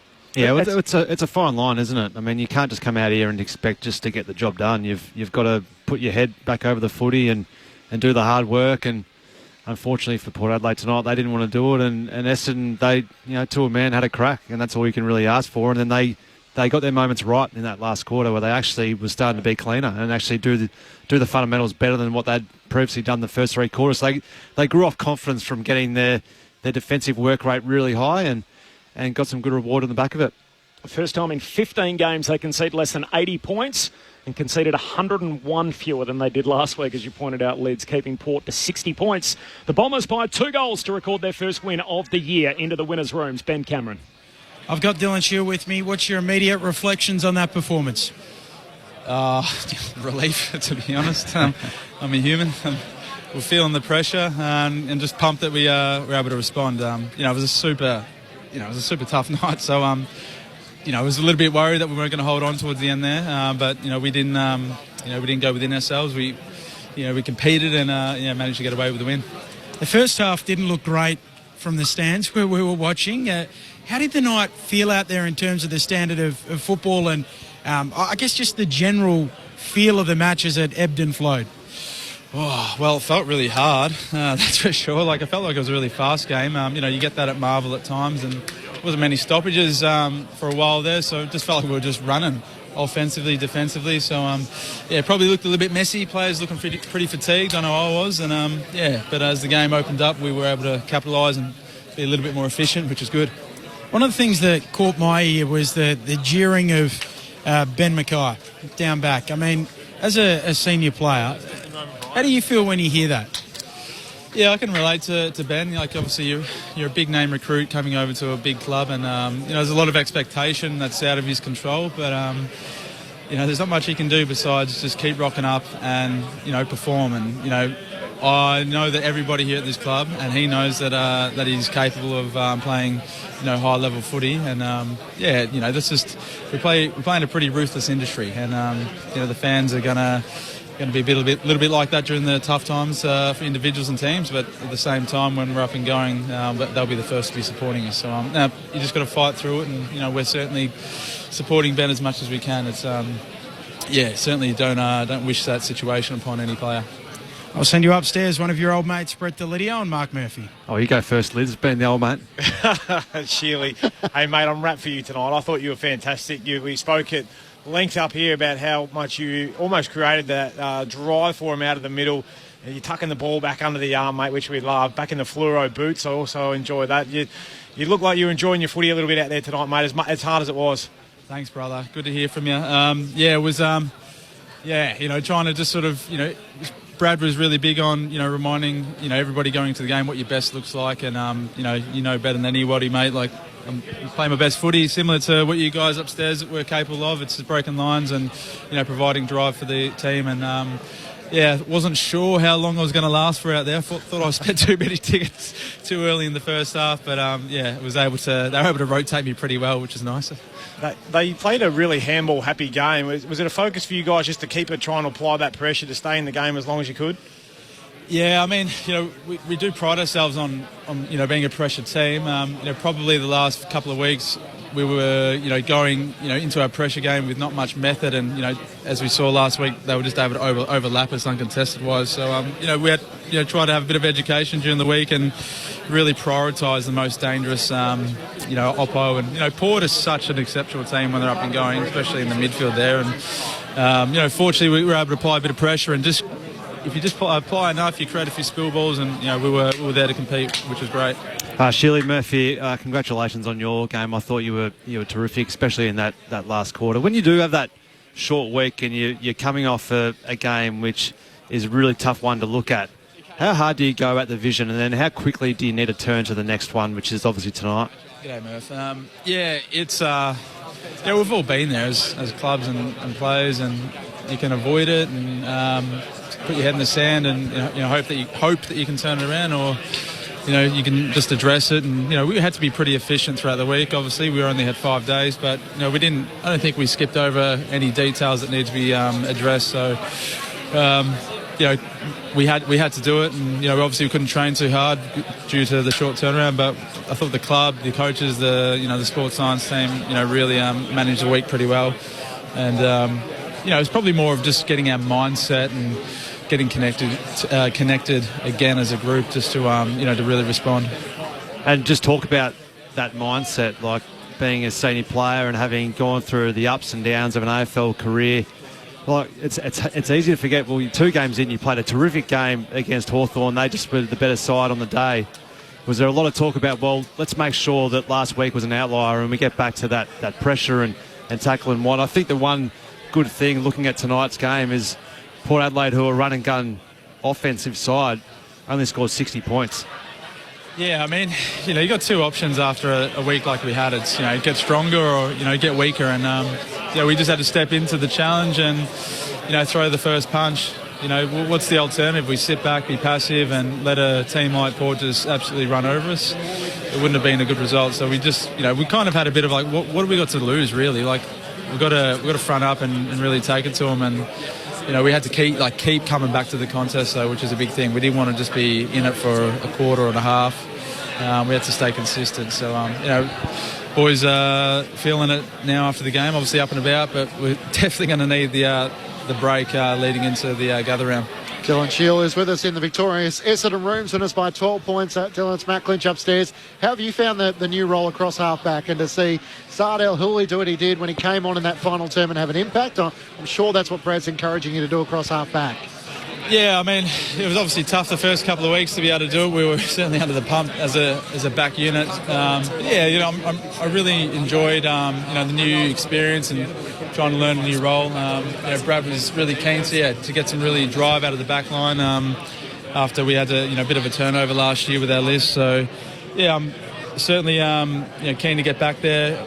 Obviously tonight Brad just really needed me in the midfield, having a couple of injuries last week, and obviously we had Rids come back into the backs, which was huge for us. So I'll try to stay fluid and really just embrace the whatever the club needs, whether it's in the mids trying to create some drive and contest from the ball, or if it's off the half back and obviously defending first but providing a bit of run. Defending first. I'd love you like that, Lids. Come on. Just on a couple of the young guys, Dylan. So obviously Nate Caddy tonight, he had 3 kicks in the last quarter. He kicked the 2 behinds, 1 to put you in front, 1 to make it a 2-point lead, and then he kicked the goal to put it out to 8 points. So had all 3 scores in your 8-point lead at that stage. But Sardale Hooley, as we just touched on, having a role in that critical chain as well to set up the goal. Talk about a couple of the guys, I guess, that catch your eye, particularly the guys for the 23 and under. Obviously the guys are getting the attention of CAC and CADS. We know what they're capable of, and we're excited to see what they can do. There's guys that are just around like Archie Roberts. Really like how he's developing as a player. He's just quietly going about his work. He's able to play multiple roles for us, and he's probably not the flashiest or quickest guy, but he's doesn't shirk a contest for a little guy, that's for sure. And Sardi he's obviously got some serious wheels on him, and we definitely needed that in the last quarter. He had a few massive moments there. I think there was one where he closed out a contest and just able to get it out of bounds. Maybe last week they would have slingshot and been a goal against. So super proud of Sardi. Did you go to his halal barbecue? No, I didn't actually. He told me he had about 150 people there, so I'll try to get to the next one, that's for sure. I've heard the boys are putting a fair bit of pressure on to make sure there is a sequel. Hopefully you can make that one. Hey, Dylan, great work tonight. Congratulations on the win. We'll see you in Adelaide. Thanks, boys. Dylan Shield in the victorious Essendon Rooms. The Bombers by 12 points. 650 metres gained for Dylan Shield tonight. That's sort of old GWS prime Dylan Shield type numbers. Back in the midfield, he's a class player. So it's good to hear that Scotty went to him and said, we need you in the midfield. We want you to back in your legs. So would he be relieved when that conversation takes place, Murph? I would have thought so. I think embrace the new role, but you'd be happy to go back to what you've been used to throughout your career. Yeah, I think they've tried a little bit of the experiment off half-back flank, but he... if I was coming back as a footballer now, though, I'd be straight to half-back. Nice and easy, get some outside ball, finish it off, away you go. Yeah, well, that doesn't surprise me, Litz. I would have loved some time down back as well, but I was impressed by the way in which he took grass. I know I've mentioned it a few times today, but it really stands out when midfielders actually take that grass and then be able to get it deeper inside their forward 50 and just give some opportunities to Draper, who took a good grab, and Nate Caddy, who was involved in almost everything in that last quarter. So good to see some spirit in the old legs as well from Dylan Shield, and I reckon he might force his way into a couple of my votes. Oh, wow. I like that. He'll like that too. There's a good tease. So the ABC Footballer of the Year votes coming up. We've got the better part of 40 minutes to come, so we're keen to hear from you on 0437 774 774. And we might even try and just hover our mic over the press conferences and see if we can dip in a little bit of that. I'll be keen to hear the tone of Brad Scott this week, who didn't give them an out last week, the Bombers. Had to do a lot of press along with the captain, Zach Merritt, and Essendon, get a response on the back of it. So just recapping, the Bombers 9-18-72. They beat Port Adelaide 8-12-60 in front of 25,114. It wasn't a strong Thursday night crowd, particularly the second home game of the year for the Bombers. They win it by 12 points, having kicked the last 4 goals in proceedings. The positives, I guess, for Essendon, I touched on a couple of the young guys. So just off the SMS here, Peter in Balaclava talks about Zach Reed's game. Yep, really good. Obviously playing deep in defence, but I guess it's when they had 3 teenagers in tonight, and then all the other guys as well, like Al Hawley and Edwards, who are mature age pickups, but obviously haven't played a whole lot of senior footy. Zach Reed's only in his 12th game, even though he's 23 now. And Caddy and Kako are obviously the two that shine pretty bright. But there are a number of young guys now that Essendon are trying to clearly get some games into. Yeah, and that's the way forward for them, I think. You know what you're going to get out of certain players and whether they're up to it or not. And if they're not, well, then you've got to see what your list is like. And I think Matty Rose has shown a real want to do that as the new list boss in coming in. And they're going to the draft. They've been very open and telling us that that's what they're doing, trying to regenerate this list and challenge and probably get into the draft before Tassie, come in and compromise the drafts upcoming. So they got 4 picks, don't they? They've got a future first and a future. Sorry, 2 future firsts, haven't they? 2 future firsts, 2 future seconds. Yep. So the way that the draft this year's first and another one, it doesn't matter. Basically, they get 2 in the first round, 2 in the second round. Yep. Is the way that it's currently constructed at the moment for the Bombers.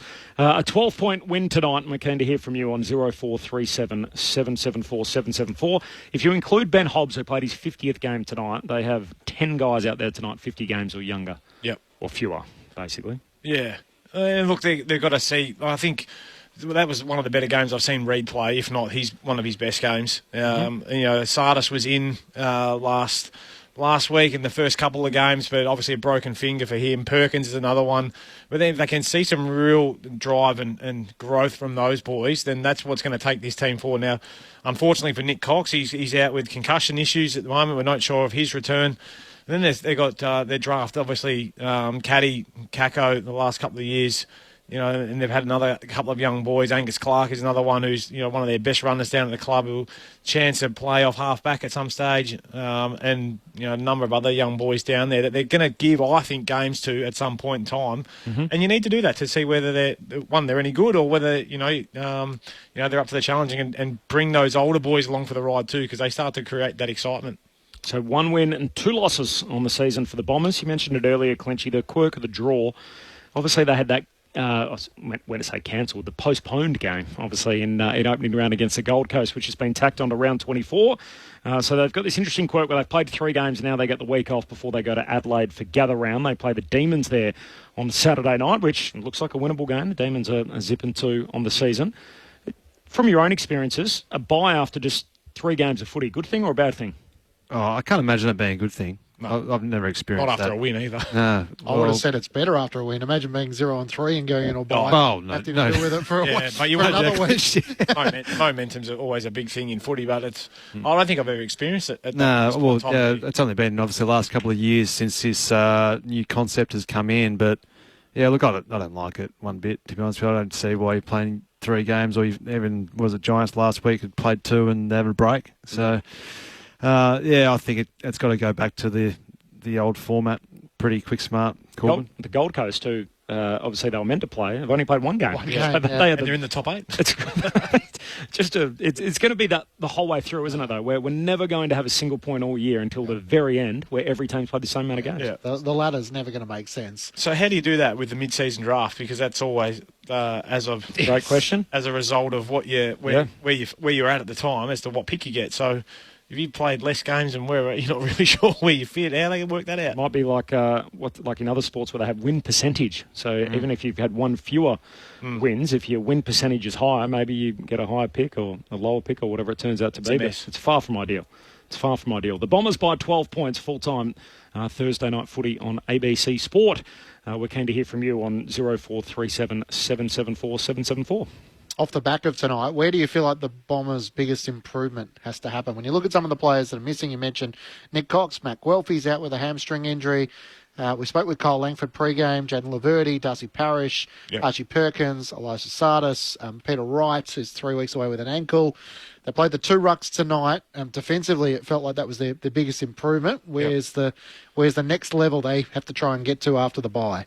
Oh, I think it's in their forward line. I think you bring Langford back into that side and you can't rely on Caddy and Kako to kick a winning score for you every single week. And I like Jones down there. I think he allows Caddy to get a different defender and not just the best one. That's the first time we've seen him kick goals, but he hasn't really had an extra key forward down there to take another target from him. So, look, I think that's where the growth is. And, you get back. I don't know whether Setterfield's in their best mix, but Parish, I think, at his best, he's a great player that can come into that side. Is Peter Wright in their best team? Well, they become very tall, don't they, in the forward line? If you got Caddy, you'd think you can't Jones, play. It's 2 really rucks. Wright or Bryan, isn't it? Yeah, Draper's going to play. Yeah, I think Draper's your number one because he shows more of an ability than a lot of them down forward to actually catch it. Yeah. He needs to be down there probably more so with his slider tall forwards down there because he attracts the crowd. At least he brings it to ground at very worst. Yeah. But if you have another mix of a tall going in there, they'll be, other teams will run the ball out of there pretty quick, smart if the ball actually hits the deck. So yeah. Well, they're going the other way, aren't they? Because a lot of teams are going just one tall and a lot of smalls or mid-sized forwards that can just bring the ball to ground and get to work. If you go too top-heavy, it becomes very laboursome down there. He only played the 16 games, Sammy Draper, last season, so it's pretty clear. Only on one occasion he played more games than that, so try and get him through the first half of the season, play him a bit more up forward, try and get that fitness and duress behind his body, and then you'd imagine he'd be the solo ruckman potentially in the second half of the season. But, I mean, for as good as it was for the Bombers tonight, I mean, the spotlight is going to focus pretty back quickly on Port Adelaide for the ups and downs. The 91-point loss to Collingwood in round one, the big win over Richmond by 72 points, and then not being able to get the job done in the final term today. So it sort of feels like the questions of where Port Adelaide sit. Are they a top 8 side? Are they a bottom 8 side? Is going to once more rear its head as to where this list sits. Yeah, and that's the question, isn't it? Is, well, how quickly does this handover come about? You know, if we continue to go up and down like this all year, do they stick fat with the Kenny Hinkley and Josh Carr handover, or do they just say, right, I think we'll all just agree to part ways and get on with things? Because no one's really come out and just said, nah, this is what we're doing, and it's going to be that until the end. Well, they have. Or, they've said they have coaching to the end of the season. Yeah. End of October. And but then there was noise after round one, wasn't there? And there was murmurings and. But that's media noise. Yeah. As to that's what the noise is. If the team is not in finals calculation, is there any point continuing down the path if they're handing over at the end of the season? And that's always going to be, I guess, when you make this decision at the start of the season, the narrative that runs in the background. Well, that's not just Ken. That's right across the board, isn't it? For coaches that aren't going to make finals, and Luke Beveridge is in the same camp. He's out of contract at the end of October. Out of contract and not going to make finals. Or geez, he might be in strife. Who knows? Oh, yeah. I don't know. It's they've got a few to come back, Port Adelaide, but I still don't think that they're a top 8 side. I reckon. I just feel they've been up for such a long period of time. They have. 100% they have. And it's hard to stay at that level. And then with the transition going to Card next year, if they don't get the first half of this year right, then that's when the question marks will start occurring. And then, well, as a player, then who do you start looking towards? You know, if you know the next senior coach is the one that doesn't have the say at this point in time. Yeah. That's where it becomes a little bit difficult. But the change in their game style is fascinating. Like it's almost like a complete flip. So they go from a kick mark team to then a team that's play on at all costs, handball happy. So then you kind of think, well, is that Josh Carr saying, hey, we want to play this way and that's what we want to try and implement, and so let's do that a year early? Or is it a change in philosophy from Ken thinking, hey, let's change it, and try and then have a blend of both. They're not as strong in the front half, though. I mean, you take out Todd Marshall, all of a sudden they're relying on Mitch Georgiades, so they have to play a bit more sort of chaos style with a small forward line. The balance between Jason Horne-Francis playing midfield and forward, I mean, Connor Rosie is probably the other one. If Zach Butters was back in, maybe they could play him a little bit more forward with Willem Drew, spending more time in the midfield. Yeah. Massive. Yeah. Huge out. But you're right. I think that the forward line for them, look, they are having to play that run-it-up style almost, because you can't afford to just bomb it in when you had Charlie down there. And, Finn Layson was even chipping in for a good contest and kicking goals last year. So, yeah. So they've obviously moved past Finn Layson then.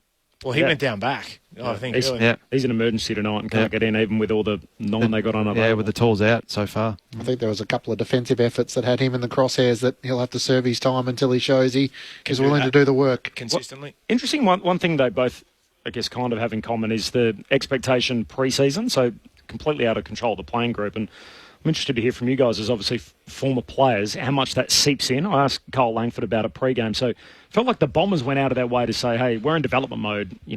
Don't expect too much from us right now. Almost like pump the brakes on the expectations, even though I don't think too many people had them in their top 8 anyway. And yet they kind of went out of their way to tell people this is a multi-year plan. And then you got Port Adelaide, who are basically saying, hey, at the end of the year, we're tearing this all up and we're going in a different direction and we're going to have Josh Carr for next year. So we've spoken a lot about that. How much does all that outside sort of portrayal of your footy club, the way that it's presented to the public, sit with the players themselves? How much are you guys actually aware of internally and what's going on? Oh, well, you're aware of everything, really, because the messaging... You can't hide from it, can you? It's coming out of the club. You inevitably hear about it, and whether that's through your family or your friends or looking through social media or in the papers or on the TV. It's a hard one to not take notice of. And as players, if you're hearing that the noise coming out's about development mode and we're a few years off and you're a senior player, you can get your nose out of whack a little bit about it, because you want the messaging to be about, expectations are going to be at this level. And it's not about, we'll get there in a few years, because other teams do it quicker. I mean, you look at the way in which Hawthorn have gone about it. They looked like a million miles off this time last year, and then look where they're at now. So change can happen pretty quick, and improvement can happen pretty quick if everyone's really got that buy-in and not listening to the outside noise. We're so week to week, aren't we, in this industry? It's just like Hawthorn last year, perfect example. 0-5, they're done. Sam Mitchell, he's under the pump. Play off in a semi-final. Well, it's a long season. How do we know what these two teams are going to be by the end of the year? We're just trying to predict and make conversation, aren't we? But I remember distinctly being involved in almost, this is the narrative we want to set for original. We don't want to set the bar high. Like, let's shoot for the stars. If we miss, let's land on the moon, sort of thing. I never wanted to say, oh, well, we're just hoping to get off to a good start and let's try and just get going. It's like, no, that breeds mediocrity. I'd never wanted to be a part of that. It just feels like a dangerous thing to put out there, where you kind of think, well, all it can do is players go, oh, well, I'm a little bit dispirited, even if it's 5% or whatever it turns out to be. And you're right. Like, what do you have to gain out of it by setting the bar low? And I think people on the outside can see what it is. I mean, you look at the list demographic; they've turned over 20 players or something in 2 seasons. Essendon, they got a new coach. They've clearly got a long-term plan in what they're doing. They've got multiple picks again going to the draft this year. But it was an interesting way to start their off-season, and maybe their performances reflected that. They got the bounce back they wanted tonight, though, the Bombers. They win by 12 points, having kicked the last 4 goals in the game. We'll get some reaction from the Port Adelaide rooms coming up. Ben Cameron is wandering around down there, and not necessarily. We'll see what we can get, and we'll hopefully hear from the press conferences as well. And I still think we need Corby's, top 5. See what's going in. Yes. Essendon players, who he's got on the duffel coat. I agree. BJ's still on there, I reckon. Hugh in Glenroy, what is happening with Andy McGrath at the moment? Yeah, good Seems question. to be having a Redmond-esque slump. Redmond-esque? When did Redmond go through a slump? I'm not sure. I asked that question during the call, and I wasn't sure whether he's... Because there was question marks about his defensive stuff last week and his ability to actually defend. Yes, you're allowed to run off and try and give us some drive. That's what you're down there for, but you still got to defend as well when you're in the back line. But he played last line a lot tonight. He was back on the deepest forward. Did he go too far the other way? He had 9 disposals for the night. Yeah, and I don't think that's what they want their number 1 draft pick in the back line offering. Like, yes, you'll probably give some leadership and you'll set them up and help them with that sort of stuff, but... Sometimes you can see an overcorrection when things get highlighted, and it's like, well, we want you to defend first, and then you go, well, as a leader, you probably think, well, I'll go and just defend here tonight and try and get the job done, and then you can sometimes go too far with it. Yeah. And he's too good of a player to be getting 9 disposals in a back pocket. Yeah, so. I totally agree, but you try and, like you said, overcorrect and try and just, I'll show you that I can defend. Yeah. But his best form of defence is offence, if I'm being completely honest. Shane from Elwood off the SMS again and again. Kenny has no plan B ever. Well done, Bombers. So hot for Ken Hinkley. Sort of 1 week up, 1 week down. And for Port Adelaide, they're coming off a 12-point defeat as they head back home. They do get a couple in a row in Adelaide. So they play St Kilda on Sunday. And then they play Hawthorn in Gather Round. Gee, that'll be a big game. So they'll win next week, and they'll get walloped by the Hawks going on their form line. Of course, remember that Hawthorn game? That's a rematch of last year's semi-final and the plane from Ken Hinkley towards Jack Ginnivan. So we'll get to see that on Sunday night. The last was game going off. What the TV shows, I love all the promotion what of that. What a night that was. That's sort of why it was such a big one for Port Adelaide tonight. The chance to move to 2-1, and St Kilda at the Adelaide Oval, Hawthorn in Gather Round. Make that a big game. Sydney at the SCG to follow, just to sort of try and stay in front of the ledger. They had a good record here at Docklands, having won 11 of their last 12. They've beaten the Bombers the last 8 times. So tonight was the first time Essendon had beaten Port Adelaide since round 23, 2018 at the Adelaide Oval. So it was a little chance for them to just take an in-step and get ahead of the field. But they're now smack bang in the middle like so many. And had a couple of close ones, didn't they? The year before last, I think last year they got pumped, and the year before that was Dan Houston's winner after the bell on the Saturday night against the Bombers. And big Andrew Phillips missed one over in Adelaide late in the game, so they get there tonight. The Bombers, they snapped that 8-game losing skid against the Power. They're on the board for the first time in 2025. So Essendon by 12 points, having kicked the last 4 goals. I've got my top 5 still coming up, Clinchy. Don't worry about that. But for now, let's check in with the Port Adelaide boss. Here's Ken Hinkley in defeat. Yeah, it was disappointing. We didn't, we played okay through patches in the night, but when the game was up for grabs, they dominated us in the contest. They were, they were best stronger and more willing to keep going for the whole way. So yeah, it was really disappointing on that. You just had the group in the rooms there. What was your initial message?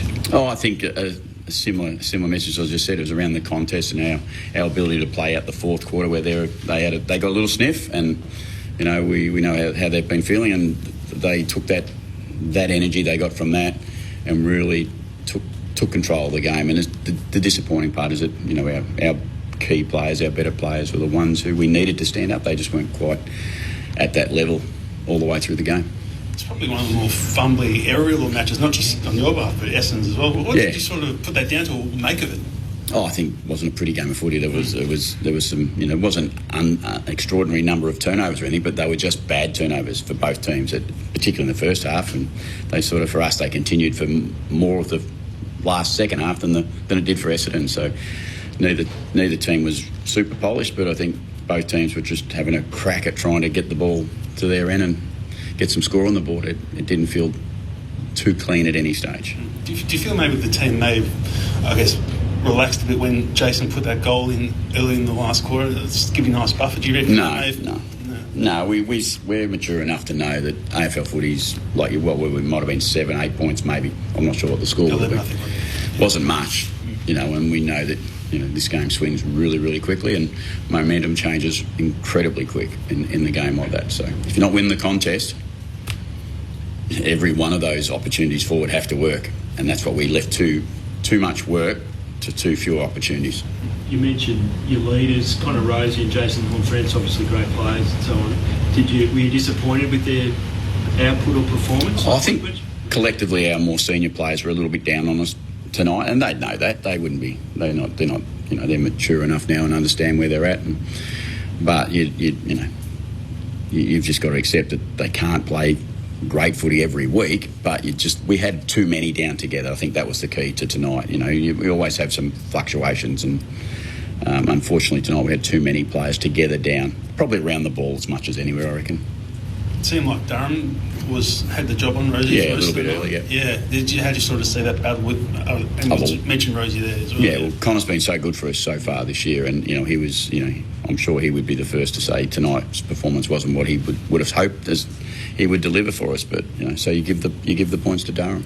You've obviously been undermanned, Kenny, in terms of some of the players that would normally be playing. How difficult was it to get the right structure and mix together? Well, it's challenging to manage, but we knew what we had coming in, so we knew how we planned really well, and we have a lot of thoughts around what we may have to do or may not have to do, and that was, you know, it's not like we can use that as an excuse. Both teams turn up with what you've got, and if you don't turn up to play, let's be honest, it was 15 minutes in the last quarter. They blew the game apart on us.